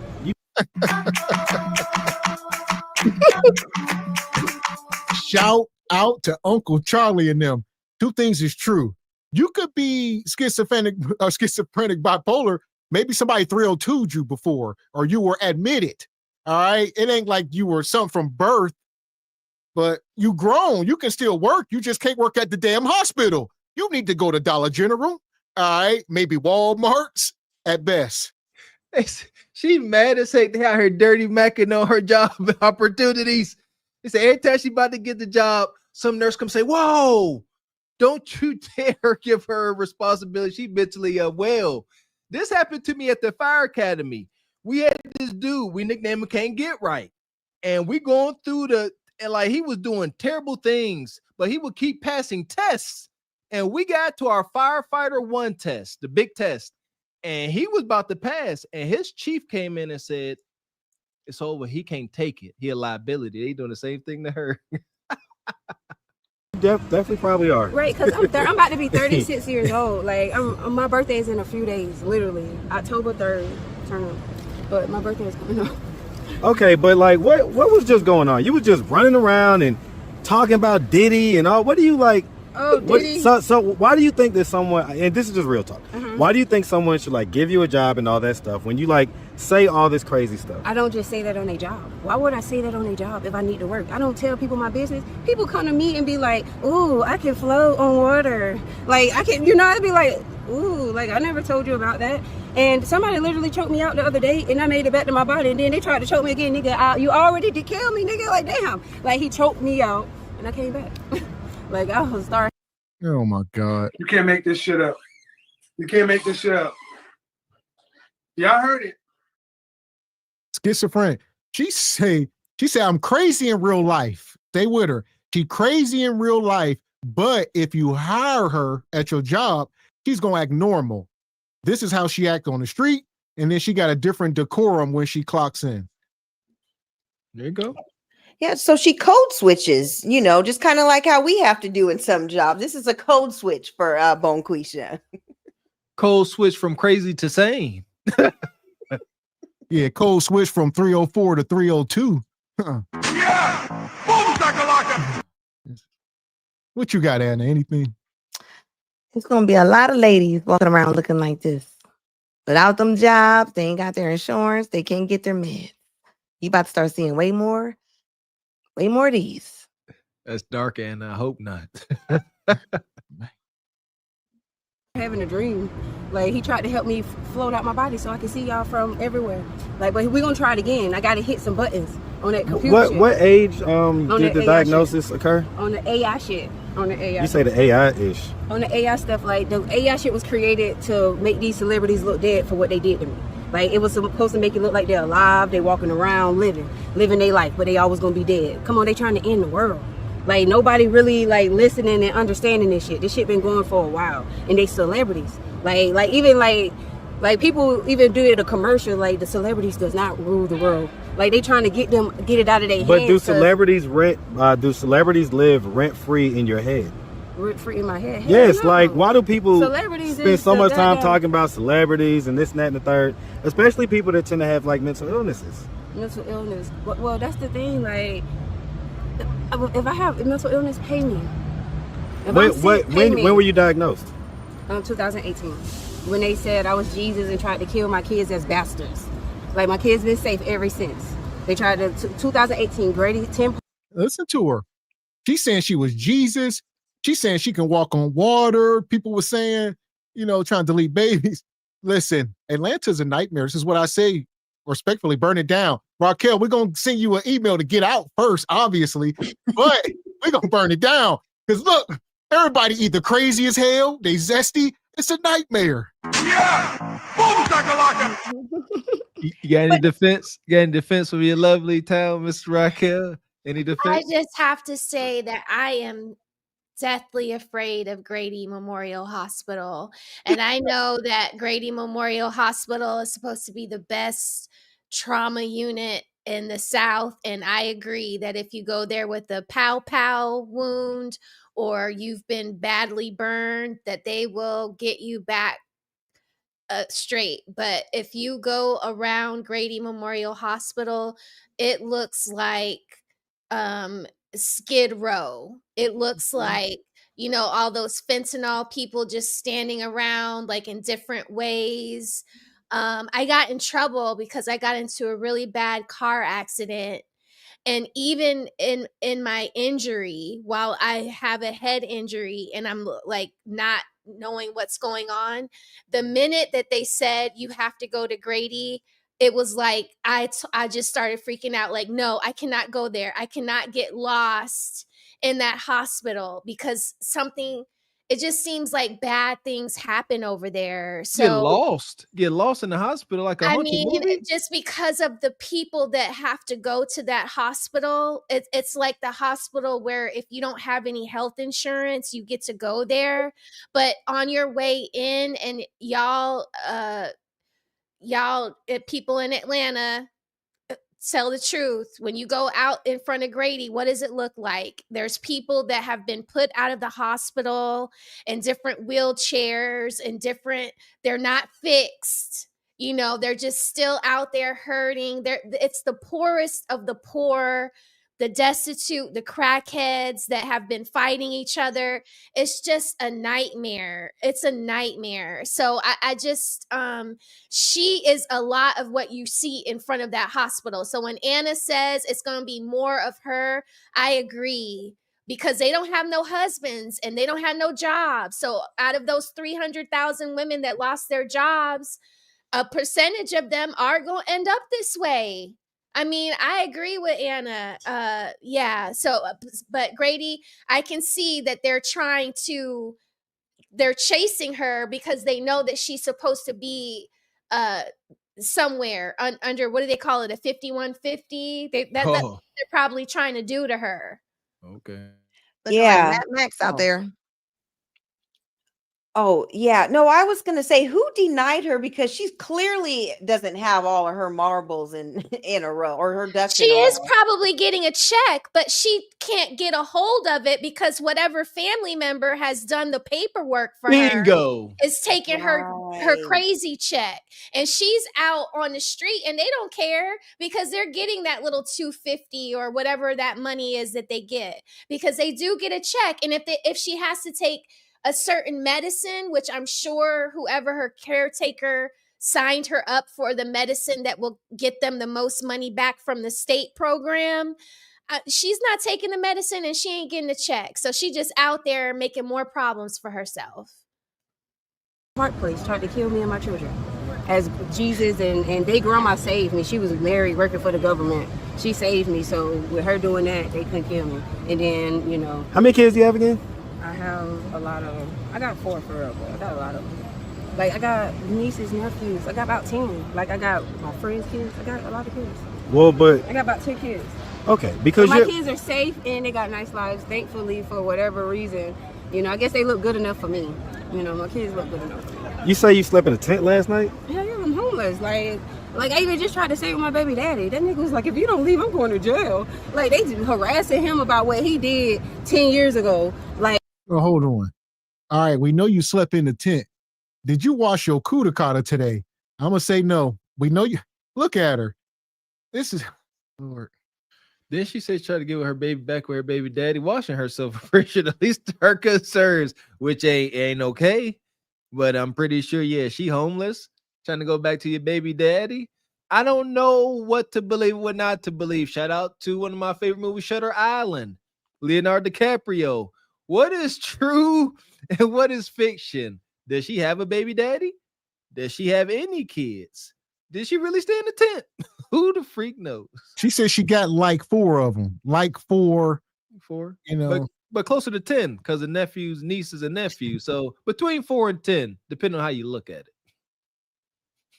Oh, we only did her wrong because of you. So how you gonna What give did her he do another 10 chance? years ago? He tried to kill me. You know, like when a guy don't want you no more, they like, oh, we're gonna kill her off. Everybody trying to collect insurance. Everybody in my life, my whole family did it. You know, but he only did it because I didn't believe in the Illuminati. Like I ain't believe in that shit. Like we got in a big argument. Like you know, so he only went against me. And this woman's crazy. Lord, trying to get it out.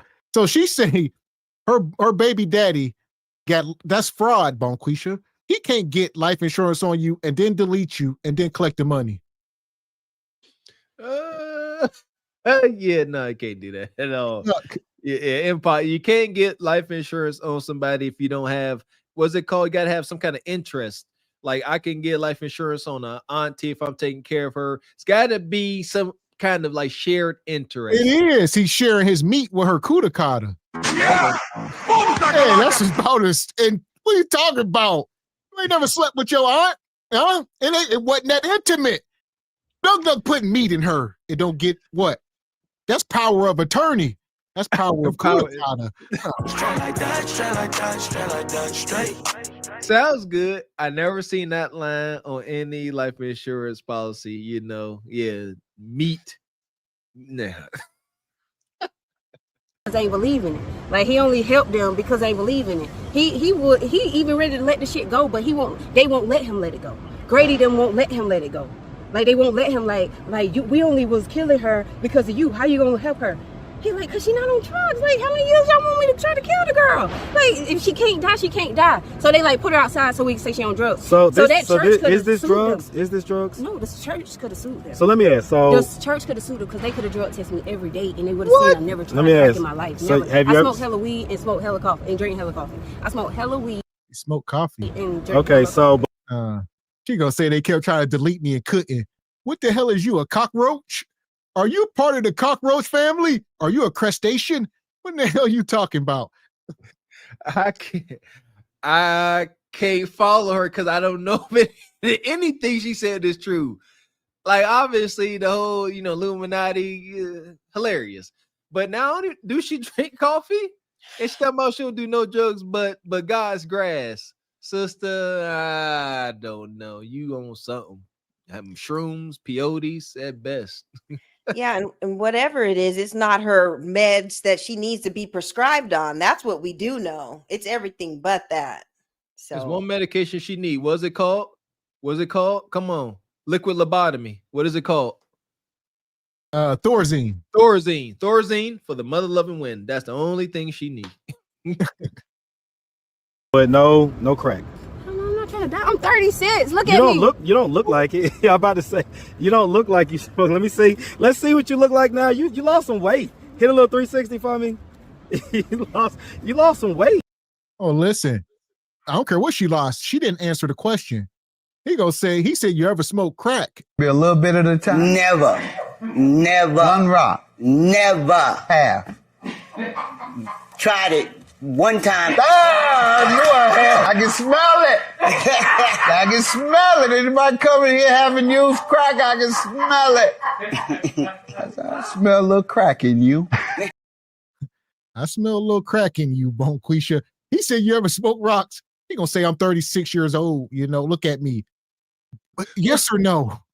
Crackhead, 2-carb, not 3-carb Monty, 2-carb Monty. You smoke crack? I'm 36. That's because I'm not eating a lot of bread no more, and I'm not eating 3 meals. Like I used to eat breakfast, lunch, and dinner, and then every time somebody walk up on me, I eat whatever they cook. Whatever they buy me. And you say you tried to go back with your baby daddy, and he was like, They no? wouldn't let me stay there. Like Who is they? I guess whatever. Like they even had the kids verbally abuse me. Like my son told me I don't even need a check for being schizophrenic. He called me schizophrenic bipolar, and then Your son did? Yeah, and then said I don't need money for it. So it's like if you don't want a mom with money, you don't want shit. How old is your son? 16. He's 16. They want insurance money. Everybody want life insurance money. But and it's like, let me go. So I supposed to be protesting at the criminal justice. The news come out. How is your son gonna feel when he sees you on this video? Like I didn't get taken care of as a kid. Like I went to the dentist probably twice. Like my mama wasn't normal. When my mama went to prison when I was 7. When she got out, she was not the same. All right, granted, Bonquisha. All right, I know Mr. Walker, a lot of this stuff can ring home. She up here talking madness, but Bonquisha, ain't the time to be a victim. It really ain't. At all. Yeah, you talking about you got kids. Stop that. Yeah, you can't keep reaching back for that madness. You got to fix that. Sit alone and do the shadow work. Not her. She done. I'm talking past her. Sweet Jesus at the water tab. But yeah, stop all that. The trauma. Fix it. Deal with it so you could be a better person. Zero excuses. God dang, I ain't trying to hear it. And we said we always go deeper. It didn't start here. This madness did not start here with her. She actually called her mama out. It was unprompted. It just came out of nowhere, as trauma does come just out of nowhere. What you got, Anna? You know, when her kids probably say something about her, the first thing she gonna say is, well, my mama, well, when I was a kid, like they probably didn't even get to say what's wrong with them. Exactly. Just dismissing her kids, the situation her kids going through because of her. That's it. And that's why the trauma continues. She's damaged, and she passed that damage down to her kids. Yeah, and now her kids are teenagers and they're starting to see the behaviors. They know what's going on with her, and they're starting to see, and she's just acting like everybody else is crazy, but not her. Everyone else is the problem, but not her. So I hope she gets the help that she needs and gets on the meds that she needs, and so she can get off the streets and clean herself up, for at least for her kids, for her kids' sake. She 36 talking like this. Ooh, I don't know. Was the best mom in the world, but when she got out of prison, she was not the same. Like in what way? Like she didn't even know who I was. It's like my kids. It's like she was a slave body. It's like my mom wasn't there. It's like how she talked to me, how she was with me, and the only time she was nice to me when I had company. So I always brought company. I always brought a friend, and for some reason when she see me with my friend, she just say yeah. And she always said yeah. She was always nice to me with someone. So what about dad? Did dad play a role in your life? No, but he the reason why I'm awesome. Him and her. Like if it wasn't, if the verbal abuse, I wouldn't be able to take what people are doing to me now. Like my kids, my baby dad, my family. I wouldn't be able to take it if it weren't for my mom and my daddy. I'm thankful for them. I'm strong. Like, come on now. You're not. I'm thankful. Like, if I die, everybody die. And that's what nobody's seeing. Like the whole world, it was so far. The moon and the sun, we was in between. See? Both. And when I walked, it walked with me. The moon and the sun walked with me. So it's like people not knowing the real world, the real life, this real shit. Like they don't know real shit. It's like the celebrities took over my shit. You know what I'm saying? Saying I sold my life to them, and that's why they do it. Let me see your fingers real quick. I've been doing hair. They're clean and they don't look like you use any type of drugs or anything.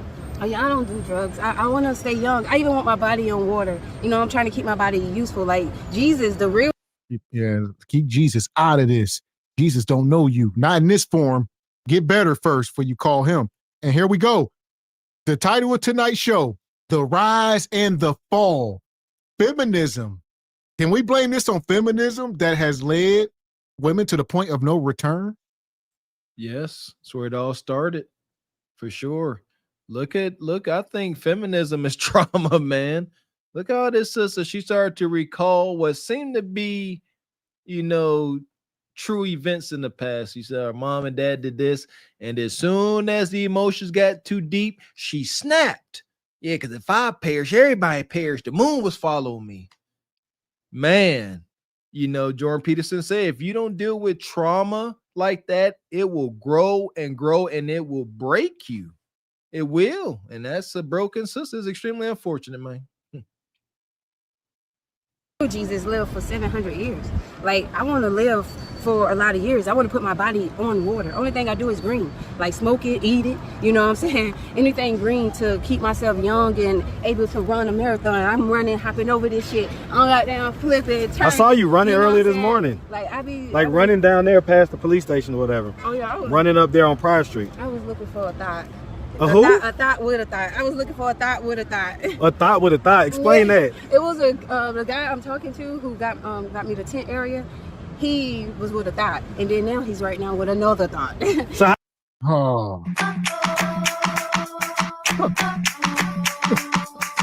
The data is undefeated. This is homeless Nug Nug. In his homeless form, he out there setting up tents. He like, I'm gonna put you in this tent over here. He got it all set up. He said, you over here in this tent, and you over here in this tent. And I'm clapping cheeks. I'm gonna be running back and forth all night. Homeless Nug Nug out here practicing tent polygamy. That's crazy. Y'all ninjas with working 40, 50, 60 hours can't get one kudakata. Decrepit Nug Nug got tents and get multiple kudakata. Got this one. And yeah, y'all see that she did a little crazy. She did her little tour. She got some cheeks on her. Y'all intrigued. That's wild. The date market is FUBAR.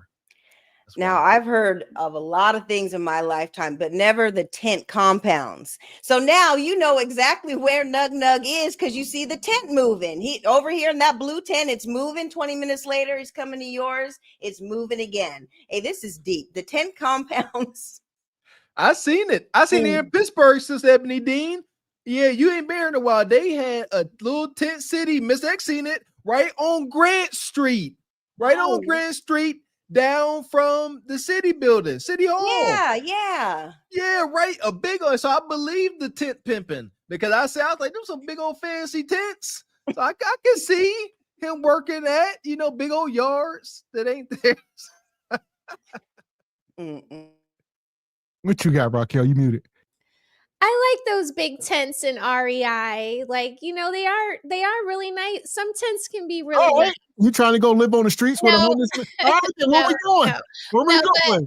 But to what y'all were saying, earlier about feminism, and remember when we were up here and we were talking about when women have babies, there's like a leftover residual of the man that stays like in her medulla oblongata or whatever. You know what I'm saying?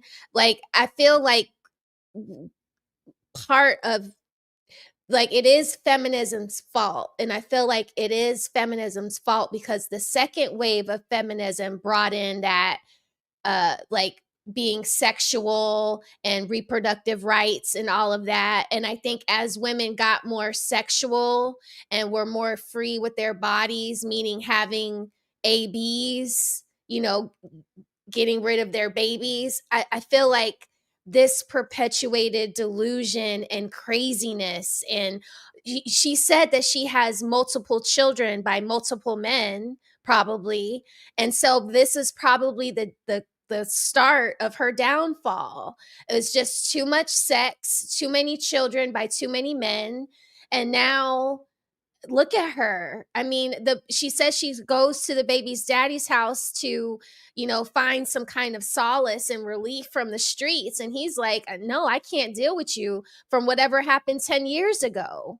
So it seems like she's just been on the crazy train this whole time. It's really sad, but I do believe that feminism does have a part of this. How does that work? So he got you the tent area. Do you owe him anything for that? The people that's watching me, like that's stalking me, they see through me. They see what I see through me. Like that's like, what's the fucking procedure? Okay, Marcus. She just talking through some of his questions. Is he getting anything for that? She gonna act like she ain't hear it. Kudakata. And then she said something earlier, like all she do is green. All she do is eat greens. All she do is smoke greens. When did they start making green crack? Is my question. You don't want to know the answer. Don't mess around and find out. It ain't St. Patrick's Day. I know they like to sell the green crack on St. Patrick's Day. Other than that, that's crazy. Let me find out y'all down y'all rocks green out here trying to be festive. That's some evil green rock. We do have green beer here in Georgia in Savannah. They do like green rock. Yeah, they got green beer. I'm about to say, God dang it. Don't do that. Y'all gotta stop speaking stuff to existence. Cause I listen here. I know my limits. If I was out there in them streets, I'd festive and say I had candy cane rocks. Yeah, peppermint patty rock. Listen, when I had my restaurant, my friend had a baby reveal, and we did little pink tacos, and I spent the whole night dyeing all the tortillas pink, and it was so cute. So I feel like green crack could be like a thing. It could be a thing. You spent all night making pink tacos. Yeah, I had to dye them it was a very tedious process, but they were so cute. They were so cute. Holy hell, here we go. When they see what you see. Like, what's the fucking pussy? What am I supposed to do if they see what I see and they playing like me? Well, like, what I'm asking is the guy that got you the 10 or whatever. Basically, do you have to trade sex for that or anything? We would be dating if it wasn't for them saying that they don't want to watch me have a happy life. So he's doing a dating show for them. While they're watching my life, you know, they just jot down how low people can go, how bad. Now, he had a J with him. He was fucking a J. So they jotted down he's fucking a J. Like, they got him fucking all type of bitches just to embarrass me. Like, some people might look at you and think, you know, you're a J. Shoot, that mean I'm 21 J, because 36, I look babe. Like, I'm 36 years old, but 21 J. Like, if I'm 21, yeah, I'm a little J. Come on now. This is a little rough. He said she looked 21. You're a liar. That's a lie. The woman you feel in you is the devil. Why? The devil is the spirit of a lie. Yes. Huh? You're a liar. The lie, delusion. I'm not going to call her a liar. She's delusional. She skips so tipso. There's levels to madness. Delusional. I think that's an understatement of the millennium.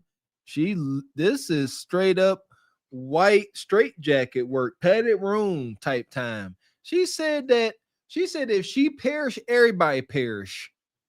She said when she moved, the moon move. Straight jackets, man. Shoot. That's a 21-year-old J. Right. If I'm 21, I get it. I take that. I will take that. If you say I'm 21 and I'm a J, So I'll but what I'm asking is that for what the guy did for you, which is I guess get the 10 and sounds like provide a place for you to lay your head. He bought me food. Do you like have to like trade sex for that or whatever? No. What does he expect from you for that? Nothing. If I told you that situation, that's a whole nother subject, all right? What do you mean? No, I want to think about the truth. He don't have self-control. Like I told you, somebody he could choke me out. So he the one who killed me. But I came back and I wasn't unhooked, so he got to do it again. But I got to do it. We got to do it in the daylight, in the sun, so the sun can help me, so I can float out. And I'm gonna be able to see you from where I'm at. I'm gonna be hitting y'all up. And my name is Shatoria. So hold on, are we doing this? Are we doing this? Man. And a man just called me and called Trey and said, Trey, they're fishing at your pond. He said, lock them up. Oh, man. Lock them up. We better leave, man. You better leave, because I can tell you, he just called it on. When Sheriff John Brown come for you. Lock her up. Lock her up, man. I told y'all. Listen here. I can't follow this sister. She said this ninja. So she said this twice. This is what's fascinating. She repeats the madness. Find that to be wild. She said he even choked me out, and she came back. So they gotta do it again. She's planning on doing this again, but they did it at the nighttime and the moon was out and the frequencies was off. So they gotta do it in the sunlight so she could turn into a day walker, you know. And Rainbow's got kneecaps. She mixed in a little of the movie Twilight in with her crack street stories. It's like, girl, ain't nobody stepping into the light to do all that with you. Like, sit down somewhere. Wait, yeah, she is all over the place. And Jacquees, you need to come get your little sister Jacqueesha, because she looks just like Jacquees. Oh, Jacquees, not the king of R&B.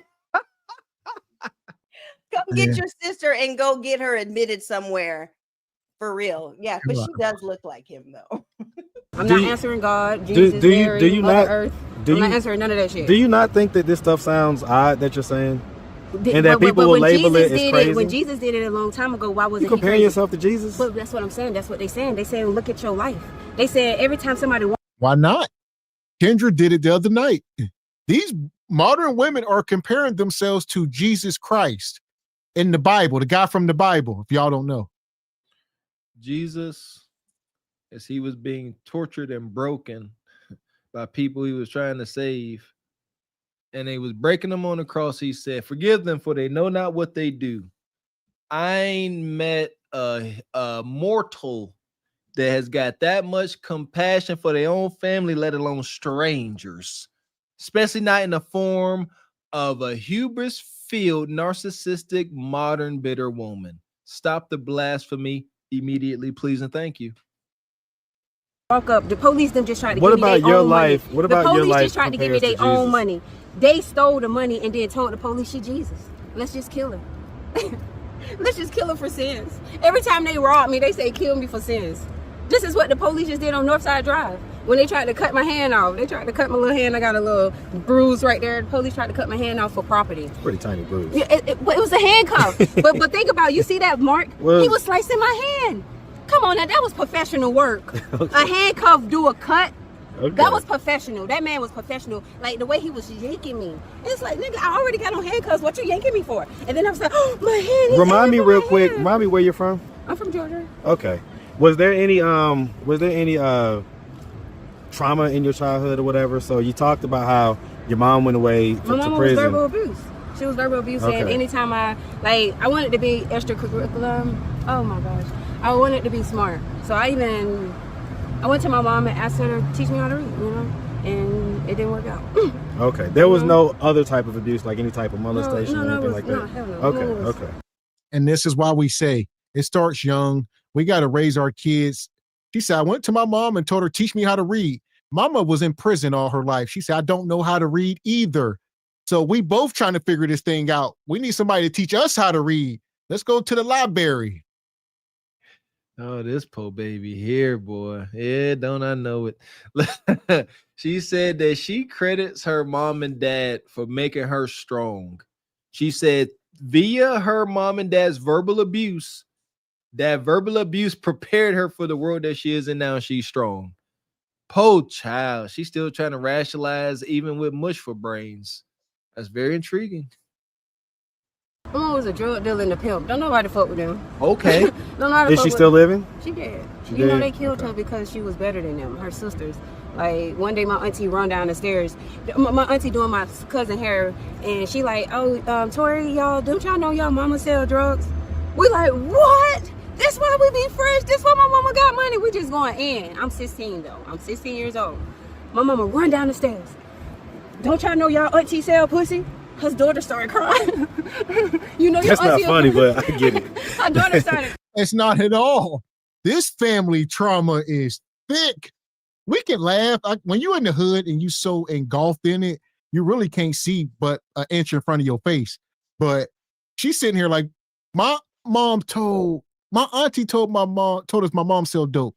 And then my mom told us my auntie sell WAP. All this in front of the kids.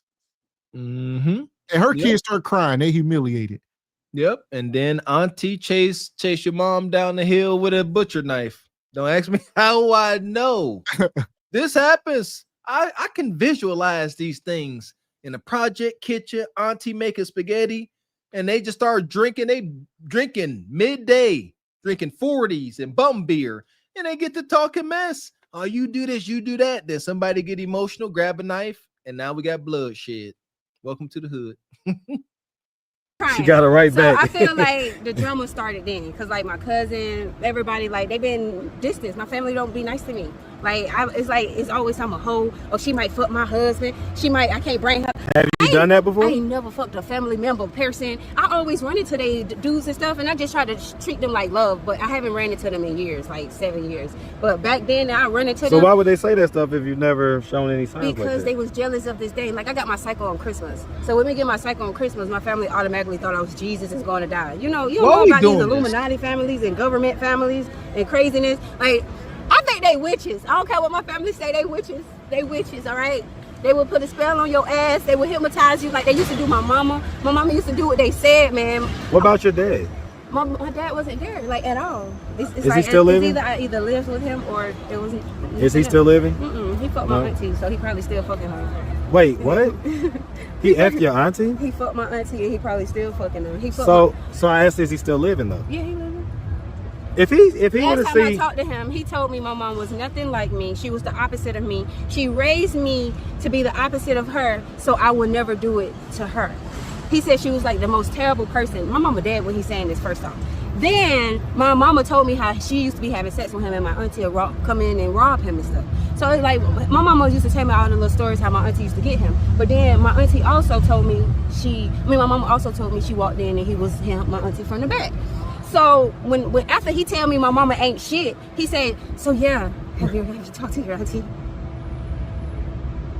I almost went through the phone on his bitch ass. You know what I'm saying? Like, so that.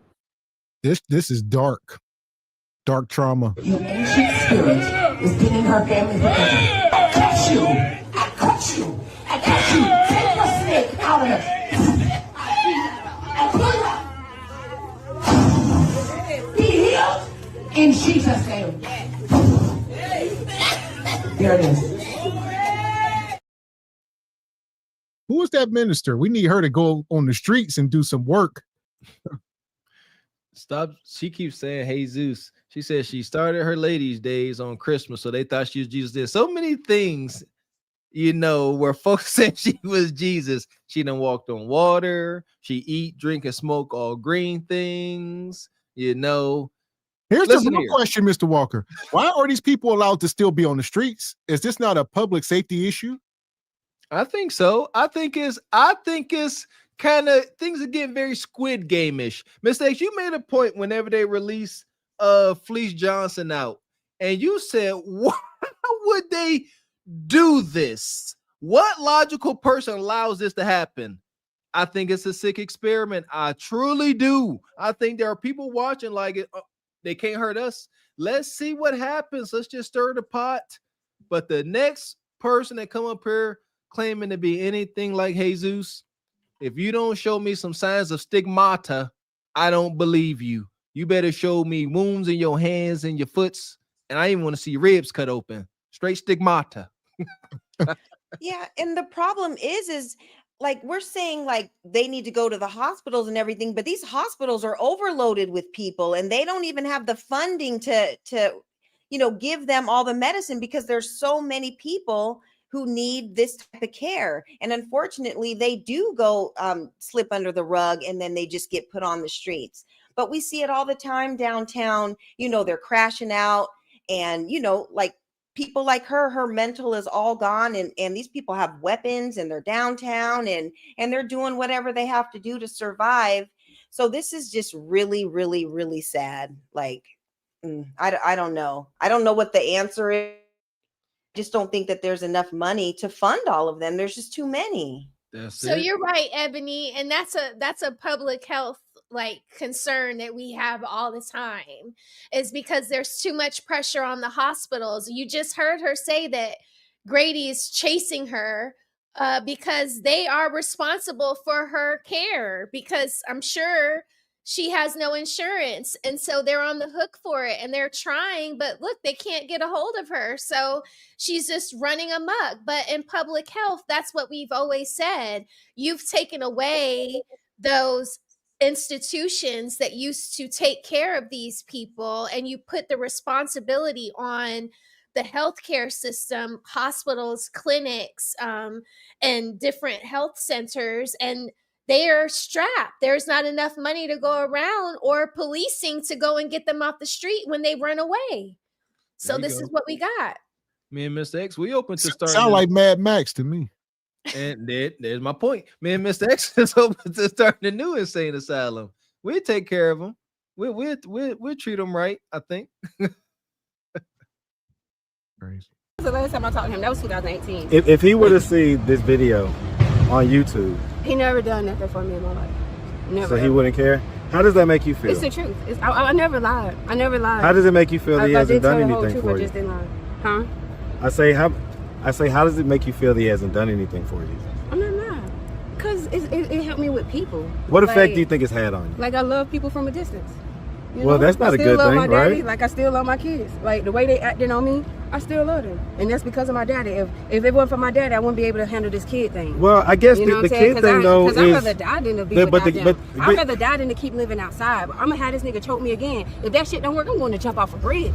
Like, I'm not finna live like this. Them telling me, oh, you don't pray. And then as soon as I fucking pray, you say, oh, that prayer's so good, I gotta go get it to somebody else. Like, the voices I hear be like, oh, bitch, we just saved your life, ho. This the stuff that I be hearing, and y'all want to say that this my inner self. But okay. My inner self is saying I just saved my life, ho. Okay, but like listen, the stuff that I hear is like Grady, like, and then they try to say medicine. Nothing is stopping these people. Like, they be like, bitch, we you, bitch. Like, oh, I can't wait to spit on you, rape you. This is the stuff who's saying that? Voices in your head? No, the people that's doing the shit to me, that's on the computer shit. Like, I keep trying to tell you, the whole world finna end. Like, if I don't get released from this computer, I'm jumping. And that's it. I'm not finna be living outside. Oh, two things is true. What was that scary movie? What are you waiting for? Listen, two things is true. If you self-delete, the world won't stop. The world won't skip a beat. All right? It's just going to keep going and going and going, unfortunately. That is deep trauma right there. Those that think that their demise will also end the world. That's deep. None of us are that special. There's this reel going around and it talks about what happens after we pass. You know, it's deep, man. It like, you know, after a week, your loved ones, they may start to share laughs again. You know, it is. Life goes on, my baby. And especially you have been deemed a nobody in society by your peers and elders. You going within a flash. Forever. I don't came up with every fucking option. And when he choked me out and I ain't fucking die or fucking get released. Why did he choke you out? Because I needed him to. I'm asking. I'm begging him now. He talking about something. You can lose brain cells every time I do it. Wait, you was begging him to choke you out? So I can get free. What the fuck you want me to do with my fucking gun to my head? Like, fuck out of here. They want me in jail right now to. This is too much. Where you at, Tyler Perry? Is this a damn movie? Is this Straw? What are we witnessing? Yeah, this is deep. Yeah. I guess there ain't enough funds because golly, she down. This is real.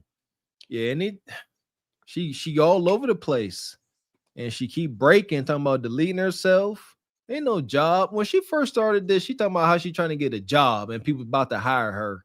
Sister, you ain't not attending a nan job interview in many moons. You ain't walked into nobody's office with no resume. You just didn't. She need to be admitted. This is why Grady Hospital is chasing her. I get it. Yes, you said they are responsible. Somebody got to be responsible for her because she ain't responsible for herself. Listen here. I'll let you go, Ebony. There are jobs for her. So she ain't that crazy. You can't work in like the health industry, but move to Florida. Go pick strawberries. There are jobs for people like this. Just saying. You know, Mr. X, I think that is pretty humane, brother. Yep, pick strawberries, avocados. Like, it's not, you ain't got to think a lot. And if you get off base, you know, it's all right. It come out your way. Sharecropping.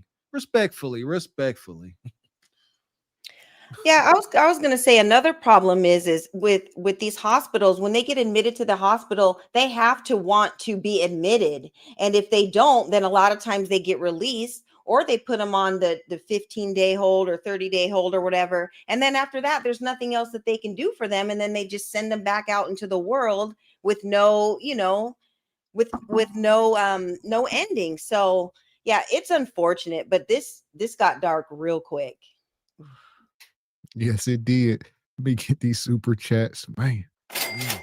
Shout out to Who's the Master. What you agreed yourself? What you got? Say shout out to Mrs. RTA. This sister must really love it here at SBC. She's been smiling since she hit the screen. I need a bump or whatever making her so happy. And what the booger sugar? You out of pocket. Oh. Shout out to Steve M. Been a member for 1 month. Stick around, Steve. Says, get out while you can build a homestead. Oh, yes. Shout out to my homesteaders. Mm-hmm. Appreciate you. El Castigador, how you been? Says, wash that greasy wig. That's at least her problems. Scrub her down well. Go on a shopping spree at Ross. She would be straight for the stroke. Okay, yo. Wild. Trying to clean her up. Clean up, bae.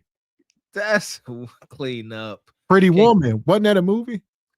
You can't clean her brain. You gonna go ahead, have at it, El Castigador. Yeah, make sure you sleep with both eyes open. Yeah, she gonna set your house on fire while you sleeping. Starting with you. You gonna be the accelerant. First shout out to Triple X. How you doing, brother? Says these women are the result of many generations of failed family structure post-slavery. Shout out to the whole panel and welcome Red Talk Anna. Shout out Triple X. Yeah! Boom, shakalaka! Yeah, like he said, this is deeply rooted, you know, and like Mr. Walk said, we speaking through this woman, maybe try to save her kids. Yeah, this is an empty vessel, respectfully. That's a big maybe though, but huge. Shout out to Jada Gray. Says she'll ramble a while before giving a John homeless head. Jesus. Homeless. Y'all killing me. Shout out to I'm not liking the video. Says don't forget get pink for breast cancer month. Oh, the pink tacos. Shout out to Kim Netter. Says Moquisha the Christ got high for our sins. Madness. Hey, y'all talking about pink tacos. That sounds like code for Kuda Kata. Going to get some pink tacos. It is, but Miss Raquel said she was paying tacos pink. That chalupa, that pink chalupa. I love it. Shout out to the sister Michelle. Says, I agree. Another issue, in addition to adequate healthcare service, is lack of compliance to meds. So they stay crazy. I see it daily as a pharmacist. Got to take those meds, Bonquisha. That's another thing. So you can admit her all you want. They have to take the medication. They got to want to do better. There you go. Shout out to brother Rashad. Says here in Ohio, they cut funding and all the ones in Dayton are closed. They crazy out here. This looks like downtown Dayton, crackhead glory road. Shit, that's everywhere, man. I'm about to say that's downtown. Every major city in America right now is food bar. It's bad, man. Was it Pittsburgh down there? Was that Liberty Avenue? Whoo, it's crazy around 12 midnight. Appreciate you. Who's the master? Says why is he continuing to interview? She's not even answering the questions. This isn't even informative. This woman's mind is completely broken, and that came from Who's the Master. Got to be true. And that brought the whole show full circle. As we said, you know, the point of no return. Here we are. I get a free meal. They keep trying to lock me in jail right now. A free meal, a free home. When I can live on my own, I can do it by myself. But this the thing. If I was on drugs, if I was crazy, if I was all this stuff, because it's about this government shit. This shit ain't about nothing else. It's about ruling the fucking world. Listen, I feel bad for you. You don't gotta feel bad for me. No, but the point is, don't feel bad for me. I live forever. These people on their last life. I live forever. They on their last life. All right. All right. Well, listen, miss, we appreciate you taking the time, answering all of our questions. If anybody out there wanted to reach out, help, or donate, do you have a way for them to do that? Social media, Cash App, anything like that? Money sign Shatoria 89. How you spell that? SHATORIA 89. Alrighty. Well, listen. See, you ain't that crazy. You ain't that crazy. Okay, you ain't that crazy. I ain't got no card for it yet, but I need to get a card for it. All right. Well, like I say, we really appreciate you. Definitely wish you nothing but the best. All right. Thank you. Make sure you have a good one, sweetie. Man, this post soul. And she said she sort of got a solution. She said, if I was crazy and on drugs, they would help me. Well, listen, you already crazy. That's already checked. If you ain't on drugs, I would say get on them. Respectfully. You might want to if you can get some help. I don't know. Can things get any worse? That's what you got to ask yourself. Can things get any worse? They can. It can get worse from her thinking she's Jesus 3 times over. You think? I guess. That's dark, sister. Red Talk. It can always get darker, but how dark can you get before you're under the ground? Because God, this is as close as it gets. She broken mentally. Yeah. What you got, Anna? What's your final, the whole thought of it all, you know, like you said, it's going to be more of these women. Is there any way to save them? That's the question. I mean, I think she was failed. Like, her family failed her. I feel like she's no different than a lot of the other women that we are seeing, from the women that got microphones coming out the sky that's 400 pounds in front of KFC rapping, from Cardi B to Nicki Minaj. Like, I just feel like I don't know what can save them, because it's mental. They're mentally broken. They really I would need. say, as Sister Ebony Dean say, they might want to start by getting up under some instruction. All right, that's a start. Become feminine, submissive, something. What instruction for her? A PIMP? That'd be about it. Or under the instruction of an orderly? Oh, more context. Come up under instruction early before you've mentally gone. There we go. Context is critical. There you go. Because this is it. This is the point of no return. We don't know this sister's whole story, but it seemed like at times she can have a coherent thought. But as soon as trauma sinks in, she just completely breaks and starts talking about Jesus walking on water and the whole world gonna die. You want to not get to this point. There you go. Thank you. This right here, that sister there, that's the point of no return. Oh, it can't get that bad. Observe. Yes, it can. Yeah, and I just want to shout you guys out for putting together this show how you did. It's brilliantly put together, by the way. But just starting off, we started off with Whoopi. She's a millionaire, multimillionaire actress, #1, in her area or in her field. And then all of a sudden we go down to the Bonquisha that was on the street under no instruction. All these women tonight have been under no instruction, whether it's a medical instruction or a family instruction or an instruction from a man.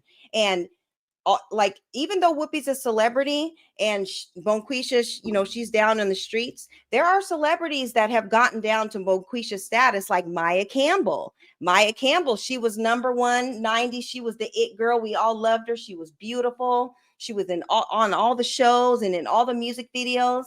And then all of a sudden she spiraled and crashed out and ended up on the streets. I think she might be doing better now. I think Ivana may have fixed her life. I'm not sure. I remember that episode, but I don't know what she's doing currently. But well, I'll say not just the women, men as well. Yeah. I see the brother Delonte West back out on the streets again. Yeah. So rough. That's another man. Delonte, he was playing in that basketball league. Dang, the NBA. Yeah, basketball league. Yeah, he was in the NBA. The Big Three, with Ice Cube. Oh, Big Three. Yeah, man.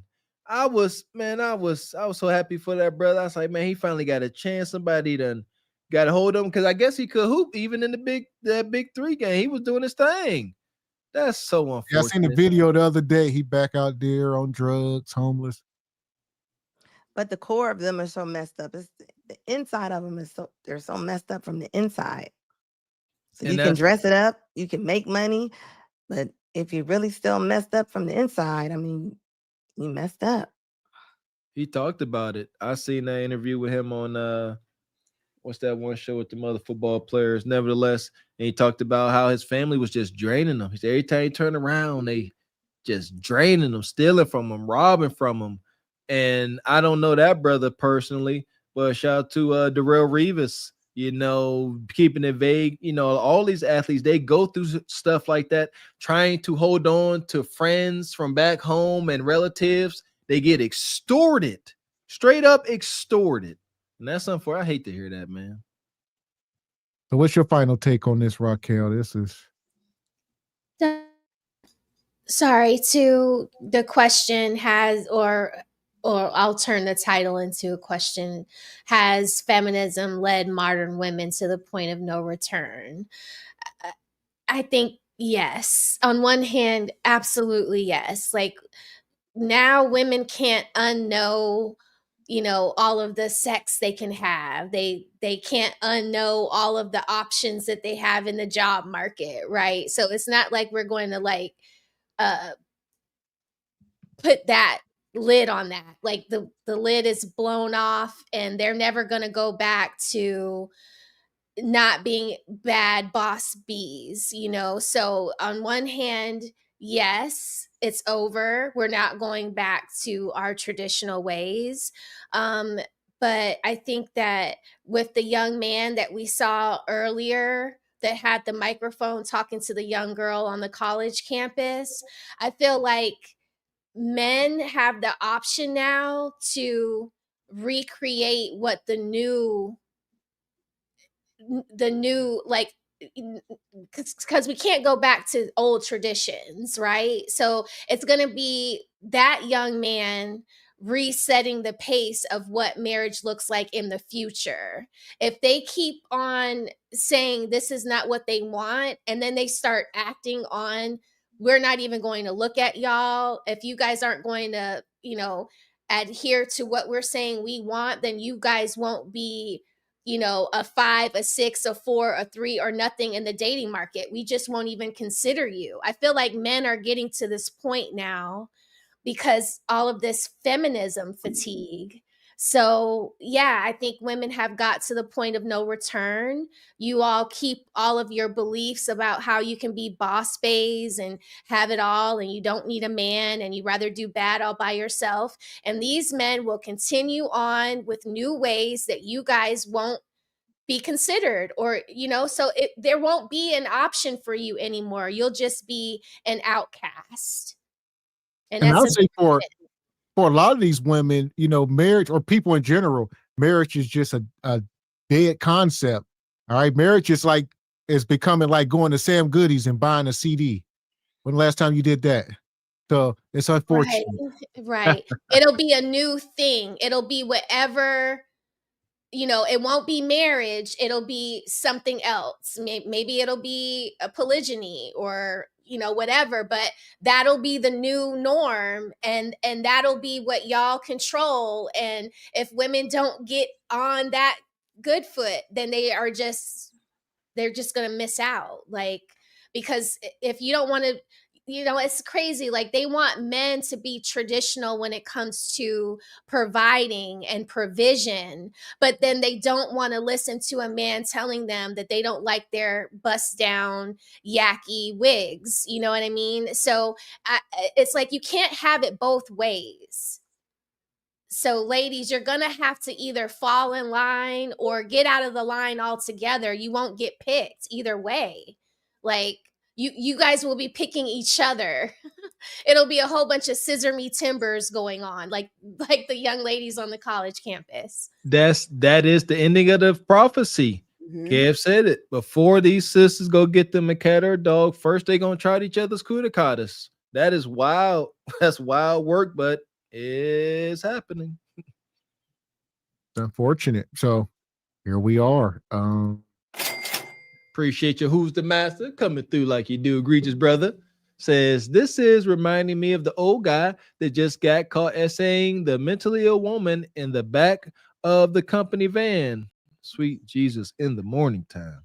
Who's the master? I saw that. I was watching that the other day. That was wild. You guys got to look that up. Yeah, I seen it. I don't know if what happened. What happened? It was some YT folks. It was a YT man and a disabled woman. She was definitely slow, and he was in the back. He was in the back, act like he was changing her diaper or dressing her or whatever. And it was a brother back there too. He said, "What you doing, ninja?" Mm-hmm. The dude turned around like, "What?" He had his cell phone filming him. The dude was like, so I don't know if he caught him in the act, but he caught the end of it. Unholy. Yeah, and he was like a healthcare worker. He was supposed to be transporting her. Too. That dude looked like he was slow. Yeah, it was definitely giving like a slow dude watching a slow woman. It was horrible. Right. And look definitely, what happened. Yeah, it was definitely giving West Virginia in the hills. Yeah. Wrong turn. The hills have eyes. Yeah. All that. Shout out to the good brother Team Peterson. Been a member for 25 months, a day one since day one. Says feminism has made women unmarriageable in the West. Appreciate you. Who's the master? Says you're wrong, Miss Dean. Ain't nothing these ninjas do brilliant. They mistakenly put together a good show. You and Miss Rose always carry the show. I can't stand. Shout out to Who's the Master. Appreciate you, Steve M.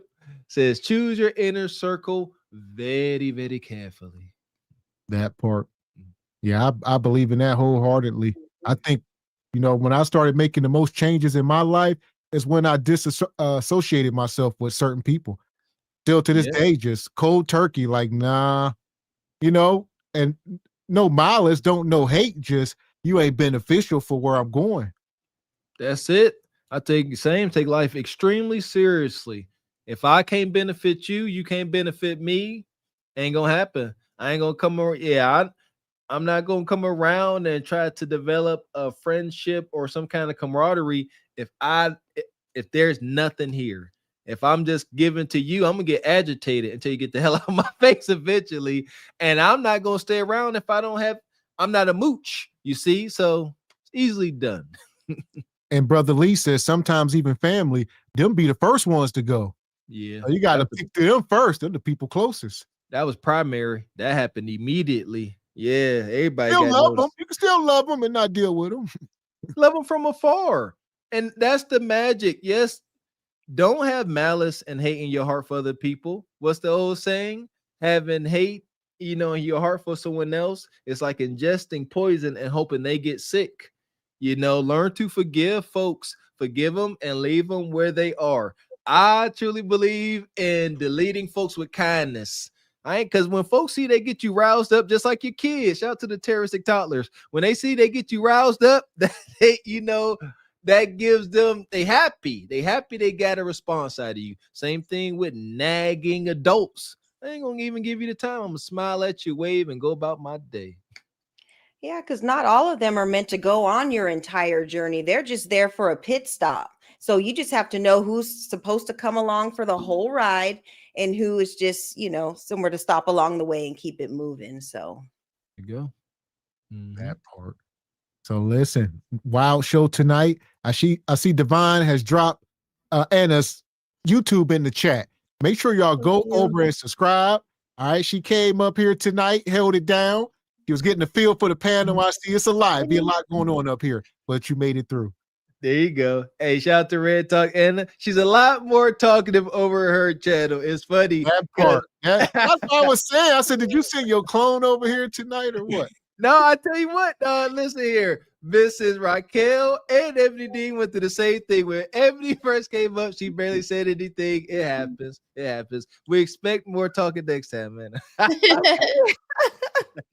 yeah, and I love being in Anna's chat. It's fun. We're a lot of us who are in SBC. We're over there, and we have fun over there. I love Anna. I love your channel, and I try to pop in when I can and stuff. And we always crack our jokes and stuff while I'm in the chat and everything. And I just wanted to tell you all, like, you got, this is my whole notification, or not my whole, but the majority of my notifications all on one screen. So it was a pleasure to be up here with you guys for sure. So same here. Thank you. I appreciate it. Oh yeah, I just subbed. So yeah, I'm a new subbie. When do you got a set schedule going live, or you just yes, I go live on Mondays, Wednesdays at 9 p.m. or 9:30, and then on Fridays I go at 10 p.m. There we go. For sure. Definitely gonna be checking you out more. Like I said, got a new home. Shout out to Raquel Rose, got her channel. Definitely gonna add yours to the list. Be checking you out. Be cracking jokes in the chat. And like you said, next up, Ebony Dean, get her channel fired up.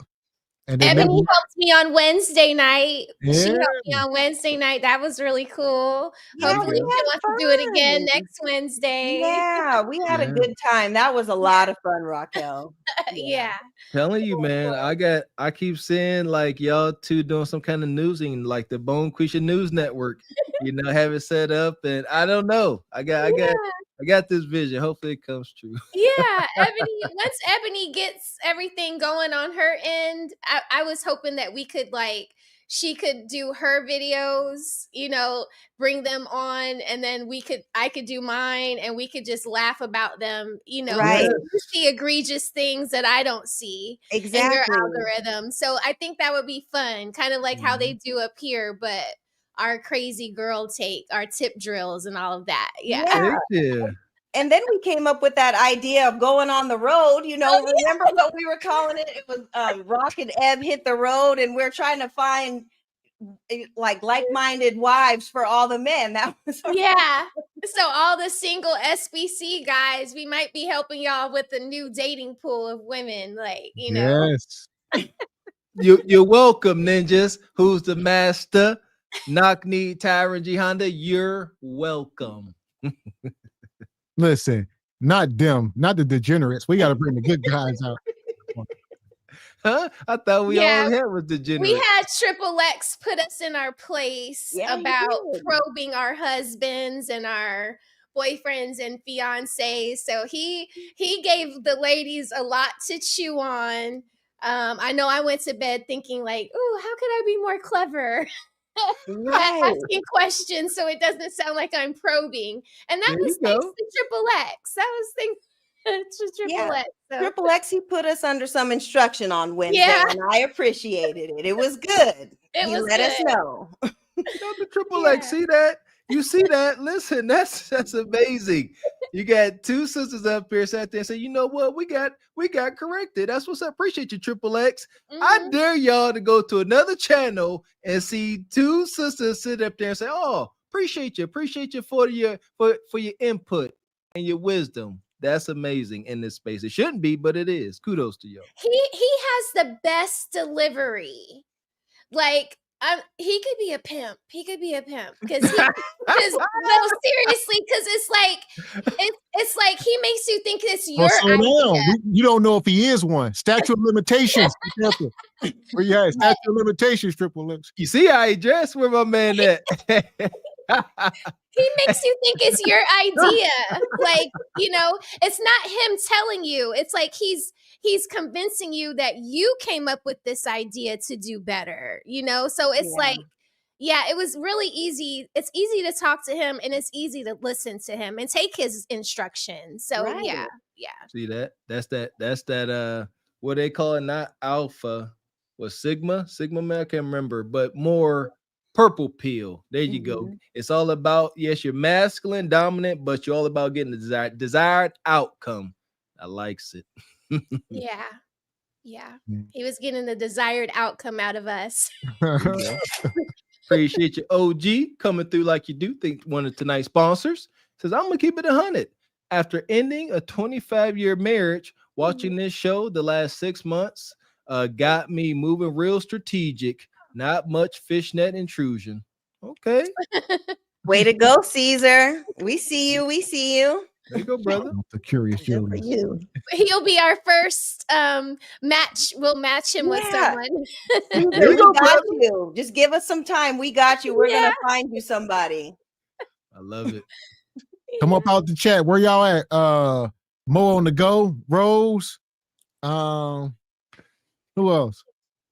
It's a bunch of them. I ain't gonna put some of y'all on Front Street, but I will. Appreciate you, Kizo. Come through. Say shout out SBC. Shout out to you, Kizo. Appreciate you, brother. Appreciate you. Who's the master? Says in the gym now, Curious Julius. Slapping down demons. Join me, brother. Who's the master? I don't know, man. Like I told you, I don't know. I'll take you with a grain of salt. I don't know when he's serious, when he's joking.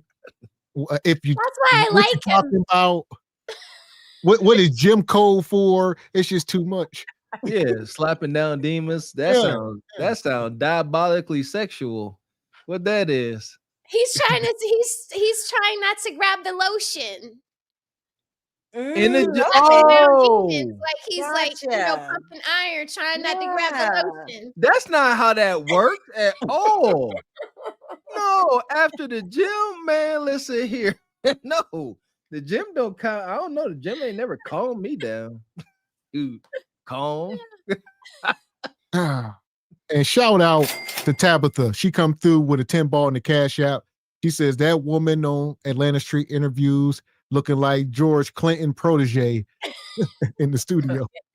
That's since you're gonna bring that post sister back up, I had a question. She did have that colorful hair. That wig, when it was new, what was it supposed to be looking like? Because obviously it's got miles on it, but that wig, like What was I supposed to look like? I don't think it's a wig. I think it's a 27 piece. It's like a whole bunch of like glued on pieces onto a hairnet, like a hair, you know, that little thing that they put over your braids when you get your weaves done, ladies. Like I really don't think that's like. I mean, it looked like a whole bunch of different hair. So it's like I ain't gonna lie, it's giving Tina Turner. It's like a patchwork. Rest in peace, Tina. Shout out to Ike, but It's like a dirty shih tzu dog. It looked like a long-haired dog, like respectfully, like patchwork, a patchwork wig. Y'all know the patchwork shih tzu. She got patchwork wig.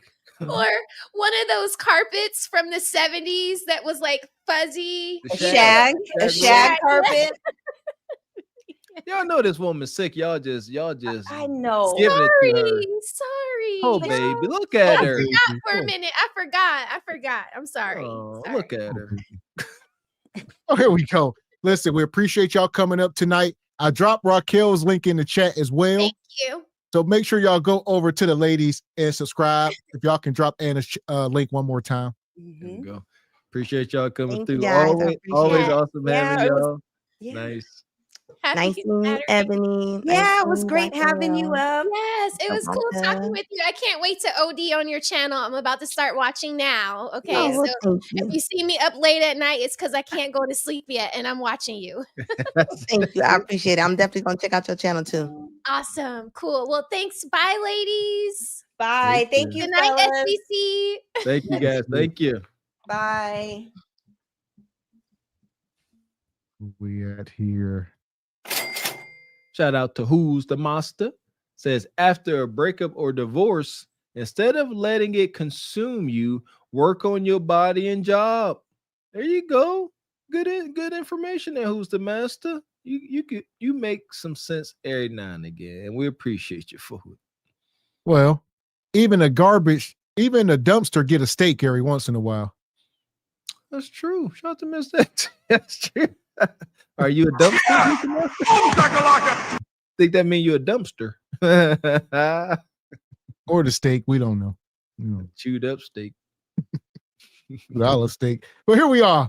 We appreciate y'all coming through tonight. Like we said, crazy show. We didn't get through all of it, and we got craziness lined up for tomorrow. It's a lot. There we go. But we gotta see if we can make it through. We know it all. Y'all waiting for her. Y'all trying to see the return of the Baraka. Don't know what tomorrow might bring. Don't know if we have enough time. But if we're gonna do it, you gotta be there to see for yourself. God dang it. That part. Shout out to all the sponsors in the Cash App. Sister Tabitha. Shout out to Gone Postal, Brother Albert, and Brother Blaine. Yeah! And then the super chats, y'all came through heavy. Who's the Master coming through like he do? Y'all started to show off with plenty memberships. Shout out to Major Drama. He gifted 10. Silhouettes and Sillage. Shout out to the whole replay gang. Mrs. Charming to you. Brother Rashad. Where we at? It's hard to see. Frederick Howard. Shout out to Sister Antonique. Shout out to Dee Dee, stands on business. Brother Squeegee Kid. Evie Ray. Divine Photos. Shout out to Cousin Walker. Happy birthday to V Lee. Shout out to Curious Julius. Yeah! Shout out to the Knock Knee Tyra G Honda. Make sure y'all go over and subscribe to his channel as well. Shout out to the Black Silver Chair. Who else we got? And last but not least, there was a ton of y'all. Kilo Mike, El Castigador, I'm Not Liking the Video, the whole SBC Nation.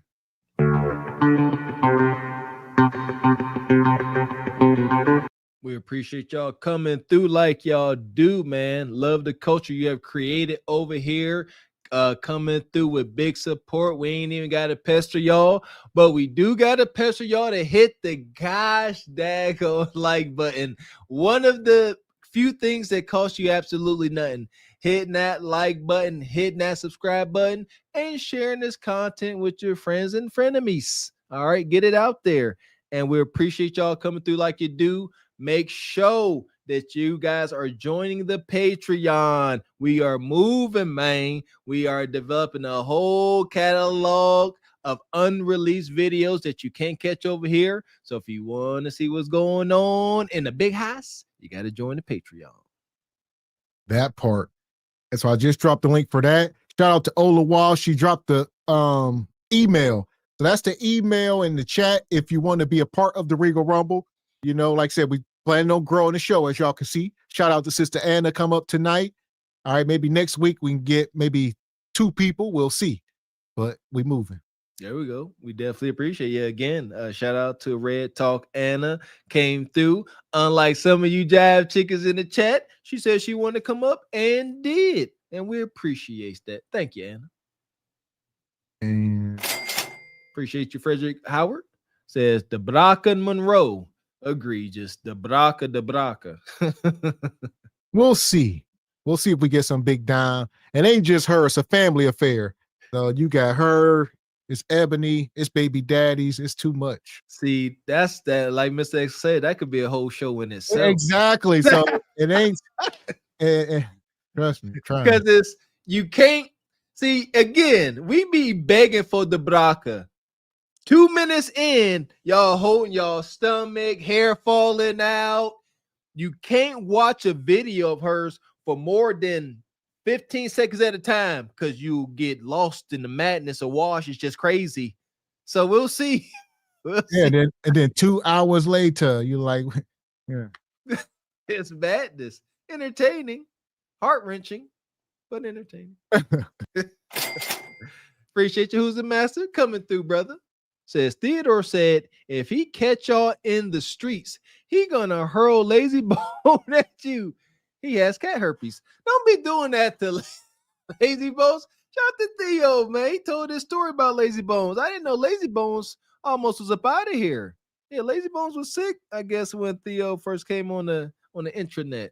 And what? Many years later, still here. Shout out to Lazy Bones. Stop hating Who's the Master. Yeah, stop hating Who's the Master. Hating on the animals now? Goodness gracious. Golly, you seem like a cat, man. You seem like you're one of them naked cats. Yeah, hunching on them. But here we are, nonetheless. We done made it through another show. Y'all know we're going to be back up here tomorrow night, 8 p.m. Eastern Standard. The show already pretty much lined up. All right, some of y'all know what's coming down the pike. Just be here. No daggone spoiler alerts. Be there or wind up in Leon King's lair. Until then, tomorrow night, I am Gavin X. I am Mr. Walker. And we are Carpet for the Horse Production. A good morning.